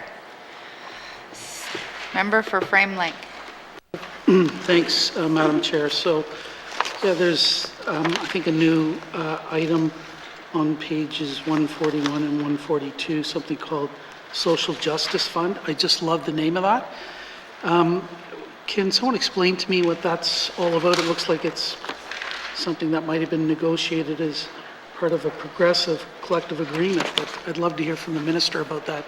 Thanks, Madam Chair. Thank you. Minister of Finance.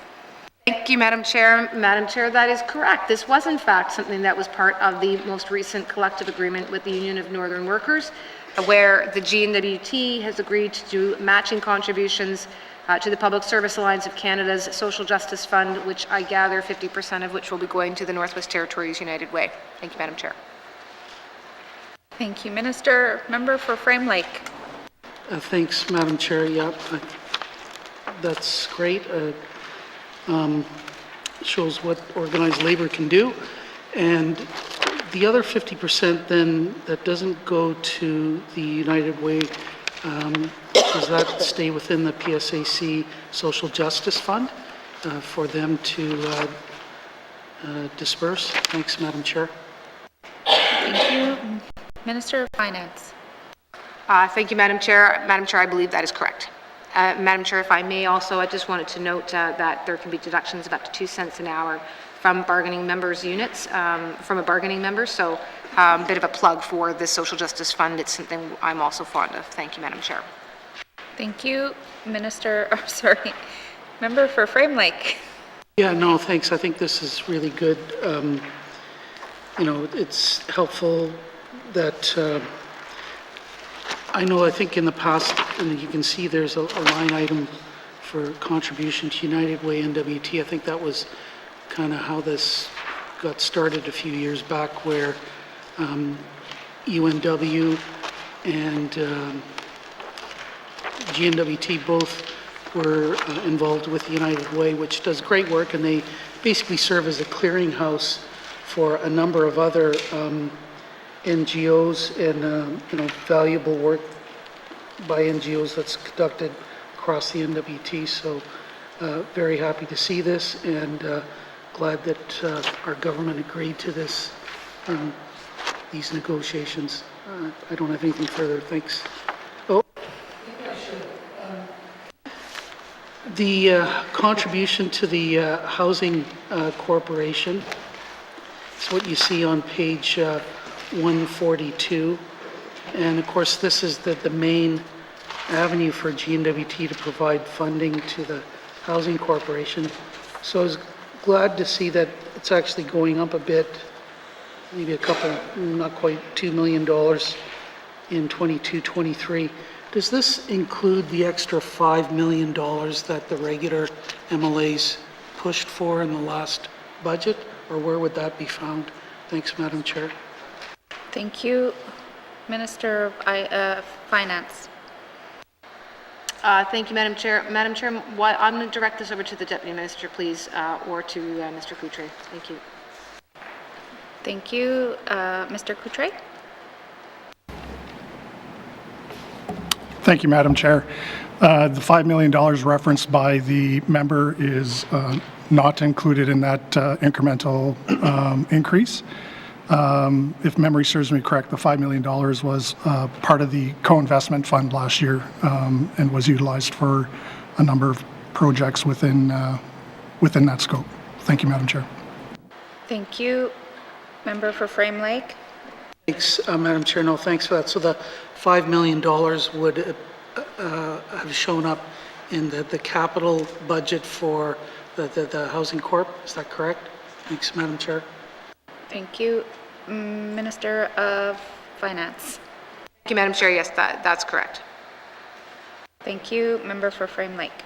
Thanks. And so that this increase here for the Housing Corp 22-23, is this forced growth? Is it, what happened here? Thanks, Madam Chair. Thank you. Minister of Finance. Thank you, Madam Chair. There's a mix. There's some forced growth for public housing expansion in the amount of $947,000, $164,000 to accommodate some increase in property taxes. There is $752,000 of shelter initiative funding for Hay River and Fort Simpson. And then there is also an increase as a result of the increases to the collective agreement. Thank you, Madam Chair. Thank you. Member for Frame Lake. Madam Chair, so what would it take for this to become like automatically indexed or in some way to CPI, you know, so that, I don't know, the Housing Corporation wouldn't have to kind of come back and continue to make submissions to the FMB or whatever. And I have no, I just don't understand how that stuff works. But what would it take for there to be kind of like regular incremental increases to the budget, this contribution from N.W.T to the Housing Corporation over time? Thanks, Madam Chair. Thank you. Minister of Finance. Thank you, Madam Chair. So, Madam Chair, every element of the government that is dependent upon the operations budget, including the Housing Corporation, goes through the same process. There's a business planning cycle, during which point the department determines what their needs are. If there's forced growth, appropriate asks under the forced growth. So that would be your collective agreement increases, taxes, for example.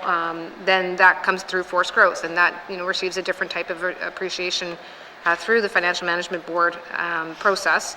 If they want to have initiatives to expand programs or increase programs, then that does go through the initiative process. So nothing gets indexed in terms of being programs and services funding that then gets indexed. Thank you, Madam Chair. Thank you. Member for Frame Lake. Yeah, okay, thanks. So,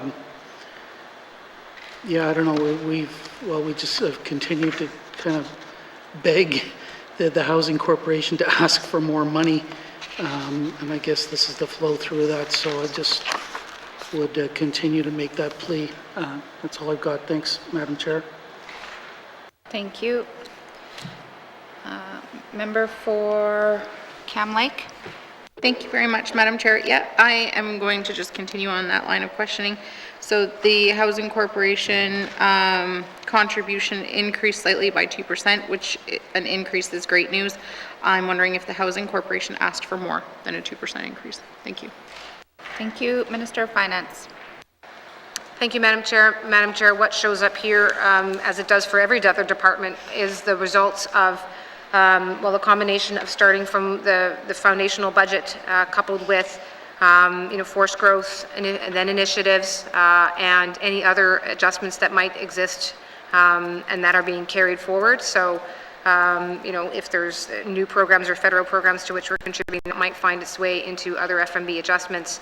And then the result is that where we get to in the 2022-23 main estimates, Madam Chair. And so the total departmental examples that we see before us are the sum total of all of those decisions by the Financial Management Board. Thank you, Madam Chair.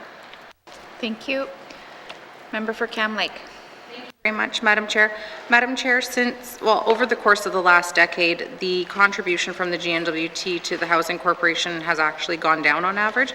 I'm wondering if the Department of Finance has ever questioned the Housing Corporation as to why their ask, I guess, has gone down. Thank you. Thank you. Minister of Finance.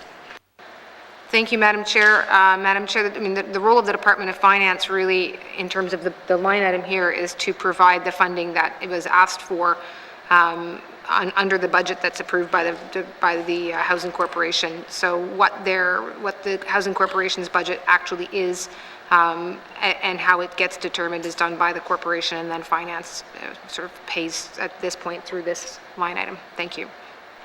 Thank you. Member for Cam Lake.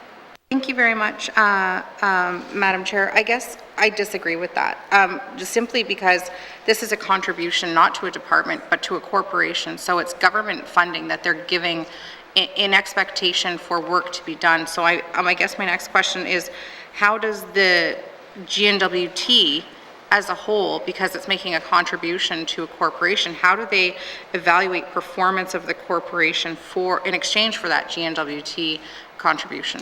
Thank you. Thank you. Minister of Finance. Thank you, Madam Chair. Madam Chair, the evaluation of the performance of any of the corporation or of any department or of any arm, Northwest Territories Power Corporation might be another example. They all have certain business plans that they have to achieve, or strategic corporate plans that they have to achieve, BDIC being another one, for example. And obviously that, then they would submit annual reports as to the degree to which they've achieved their goals or not. Now, one other thing that I have certainly plugged many times, and I know everyone's heard me talk about it, is the government renewal process. I do think that the N.W.T can, and we've all acknowledged, can do a better job of being more evaluative and ensuring that we are in fact delivering on value. That's really the foundational reason why we are putting everyone through that fairly extensive process. Thank you, Madam Chair. Thank you. Member for Cam Lake. Thank you very much, Madam Chair. I guess just last comment here is, I guess the mandate of the Housing Corporation, or the expectation of the Housing Corporation, would be to maintain the units and the housing stock that it has. And the contributions and the dollars it's receiving through this budgeting process does not begin to cover the O&M required to take care of the units that they do have. And so I guess I question then how we are evaluating that as a government and holding them, I guess, accountable to the money that they're asking, or being honest about what the cost is to provide housing in the Northwest Territories. Thank you. Thank you. Minister of ITI. Thank you, Madam Chair. Madam Chair, I'm not in a position to speak on behalf of the minister who's responsible, but if I could just have perhaps the Deputy Minister could speak a bit to the processes that might be involved. I'd suggest that, please. Thank you. Deputy Minister McKay.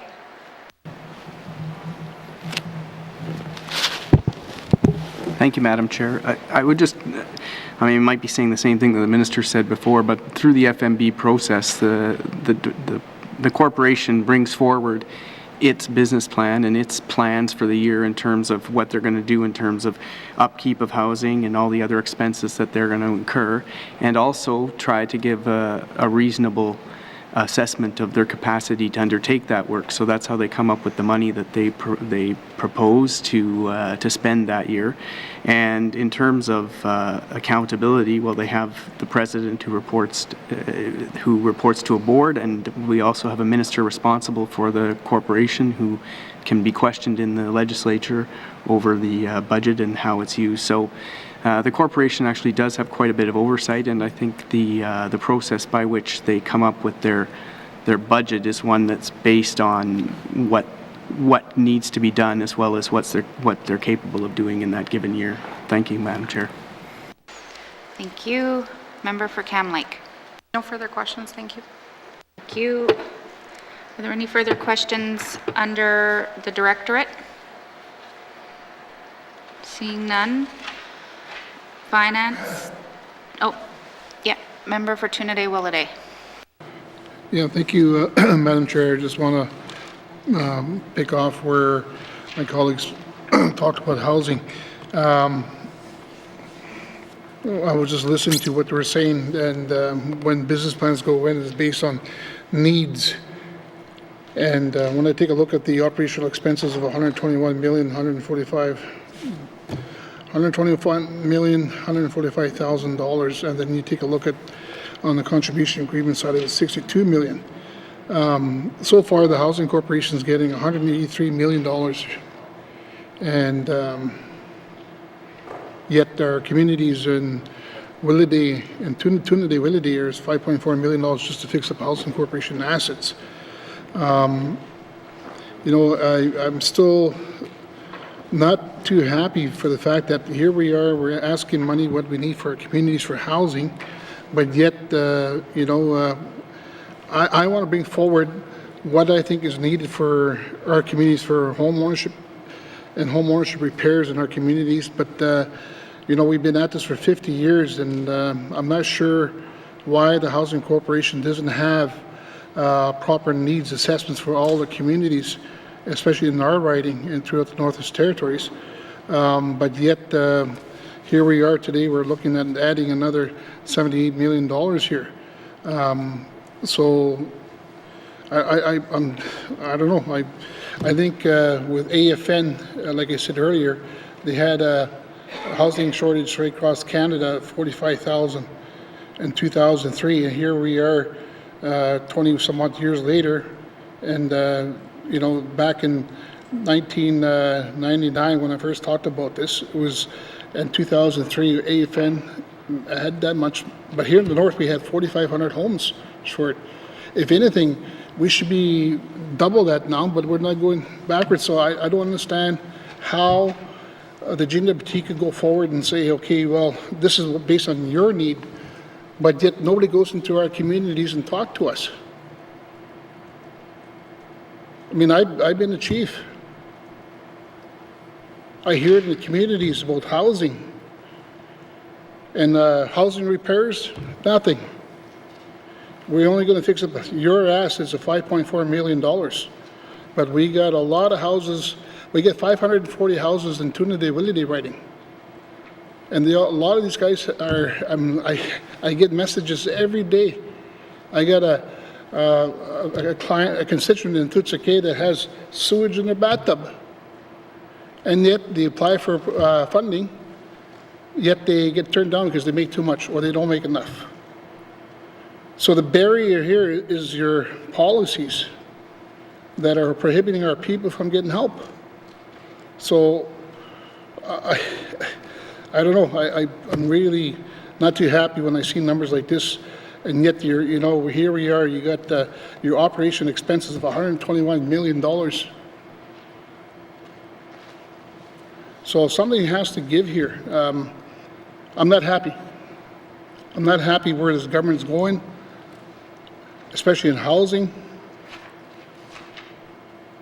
We're going backwards. We're nowhere near filling the gap of the 4,500 homes, times it by 2, probably about 9,000 homes here in Northwest Territories that need help.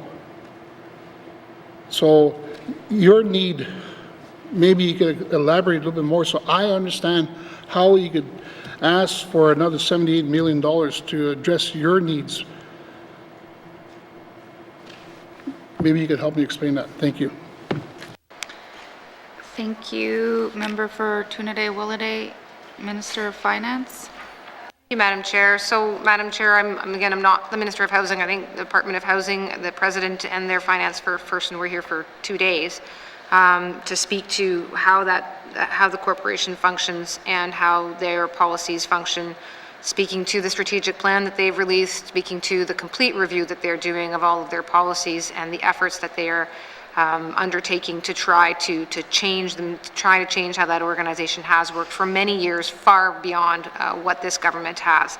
The Department of Finance, because it's a corporation, is where the money sits. But it's not. I'm not in a position to necessarily speak in any depth about the Housing Corporation's policies, or the significant review that they are undertaking right now, recognizing where some of the frustrations that I know the members expressing. So this also isn't the sum total that gets spent on all housing needs. There's homelessness funding in health and social services, for instance. So. I certainly appreciate the comments. There's a reason all ministers are always here, that there is so much overlap between departments, and I have no doubt that my colleagues are hearing the comments and hearing the frustration. I won't be able to provide a substantive answer, Madam Chair, other than the comments I've made thus far. Thank you. Thank you. Member for Tuna-de-Willowday. Yeah, well, thank you, Madam Chair. No, I mean, it's, I think this issue is not going to go away. It's still going to be here for a long time yet. We're nowhere near closing the gap and trying to address the issue of the housing here in the Northwest Territories. And at the rate we're going is we're going to continue to prop up the Housing Corporation and their expenses. Again, nobody has come into our communities to say that here's what you need for housing. How can we work with you?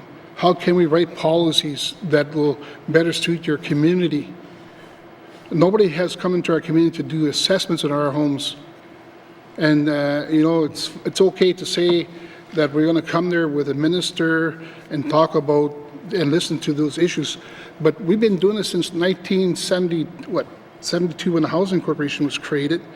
That's 50 years ago. So I'm getting a little concerned here that, as we move forward, I'm worried that this government's going broke. The economy is just not there anymore. We got to really take a look as to how we're going to approach the whole thing, and housing is front and center here in the Northwest Territories. So again, Madam Chair, that's just a comment, and thank you. Thank you, Members, please keep your questions related to the budget. I understand, but there's a section with the contribution to Housing Corporation. I mean, we have done housing, and so the minister explained these dollars within this budget. Are there any further questions on the directorate? Seeing none, Finance Directorate Operation Expenditure Summary 2022-2023 main estimates, $84,508,000. Does committee agree? Thank you.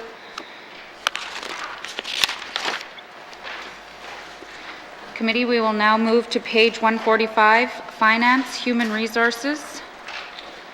And there's information item on 146. Questions from members? Seeing no questions from members. Member for Yellowknife North. Thank you, Madam Chair. I guess I'd like to start by all the work that the department has done to date on the Indigenous Retention and Recruitment Framework and setting targets for departments.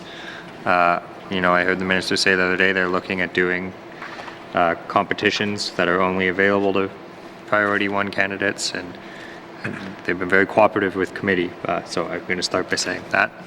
But my question is, you know, outside of this, there's a debate about whether we will change the affirmative action policy, and I'm just wondering whether we expect to do that in the life of this government. Thank you.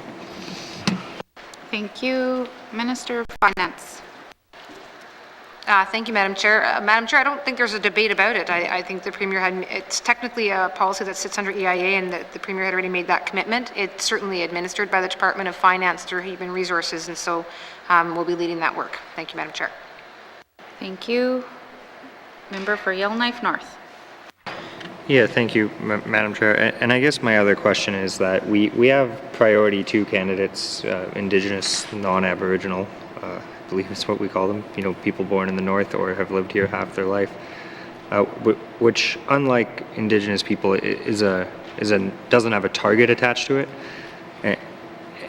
And I guess, and we don't currently have a way to know how many people that is. That's not a statistic. We measure how many people have lived here half their life. I'm just wondering whether the department has any sense of how many P2s are in the N.W.T versus, you know, how many are in the population, or whether that's a statistic we're trying to at all get. Thank you. Thank you. Minister of Finance. Thank you, Madam Chair. I don't know that we do have that statistic, but I suspect it's probably unlikely that we do. That is, it would depend on people because I mean, when someone's applying to a job, they have to choose to disclose their status, P1 or P2. And it's only when they have been hired that they would be required to do so. So as far as going out and surveying the population, again, as I say, I don't think that's been done. Thanks, Madam Chair. Thank you. Member for Yellowknife North. No further questions, Madam Chair. Thank you. Are there any further questions under Finance, Human Resources? Member for Hay River South. Thank you, Madam Chair. Yeah, I just want to speak to that management recruitment service as well, and the affirmative action policy. Can the minister tell me what authority this government has to provide preference to P1 candidates? Thank you. Thank you. Minister of Finance.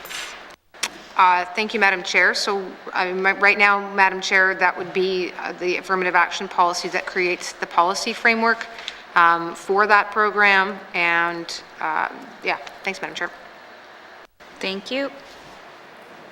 Member for Hay River South. Thank you, Madam Chair. And I understand that we have the policy, and the policy is given preference to a group of people. And I know people cite the charter saying that, you know, everybody has a right to, you know, gainful employment throughout Canada. What is it that provides the government to allow us to go around that and show that preference? Thank you. Thank you. Minister of Finance. Thank you, Madam Chair. Yeah, the Charter of Rights and Freedoms does allow for programs that promote equity amongst distinguished groups that are otherwise disadvantaged. So I'm not sure if that's the answer that the member's looking for, Madam Chair, but see where the next 8 minutes take me. Thanks. Thank you, Minister. Member for Hay River South. Thank you, Madam Chair. Yeah, and that's the answer I wanted, because I think that there are people out there that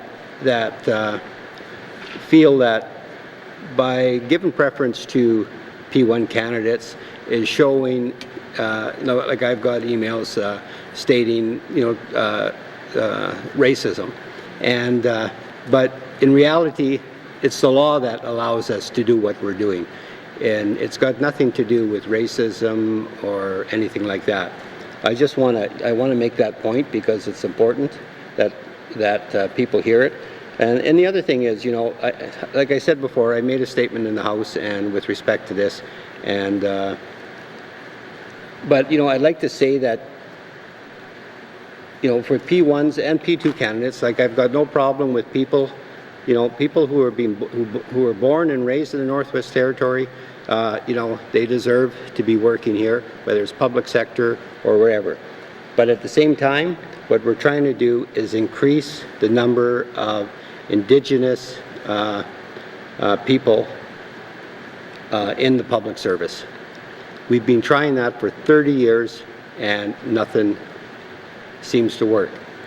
I threw out a solution that we'd probably raise it pretty quickly, but and I know it probably wasn't, it's probably not well received, but at the same time, we have to do something. We have to have solutions if we're going to change this, and I'm glad to hear that we're going to be revisiting this policy. I just want to be, I just want the government to be careful that we don't open up something that we can't go back into. That's my my worry, and I don't want it closed by any charter challenges as well. So just keep that in mind. Thank you. Thank you. Minister of Finance. Thank you, Madam Chair. Madam Chair, I was being cautious before, but no, I do totally agree that there's a difference between equality and equity, and if there's groups that are historically and systemically disadvantaged, then bringing them to a place where they have equal opportunity means that's different from saying everyone gets same treatment. Some people have to have different treatment to actually be treated equally. So that is the fundamental difference. It is quite certainly allowable under the Charter.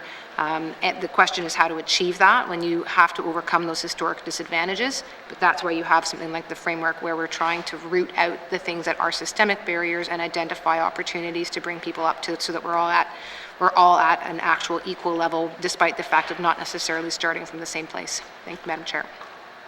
Thank you, Minister. Member for Hay River South. Thank you, Madam Chair. And just looking at the number there, $6.8 million, $6.9 million we're spending on management and recruitment services. I would hope that that we would be able to get it right at some point, and I'm not sure why we can't. But it has to start somewhere, and I'm hoping it starts with this assembly. And I think we are off to a good start. So I just want to make that comment. That's all. Thank you. Member for Hay River South. Are there any further questions or comments under Human Resources from members? Seeing none. Finance, Human Resources, Operation Expenditure Summary, 2022-2023 main estimates, $22,161,000. Does committee agree? Thank you, committee. We'll now move to page 147. Finance Management Board Secretariat on pay, and then 148, 149. Do we have any questions on the FMB or Financial Management Board Secretariat? Seeing none. Just one going once. Financial Management Board Secretariat, Operation Expenditure Summary. Oh, member for Frame Lake. Yeah, thanks, Madam Chair. The carbon tax offset line on page 148 is going up fairly quickly, but I think that's just a, corresponds to the increase in the carbon tax that was put in place to, as part of the Pan-Canadian framework. Can the minister confirm that? Thanks, Madam Chair. Thank you. Minister of Finance. Correct, Madam Chair. Thank you. Thank you. Member for Frame Lake. Thanks, Madam Chair. So the N.W.T. Heritage Fund, I know I've asked this before. I just don't understand. So the actuals for 2021 was about $2.5 million. And then it's just this straight line of $7.6 million. Do we actually know what the contribution is now for 21-22? And why don't we use some more accurate forecasts there? Thanks, Madam Chair. Thank you. Minister of Finance. Thank you, Madam Chair. So, Madam Chair, that is dependent on what is happening with royalties, and if I might suggest with respect to the mathematics of it and the projections of it, I'd send it over to Mr. Coutre. Thank you. Mr. Coutre. Thank you, Madam Chair. And yes, the member's absolutely right. There's a fair amount of variability in this budget line item. For 21-22, we're expecting that number to increase to $5.6 million. Thank you, Madam Chair. Thank you. Member for Frame Lake. Sorry, thanks, Madam Chair. I think I'm asleep at the wheel. Which number is being increased to 5.6 million? Thank you. Thank you. Mr. Coutre. Thank you, Madam Chair. So that would be the actual contribution for 21-22. Thank you. Member for Frame Lake. Okay, thanks. So it's another, sorry, I'm trying to do adding on the way. So it's going to be not the 7.6 million, but an additional 5.6 on top of that? Or is it actually just going to get replaced by 5.6? Thanks, Madam Chair. Thank you. Minister of Finance. Mr. Coutre. Mr. Coutre. Yeah, thanks, Madam Chair. And I could have been a little bit more clear with my response. The 7.6 is the standard budget line item that we have for this this item. Since the budget was printed, though, we have now learned what the actual amount will be for 21-22, and that's 5.6 million total. So it will replace the 7.6. Thank you. Thank you. Member for Frame Lake. Madam Chair, yeah, I was trying to reconcile. I thought I heard the words increase, and 5.6 is not greater than 7.6. So okay, got it. I just want to go up to the Tleach Oil Season Road. So now our annual payments are going to be $14 million a year for this, because it was done as a P3. How many years will this $14 million be required? Thanks, Madam Chair. Thank you. Minister of Finance. Thank you, Madam Chair. This is a 25-year agreement. Thank you, Madam Chair. Thank you. Member for Frame Lake. Okay, thanks. So how do we, really kind of assess these projects? Because, that's now, this is the biggest part of an increase as far as I can see in the Department of Finance budget. Maybe I'm missing something, but this starts to eat into our ability to spend money on other programs and services. And it's a capital project, essentially, and now we're paying somebody else to operate it more cheaply than apparently what we could do. So how does this really impact our ability to spend money on programs and services with this big $14 million hit for the next 25 years? Thanks, Madam Chair. Thank you. Minister of Finance. Thank you, Madam Chair. So, Madam Chair, this is one of those times where the totality of the government budget does come into play here. There had the entire project been done as a typical or normal, or rather just a typical infrastructure project funded entirely by the government and not in the P3 process, well, then there would have been a greater demand and draw from the capital budget, and for a project of this size, a requirement for a significant amount of debt to be taken on in order to build the project. So by undertaking a P3 project, it spreads out the impacts over the course of multiple years and shares that risk between the private sector and us, so that we're able to undertake that project now and not have to wait for one period in time. And that's where the benefits come in, Madam Chair. So now the other question around how P3 projects, mindful of time, are evaluated. I know there's been, there was at one time a fairly detailed briefing about the Stanton P3, but if there is interest, we'd certainly be happy to do a briefing to committee on how the P3 process is evaluated. Thank you, Madam Chair. Thank you. Member for Frame Lake? Yeah, I think I know enough about P3s that I don't support them, especially when they're large ones like this, because I just think that they're not transparent and we're mortgaging our future. But, you know, we can have that debate. Why is the Stanton project not listed here as a P3? Like, why does the Clecho All-Season Road show up in Department of Finance rather than in the Department of Infrastructure? Thanks, Madam Chair. Thank you. Minister of Finance. Thank you, Madam Chair. I believe that one would have shown up under Health and Social Services. Thank you, Madam Chair. Thank you. Member for Frame Lake. Okay, thanks. That's what I said. The issue, though, is why are some P3s in Department of Finance and another P3 shows up in the HSS budget?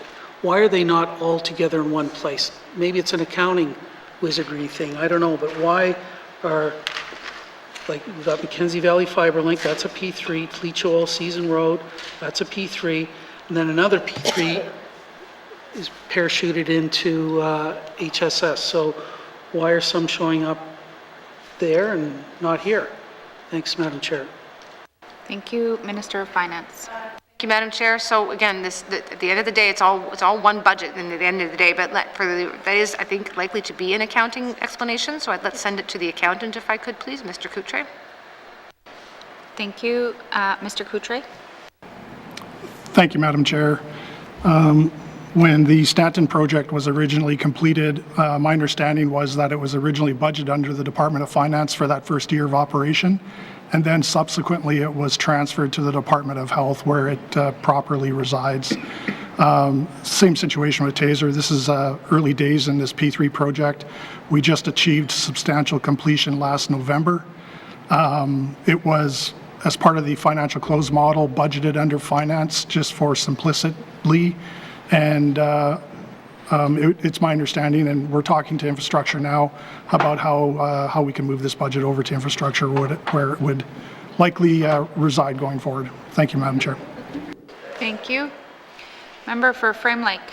Okay, thanks. Yeah, that's all interesting.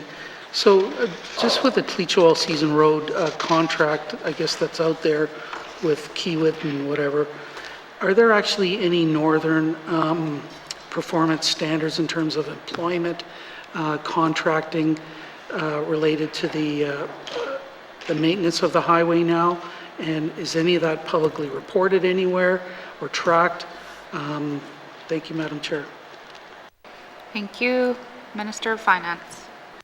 Thank you, Madam Chair. So the partner here, of course, is the Clecho government. I'm not familiar with the ins and outs of that contract. I might see if either Deputy Minister or Mr. Coutre might have a bit more information that we can share on their behalf. Thank you. Thank you. Mr. Coutre. Thank you, Madam Chair. And yes, absolutely, there was some performance metrics established as part of the construction of the road.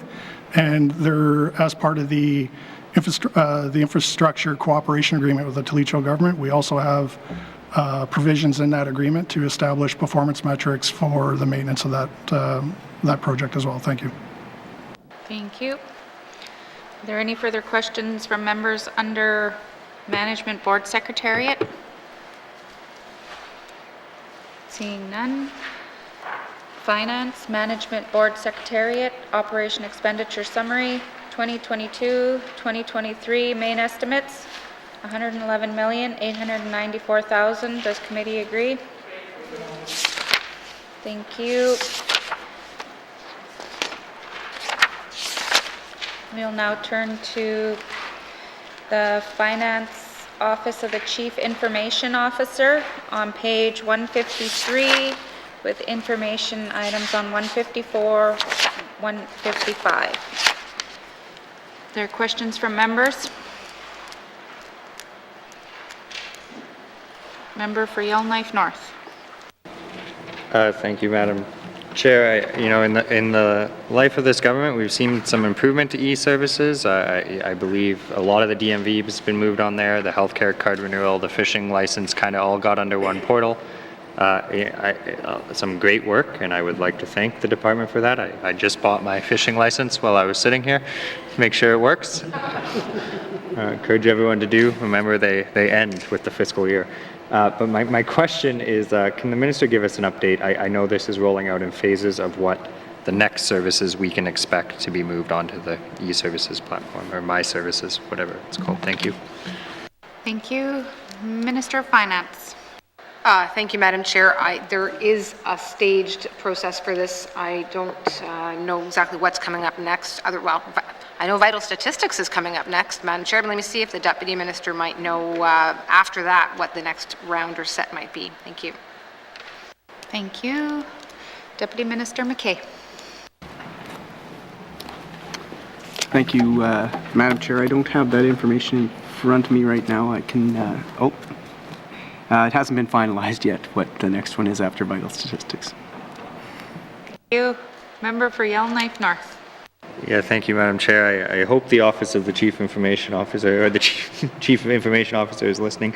I guess to me, the big and giant hurdle here would be the social programs, and possibly even some of the information sharing in an online portal. I'm just wondering if there is any possibility of income assistance and housing being brought into my services as an online form. I think that would save people a lot of time and a lot of headache to be able to go and do it on a portal similar to the way the current services are. Thank you. Thank you. Minister of Finance. Thank you, Madam Chair. Well, Madam Chair, future e-services planning will include an increased focus on internal priorities, service complexity assessments, and service readiness planning with all of the different owners of the information across the N.W.T. But anything is possible, Madam Chair. Thank you. Member for Yellowknife North. Thank you, Madam Chair. I know there is, under the Office of the Chief Information Officer, or no, a part of the Chief Information Officer is kind of an open data plan and hopes to start publishing a lot more of N.W.T data in machine-readable formats. I note at one point the N.W.T disabilities policy, which required a lot of things to be in machine-readable formats because people who are blind often use them, was a scanned PDF that was not machine-readable. So we got a lot of work to do in this area. I'm just wondering if the minister can give an update on whether there's any money here or any hope of getting an open data portal going. Thank you. Thank you. Minister of Finance. Thank you, Madam Chair. Madam Chair, I'm not necessarily the best place to answer this. There is expected to be some movement over the course of this summer. This is definitely another area of multi-department collaboration. While Rick Wynn's team may be responsible for the physical or intangible in some ways computer structures, there's the policy is led under EIA. But as I say, from what I understand of the substantial side here is that it's expected to see some progress over the summer. Thank you, Madam Chair. Thank you. Member for Yellowknife North. Thank you, Madam Chair. I think, well, so there's about $15 million here for information shared services, and then over in infrastructure through the charge rack, there's another 30-something million. There's close to $50 million, or $30 million for the TSC. And admittedly, I'm rather ignorant about the difference between what ISSS does and what TSC does. In the broadest possible terms, I just rope them up to be IT. I'm just wondering if the minister, and I guess I find there's a bit of a problem here, and when you're spending $50 million on, you know, a lot of it on software and on IT, and you have a bunch of MLAs who have no idea whether that is an appropriate amount, or whether we need more of it, it just kind of seems to be a black hole that we're throwing money into. I'm wondering if there was a review, you know, we're a few years into the creation of ISSS, whether there's a review underway.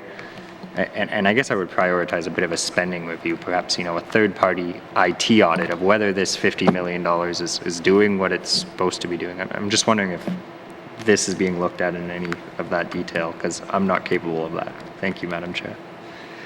Thank you. Minister of Finance. Yeah, thank you, Madam Chair. So, yeah, I mean, TSC really is our network. It's our hardware. It's sort of the functionality across, again, 6,000 strong public servants and multiple departments, divisions, corporations, etc., and including schools, right? So that's the TSC's function. Whereas, yeah, ISSS is, you know, for example, the geomatics center that's on there. I mean, the kind of data mapping and layering that they do is incredible. It's world class. This is, you know, similarly the kind of, you know, to be able to deliver the amount of data that's stored within the government and to make an open data portal of it. I've had the opportunity to speak at some length asking not dissimilar questions, and as it starts to get laid out for me, all the steps that are needed to create a system that brings data in effectively and functionally and quickly. You know, for example, Madam Chair, I am mindful of time, but Madam Chair, when we first brought our proof of vaccination system online, and you can enter your name and your birth date and it's popping up, that's the kind of stuff that's going through the ISSS to do that. I might suggest, Madam Chair, we could offer a briefing. I don't know that we've ever offered a general briefing on what ISSS does, and if we haven't, I think that would be a good solution. Thank you. Thank you. Member for Yellowknife North. Yeah, thank you, Madam Chair. You know, I think I might really enjoy that briefing, but it may, the excitement, I share it with Minister for ISSS, may not be shared with a committee priority. I guess my just one more question is there like some sort of formal review? I note that this is a few years now that it's been created. And you know, whether it's working as planned. I believe there was a bit of a cost-sharing kind of goal in centralizing this at one point. Thank you, Madam Chair. Thank you. Minister of Finance. Thank you, Madam Chair. I don't know that I have enough of the history myself on this, so I might suggest directing that to the Deputy Minister, please. Thank you. Thank you. Deputy Minister McKay. Thank you, Madam Chair. So, yeah, the ISS was brought into finance in the last 5 years or so, and we have been trying to work out what the role is with respect to its relationship with TSC. So we are looking at ways that we can coordinate those functions a little better, including, you know, we're looking at all the different options that we might put in place. So, the CIO reminded me it's 3 years, not 5 years, since ISS came to finance, so, and 2 are with COVID. So we still are working out how best to deliver those services to the GNWT and ensure we have the network capability that we need to perform our functions and deliver services. But part of that review is to look at what the role of TSC might be with respect to ISS. Thank you. Thank you. Are there any further questions under the Office of the Chief Information Officer? Member for Frame Lake. Thanks, Madam Chair. I'm just trying to contain myself from drooling at the prospect of a ISSS briefing, but more seriously, the Government Chief Information Officer seems to have taken a huge pay cut here from 2021 to 22-23, and I'm just wondering if someone can explain that to me. Thanks, Madam Chair. Thank you. Minister of Finance. Thank you, Madam Chair. I believe, Madam Chair, that is in relation to monies that were expended in the first year of the pandemic, where significant costs were incurred in order to help, shift over to internet, to having the devices and hardware needed for schools and students to shift to online learning. Thank you, Madam Chair. Thank you. Member for Frame Lake. Thanks. Is that like more than one person doing that, or it's just kind of an odd title to the program detail? Thanks, Madam Chair. Thank you. Minister of Finance.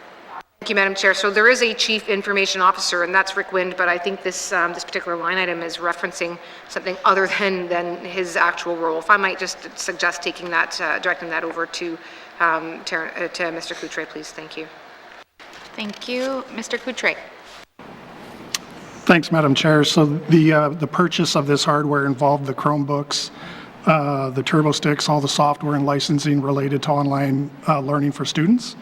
The expenditure category where members will see that expenditure take place is under computer hardware and software, but it rolls up under the Government Chief Information Officer activity. Thank you, Madam Chair. Thank you. Member for Frame Lake. Okay, thanks for that. I'd like to go over to page 155. There's a 4-person increase in the active positions here in this one part of finance. Seems to be a pretty big jump. Can someone tell me what those positions are? Thanks, Madam Chair. Thank you. Minister of Finance. Thank you, Madam Chair. Yes, I certainly can. I don't have it at my fingertips. Let me direct that to Mr. Coutre, I think, please. Thank you. Mr. Coutre. Thank you, Madam Chair. We have one junior information security analyst, a junior security technician, an IMT technician, and an enterprise architect. Thank you, Madam Chair. Thank you. Member for Frame Lake. Okay, thanks. I was trying to scribble all of that down without much success, but do we really need all 4 positions at the same time? Could we start with some junior folks and see how it works out, or yeah, let's start with that. Thanks, Madam Chair. Thank you. Minister of Finance. Thank you, Madam Chair. So positions certainly don't get added lightly or easily, Madam Chair. There's, a couple of these in particular have long been asked for with respect to supporting fairly unique functions in the courts and correction systems. They are systems that are rather distinct from what happens in the rest of government, and that is one of the growing pains of ISSS, was identifying that when they were trying to amalgamate what were positions previously in those roles, that there was a loss of functionality. And another one, Madam Chair, is for cybersecurity, as you heard. And cybersecurity is an area of growing concern with the movement of things online and functionality online. There's been only an ever-increasing number of cybersecurity incidents over the last couple of years, so concerned that by not having a modest investment of one position there now, we'd run into further risk down the road. Thank you, Madam Chair. Thank you. Member for Frame Lake. Madam Chair, so where's the money coming from to fund these positions? Is it just the Consolidated Revenue Fund? Is it, where's the money coming from? Thanks, Madam Chair. Thank you. Minister of Finance. Thank you, Madam Chair. This is internal money, but let me turn that to the Deputy Minister to offer some further explanation, please. Okay, thank you. Deputy Minister McKay. Thank you, Madam Chair. So 2 of them were reallocations of contract services, and then the other 2 are new funding. So thank you, Madam Chair. Thank you. Member for Frame Lake. Yeah, thanks, Madam Chair. I'll just leave it at that. I'm just not fully convinced that we need all those new positions at the same time, but thanks, Madam Chair. Thank you. Did you have any further questions? Okay, thank you. Are there any further questions under the Office of the Chief Information Officer? Seeing none. Finance, Office of the Chief Information Officer, Operation Expenditure Summary, 2022-2023, main estimates, $22,841,000. Does committee agree? Thank you. We'll now move to Finance, Office of the Comptroller General, on page 157 with information items on 158, 159, Any questions under the Office of the Comptroller General? Member for Cam Lake. Thanks, Madam Chair. The Territorial Power Subsidy Program, I notice, is a stable number over the last few years, but with the increasing cost of living and increased cost of power, is there an expectation that this number will remain stable throughout the years? Thank you. Thank you. Minister of Finance. Thank you, Madam Chair. Madam Chair, I can't necessarily see with a crystal ball, but let me see what discussions may have been had at a Deputy Minister level, please. Thank you. Deputy Minister McKay. Thank you, Madam Chair. So the subsidy, as the member pointed out, hasn't changed for some time, but obviously, if there is a need to increase that subsidy, we'll discuss it as deputies and bring something to the FMB for consideration. Thank you, Madam Chair. Thank you. Member for Cam Lake. Thank you very much, Madam Chair. I'm also seeing the increase to insurance premiums here. I think I know what that is for, and I just can the minister just confirm, please? Thank you. Minister of Finance. Yeah, thank you, Madam Chair. So there's a couple of things, certainly. Firstly, the premiums themselves are going up, as others may well have seen in their own personal lives and budgeting that insurance costs are going up. There's also some new assets that have been taken on by the N.W.T, and that's added a bit more to the total cost. Thank you, Madam Chair.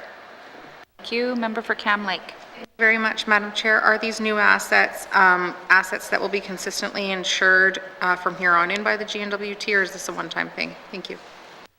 Thank you. Minister of Finance. Thank you, Madam Chair. No, I think these would be incoming assets that are now here to stay. Thank you, Madam Chair. Thank you. Member for Cam Lake. Thank you very much, Madam Chair. The Environmental Liabilities Fund for the 2020-2021 actuals were substantially higher than the expectation of kind of the consistent number year after year. I'm wondering if the minister can speak to why that doubled in the actuals for 2020-2021. Thank you. Thank you. Minister of Finance. Madam Chair, I might direct that over to the Deputy Minister and see if he can speak to that change, please. Thank you. Thank you. Deputy Minister McKay. No, I can take it. It's okay. I'm sure Mr. Coutre could as well, but I will. I'll take this. So, Madam Chair, the amount is just an estimate of $2 million. So we estimate that based on a year review with departments, and then the actuals at the year end are based on departmental reviews. So that's basically how we determine it. Similar to what we mentioned it with the Heritage Fund, we estimate the amounts going into the Heritage Fund for budgeting purposes at $7.6 million, but the actual amount turns out to be something more or less every year. So thank you, Madam Chair. Thank you. Member for Cam Lake. Thank you very much, Madam Chair. And I guess a similar question for the increased under corporate and administrative costs, and it seems to be $1 million lower now, and I know that's a couple years later, or the prediction, or I guess estimate is $1 million lower, and I'm just wondering if the minister can speak to that as well, please. Thank you. Thank you. Minister of Finance. Thank you, Madam Chair. So this is certainly an area where there are some estimations that need to take place in terms of what taxes will be owing at any particular time. I would commit everyone to looking at the public accounts, which is where you would see the reconciling of what amounts are estimated versus what actually comes in. Thank you, Madam Chair. Thank you. Sorry, which did you want me to? Did you have any further questions? Oh, okay. Well, I wasn't sure if you were done or not. Okay. Be more clear. Okay. Thank you. Are there, member for Frame Lake. Thanks, Madam Chair. So on page 157, asset retirement, there's a couple of new entries here. something called accretion. I don't even know what that means. And then amortization. Are these things going to be like annual ongoing charges or expenses of some sort? Thanks, Madam Chair. Thank you. Minister of Finance. Thank you, Madam Chair. Both of these items relate to changes in the public sector accounting standards. Accretion is the present value of a future liability, and then, of course, amortization, a little more commonly seen in terms of understanding the value of assets. And this is something that will now be here going forward. It doesn't, as I said, it's just the fact of having to account for these assets, which wasn't being done before, and we'll now see them going forward. Thank you, Madam Chair. Thank you. Member for Frame Lake. Okay, thanks, Madam Chair. The short-term interest took a big jump from 2021 to the next couple of years. Is that because of our overspending on capital projects and the need to go to short-term borrowing? Thanks, Madam Chair. Thank you. Minister of Finance. Thank you, Madam Chair. So, Madam Chair, the actuals in 2021 were lower than anticipated because of sustained low interest rates. But we shall be seeing, of course, where the future of the economy goes. Thank you, Madam Chair. Thank you. Member for Frame Lake. Thanks. Is any of that, though, due to overspending on capital? Is that what is part of this increase as well? Thanks, Madam Chair. Thank you. Minister of Finance. Thank you, Madam Chair. No, Madam Chair, this isn't, that's not really the relationship here. This is with respect to the values. Again, as I'm saying, it's related to the amount that it comes in under actuals as compared to what is budgeted. We wound up spending less on insurance, or I'm sorry, on interest than what was expected. Again, due to the good fortune of having low rates. But the budgeted value assumes something that will be higher based on, well, again, depending on what those rates are. Madam Chair, I can certainly perhaps direct it to the Deputy Minister, but I'm mindful of time, so I'll pause. If there's another clarification, then I'll send it there. Thanks. Thank you. Member for Frame Lake. Madam Chair, I'm just going to leave it at there. I do want to turn, though, to accounting policies, if I could, and I guess this is the section of the budget where this kind of stuff is actually set for how we do accounting and so on. So in our entire budget for 22-23, there's not one reduction anywhere. And I'm actually looking at the main estimates that were now made available to the public. All of the schedules have been made available to the public as well. And there's not one reduction using the, I guess, the Department of Finance classifications anywhere in the budget. Why are we not making use of that category? Everything just kind of gets lumped under FMB approved adjustments or budget reallocations. Can I get an explanation, please? Thank you. Thank you. Minister of Finance. Yeah, thank you, Madam Chair. Madam Chair, I would want to invite the Deputy Minister and then possibly Mr. Couturier. Again, I want to be mindful there's 6 minutes, but you know, at the end of the day, it's how we were figuring, it's ensuring that we're providing information about the total spending of the government. For example, there's a lot of sunsets, so programs that had certain dollars attached to them, and if those dollars that were restricted for a certain purpose come to an end, then they are sunsetted. And they may or may not see those dollars come back into that program or into that department.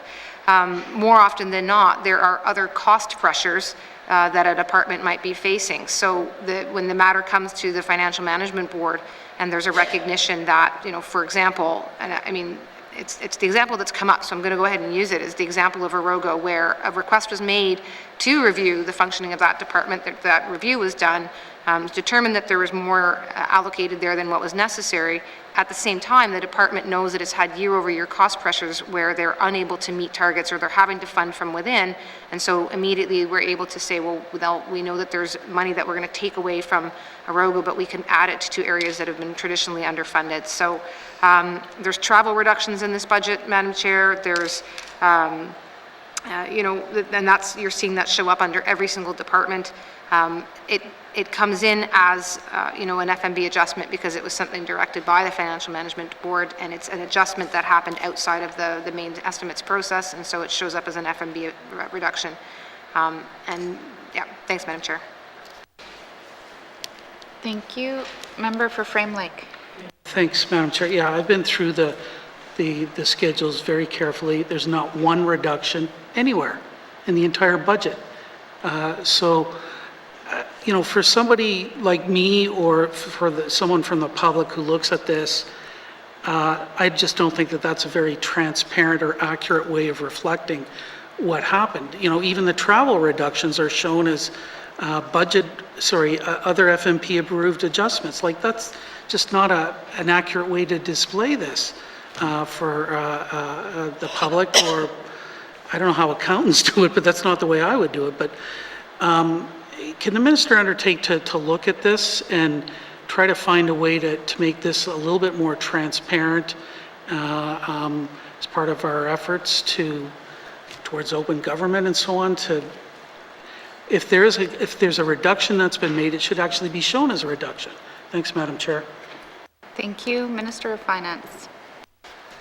Thank you, Madam Chair. So, again, the example here that's kind of coming to mind is the travel reductions and the fact that that wasn't part of the main estimates process. It was agreed to.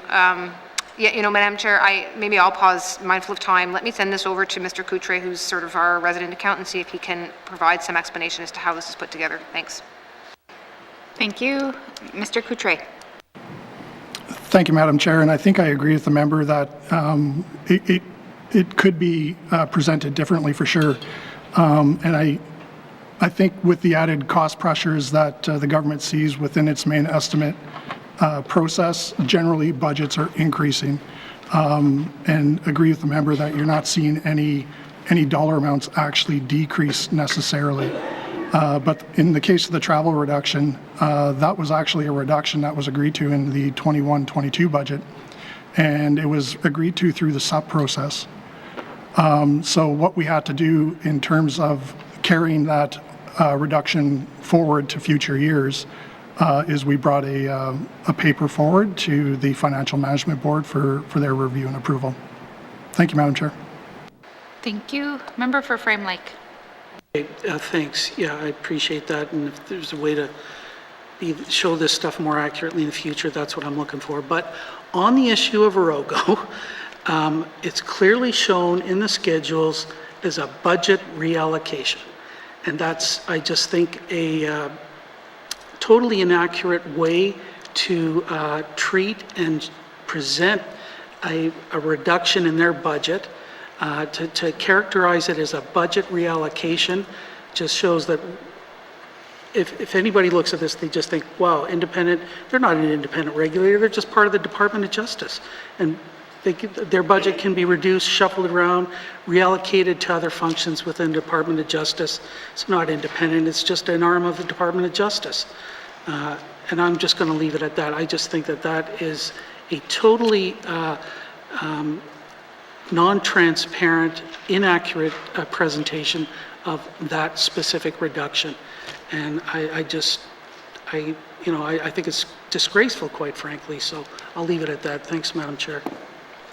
Thank you. Member for Tabacha. Thank you, Madam Chair. I listened today and I was trying to be very patient, and I wasn't going to say anything, but I just feel that and it's not very often I agree with the member on my left here, but accountability and transparency is a top priority for me, and that's all I've lived for all my life, and figures are my thing. So with that, the first question that I want to, it's the Internal Audit Bureau. The Internal Audit Bureau is the oversight for the Office of, in Finance in general, and the Office of the Controller General. So And that is $1,189,000, which is, looking after all the financial information throughout this whole government, and if there is any fraud or anything that's done, the funds there, it's not much of an oversight when you look at all the other things that go in on these columns. And to me, the Internal Audit Bureau is probably one of the most important lines on this on the program detail. And I know I asked a question in the mains about the relationship with the Internal Audit Bureau and how if there was fraud given and happened and they investigated and they had to go to the RCMP, and the RCMP always say that they don't have enough staff for white-collar crime and forensics. So I just want to know how that is dealt with, Madam Chair. Thank you. Minister of Finance. Thank you, Madam Chair. Madam Chair, this work is not done exclusively by the Internal Audit Bureau. There is also the Internal Audit Committee, which has 5 deputy ministers that sit on it. So there is a fair bit of effort across the N.W.T that is involved. But in terms of the actual, work that does happen, I can say that the experience that's been relayed to me on behalf of the Comptroller General's office is that they have a good relationship in dealing with the RCMP. They also will, if there's a concern around there being assets that are N.W.T assets that are in jeopardy, or allegations of corruption or other forms of fraud, then there's consultation done with Labor Relations, with Department of Justice, Legal Counsel, and certainly obviously individual departments as may be necessary. Then of course contacting the RCMP, as I've said, has been thus far positive for our knowledge every time that's come up. There's associated process involved, Madam Chair, but it's not it's not this line item alone that is responsible for that. It's a much more whole of government approach when it comes to dealing with fraud or the potential loss of assets. Thank you, Madam Chair. Thank you. Member for Tabacha. Chair, the Internal Audit Committee of 5 deputy ministers is part of the oversight for internal fraud within the government of the Northwest Territories. Do you think that is appropriate and arm's length and neutral? Thank you, Madam Chair. Thank you. Minister of Finance. Thank you, Madam Chair. Madam Chair, and I just want to make sure we're not talking about different things. I mean, there's the Internal Audit Bureau and Internal Audit Committee, which is looking at ensuring the risk management and functionality and propriety of processes within the government of the Northwest Territories. And then there's protection of against corruption, fraud, and difficulty with assets. So yeah, I mean, there's different things that are potentially going on here. And yeah, Madam Chair, the Internal Audit Bureau does operate on its own and independently. The Comptroller General's office, these are folks that have professional obligations as professional accountants, just as lawyers would have professional obligations under the Law Society. So I know there is work being done right now at the committee level to evaluate its composition, to include potentially an external member. But even independent of that, Madam Chair, the folks that are on that committee and the folks that work in the Internal Audit Bureau are doing so at a high standard of professionalism and in keeping with their own professional obligations that they have to maintain their standards. Thank you, Madam Chair. Thank you. Member for Tabacha. So, Madam Chair, in the last, say, 10 years,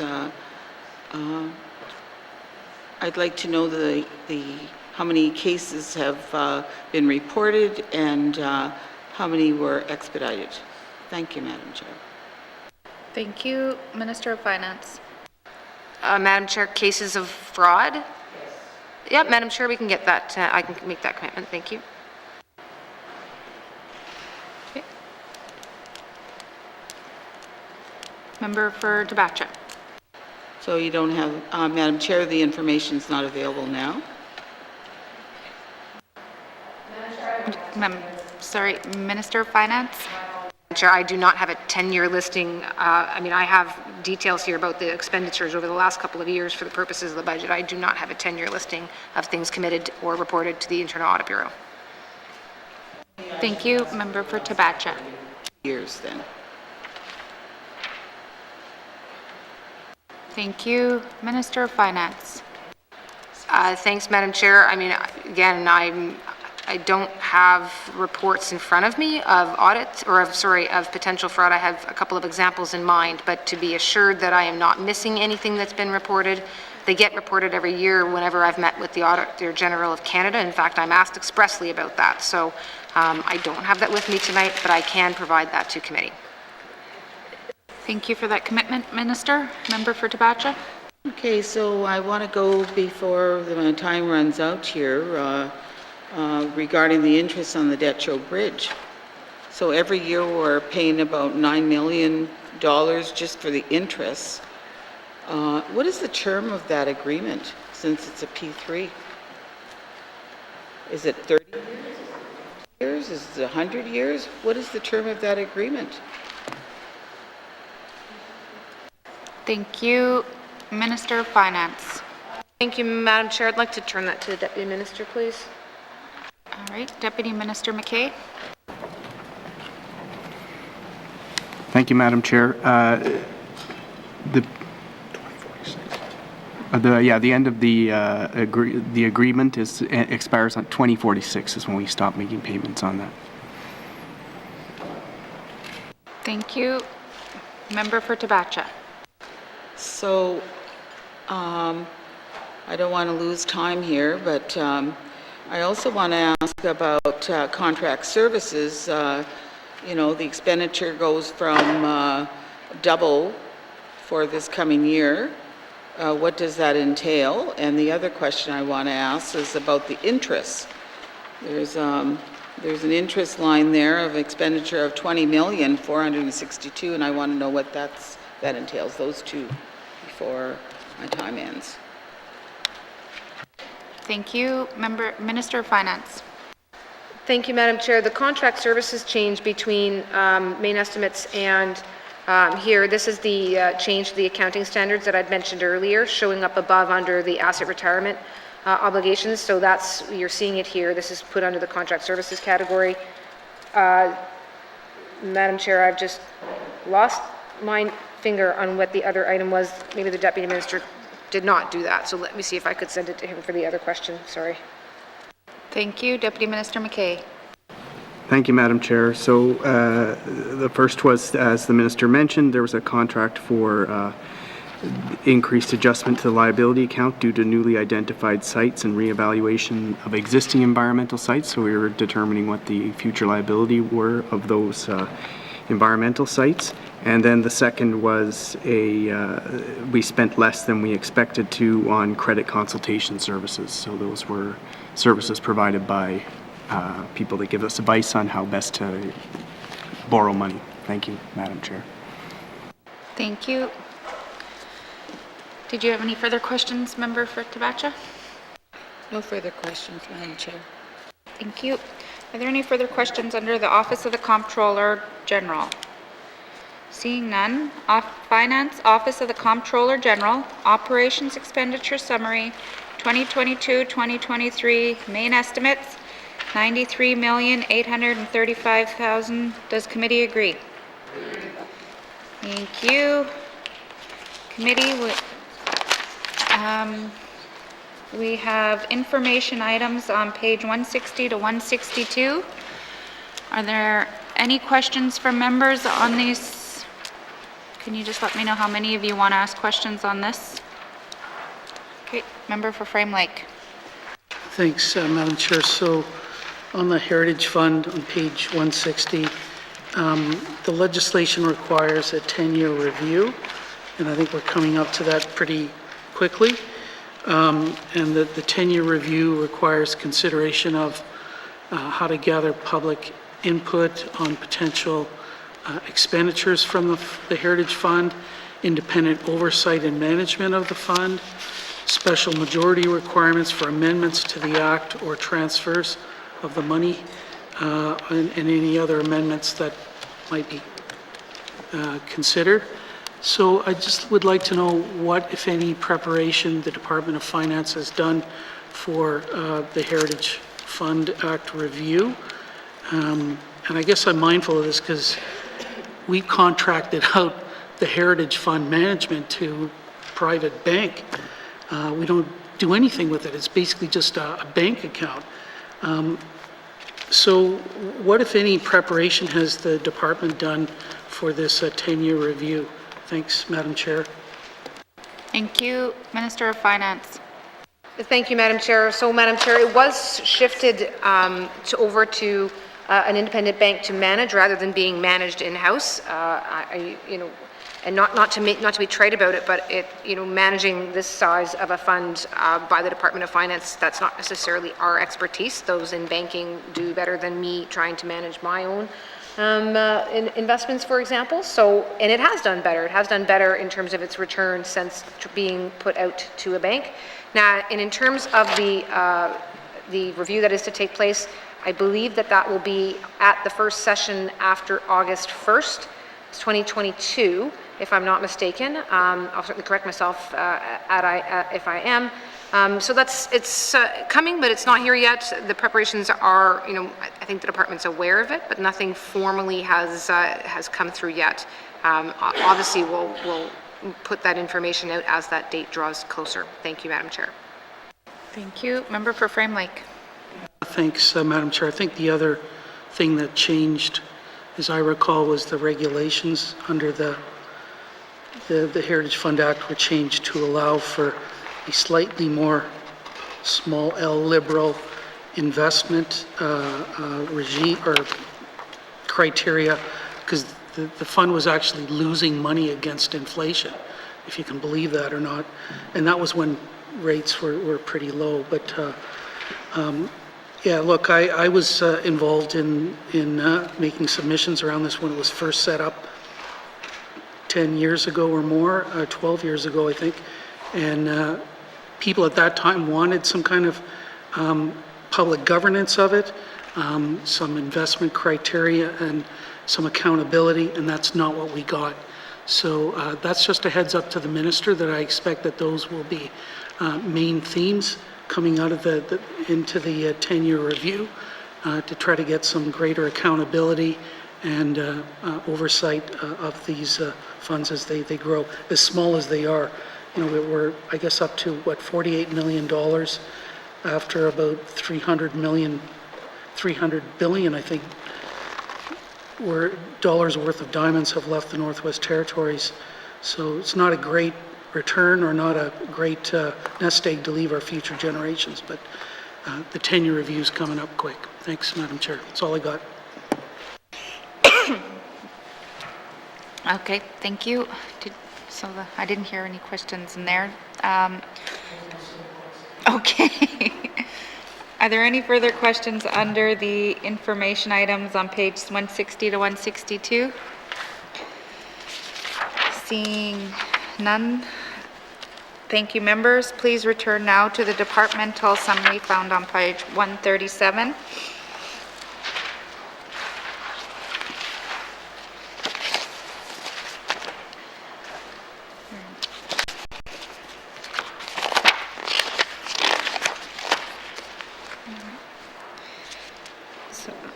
Revenue summary pages, there's revenue information on 138. Questions? Member for Yellowknife North. Thank you, Madam Chair. I just have one question. This is where that $20 million in interest shows up again, which I believe is the total interest we're paying on our $1.6 or $7 million in debt. Can I just get an updated figure on what our total debt servicing amount is? Thank you. Thank you. Minister of Finance. Madam Chair, I have a round number in my head, but let me see if the Deputy Minister has the exact number available, please. Thank you. Deputy Minister. Thank you, Madam Chair. So the debt servicing is around 20 million, as the Minister mentioned. That's at 1.6% of the total budget, which is within our that's in compliance with the fiscal responsibility policy.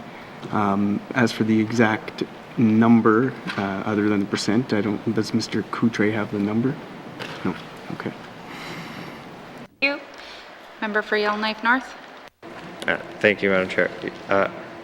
Yes, maybe I'm wrong. I thought our debt servicing was 50 million, but I could be wrong. Or no, maybe that's the cap.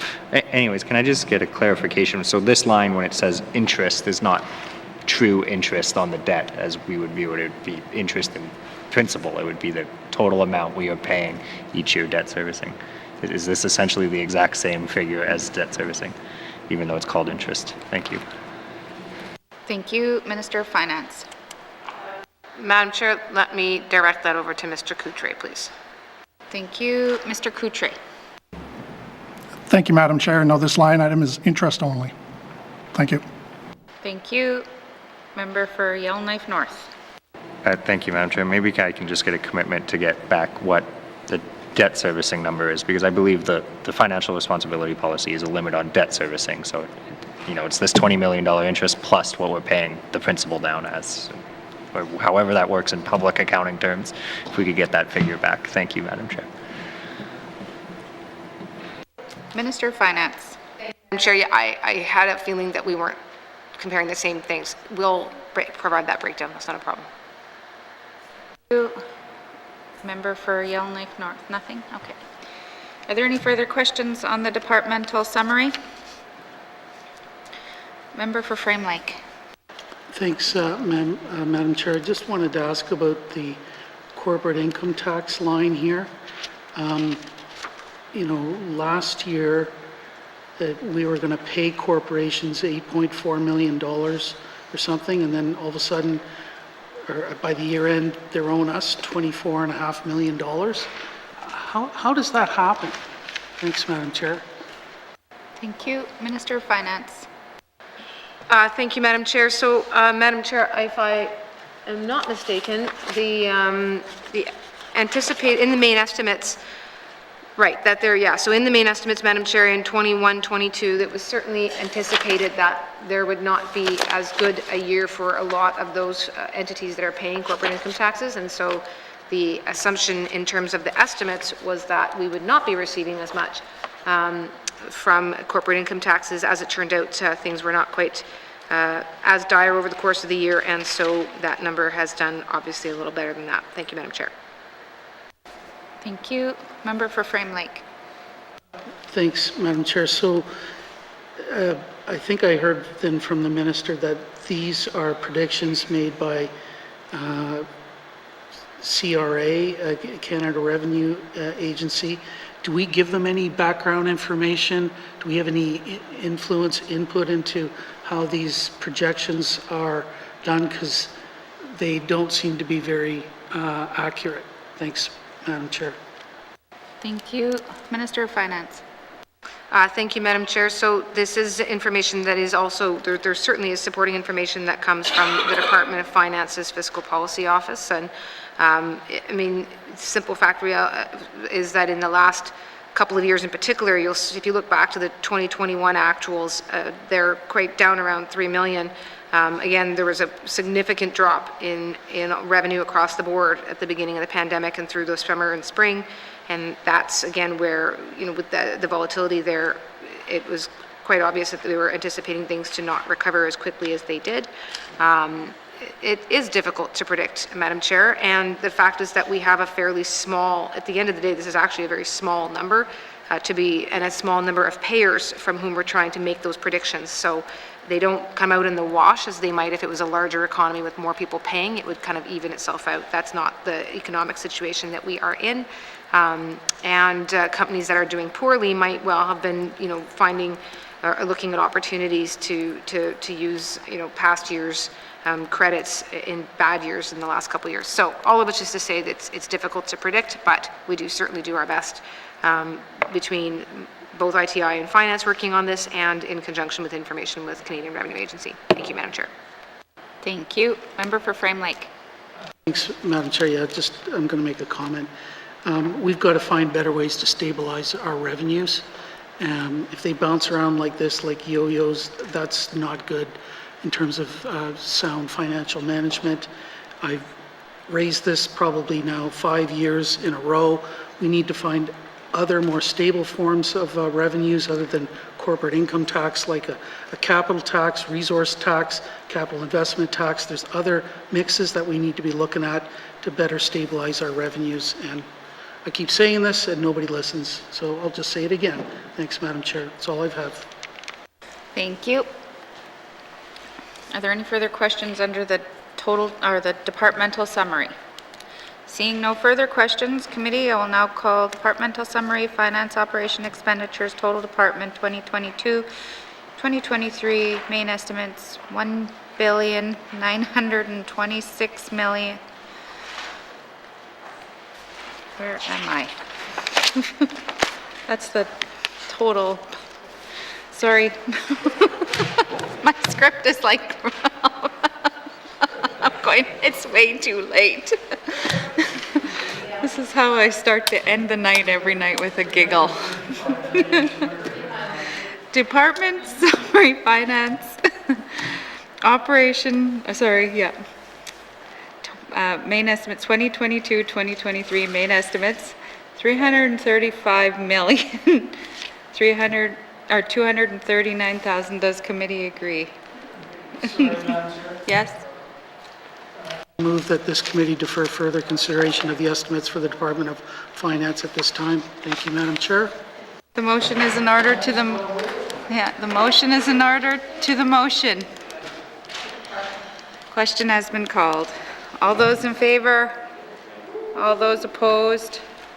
Motion is carried. Consideration of Department of Finance 2022, 2023 main estimates, operation expenditures, total department is deferred. Thank you, Minister. Thank you to the witnesses. Thank you to the interpreters and all the staff that stayed late with us today to get this done. Sergeant at Arms, please escort the witnesses from the chamber. What is the wish of committee? Mr. O'Reilly. Right, tonight, thank you. I move that the chair rise and report progress. Madam Chair. The motion is in order. The motion is non-debatable. All those in favor? All those opposed? The motion is carried. I'll now rise and report progress.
Order. Order. May I please have the report of Committee of the Whole member for N.W.T. Lakes? Mr. Speaker, your committee has been considering Bills 23, 29, and 38. Committee Report 24-19-2, Minister Statement 202-19-2, Table Document 561, 567, 578, and 579-19-2. And I would like to report progress with 2 motions. And Mr. Speaker, I move that the report of Committee of the Whole be concurred with. Thank you. Member for N.W.T. Lakes, do you have a seconder? Member for Great Slave, all those in favor? All those opposed? Any abstentions? Motion's carried. Third reading of bills. Third reading of bills. Mr. Clerk, orders of the day. Orders of the day for Friday, March 11th, 2022, 10 a.m. Prayer, minister statements, member statements, returns to oral questions, recognition of visitors in the gallery, acknowledgements, oral questions, returns to written questions, replies to commissioner's address, petitions, reports of committees on the review of bills, reports of standing and special committees, tabling of documents, notices of motion, motions, motion 50-19-2, notices of motion for first reading of bills, Bill 47, second reading of bills, consideration in committee of the whole bills and other matters, Bills 23, 29, 38, Committee Report 24-19-2, Minister Statement 202-19-2, Table Documents 561, 567, 578, 579-19-2, Report of Committee of the Whole, third reading of bills, orders of the day. Thank you, Mr. Clerk. This House stands adjourned until Friday, March 11th, 2022 at 10 a.m. Order.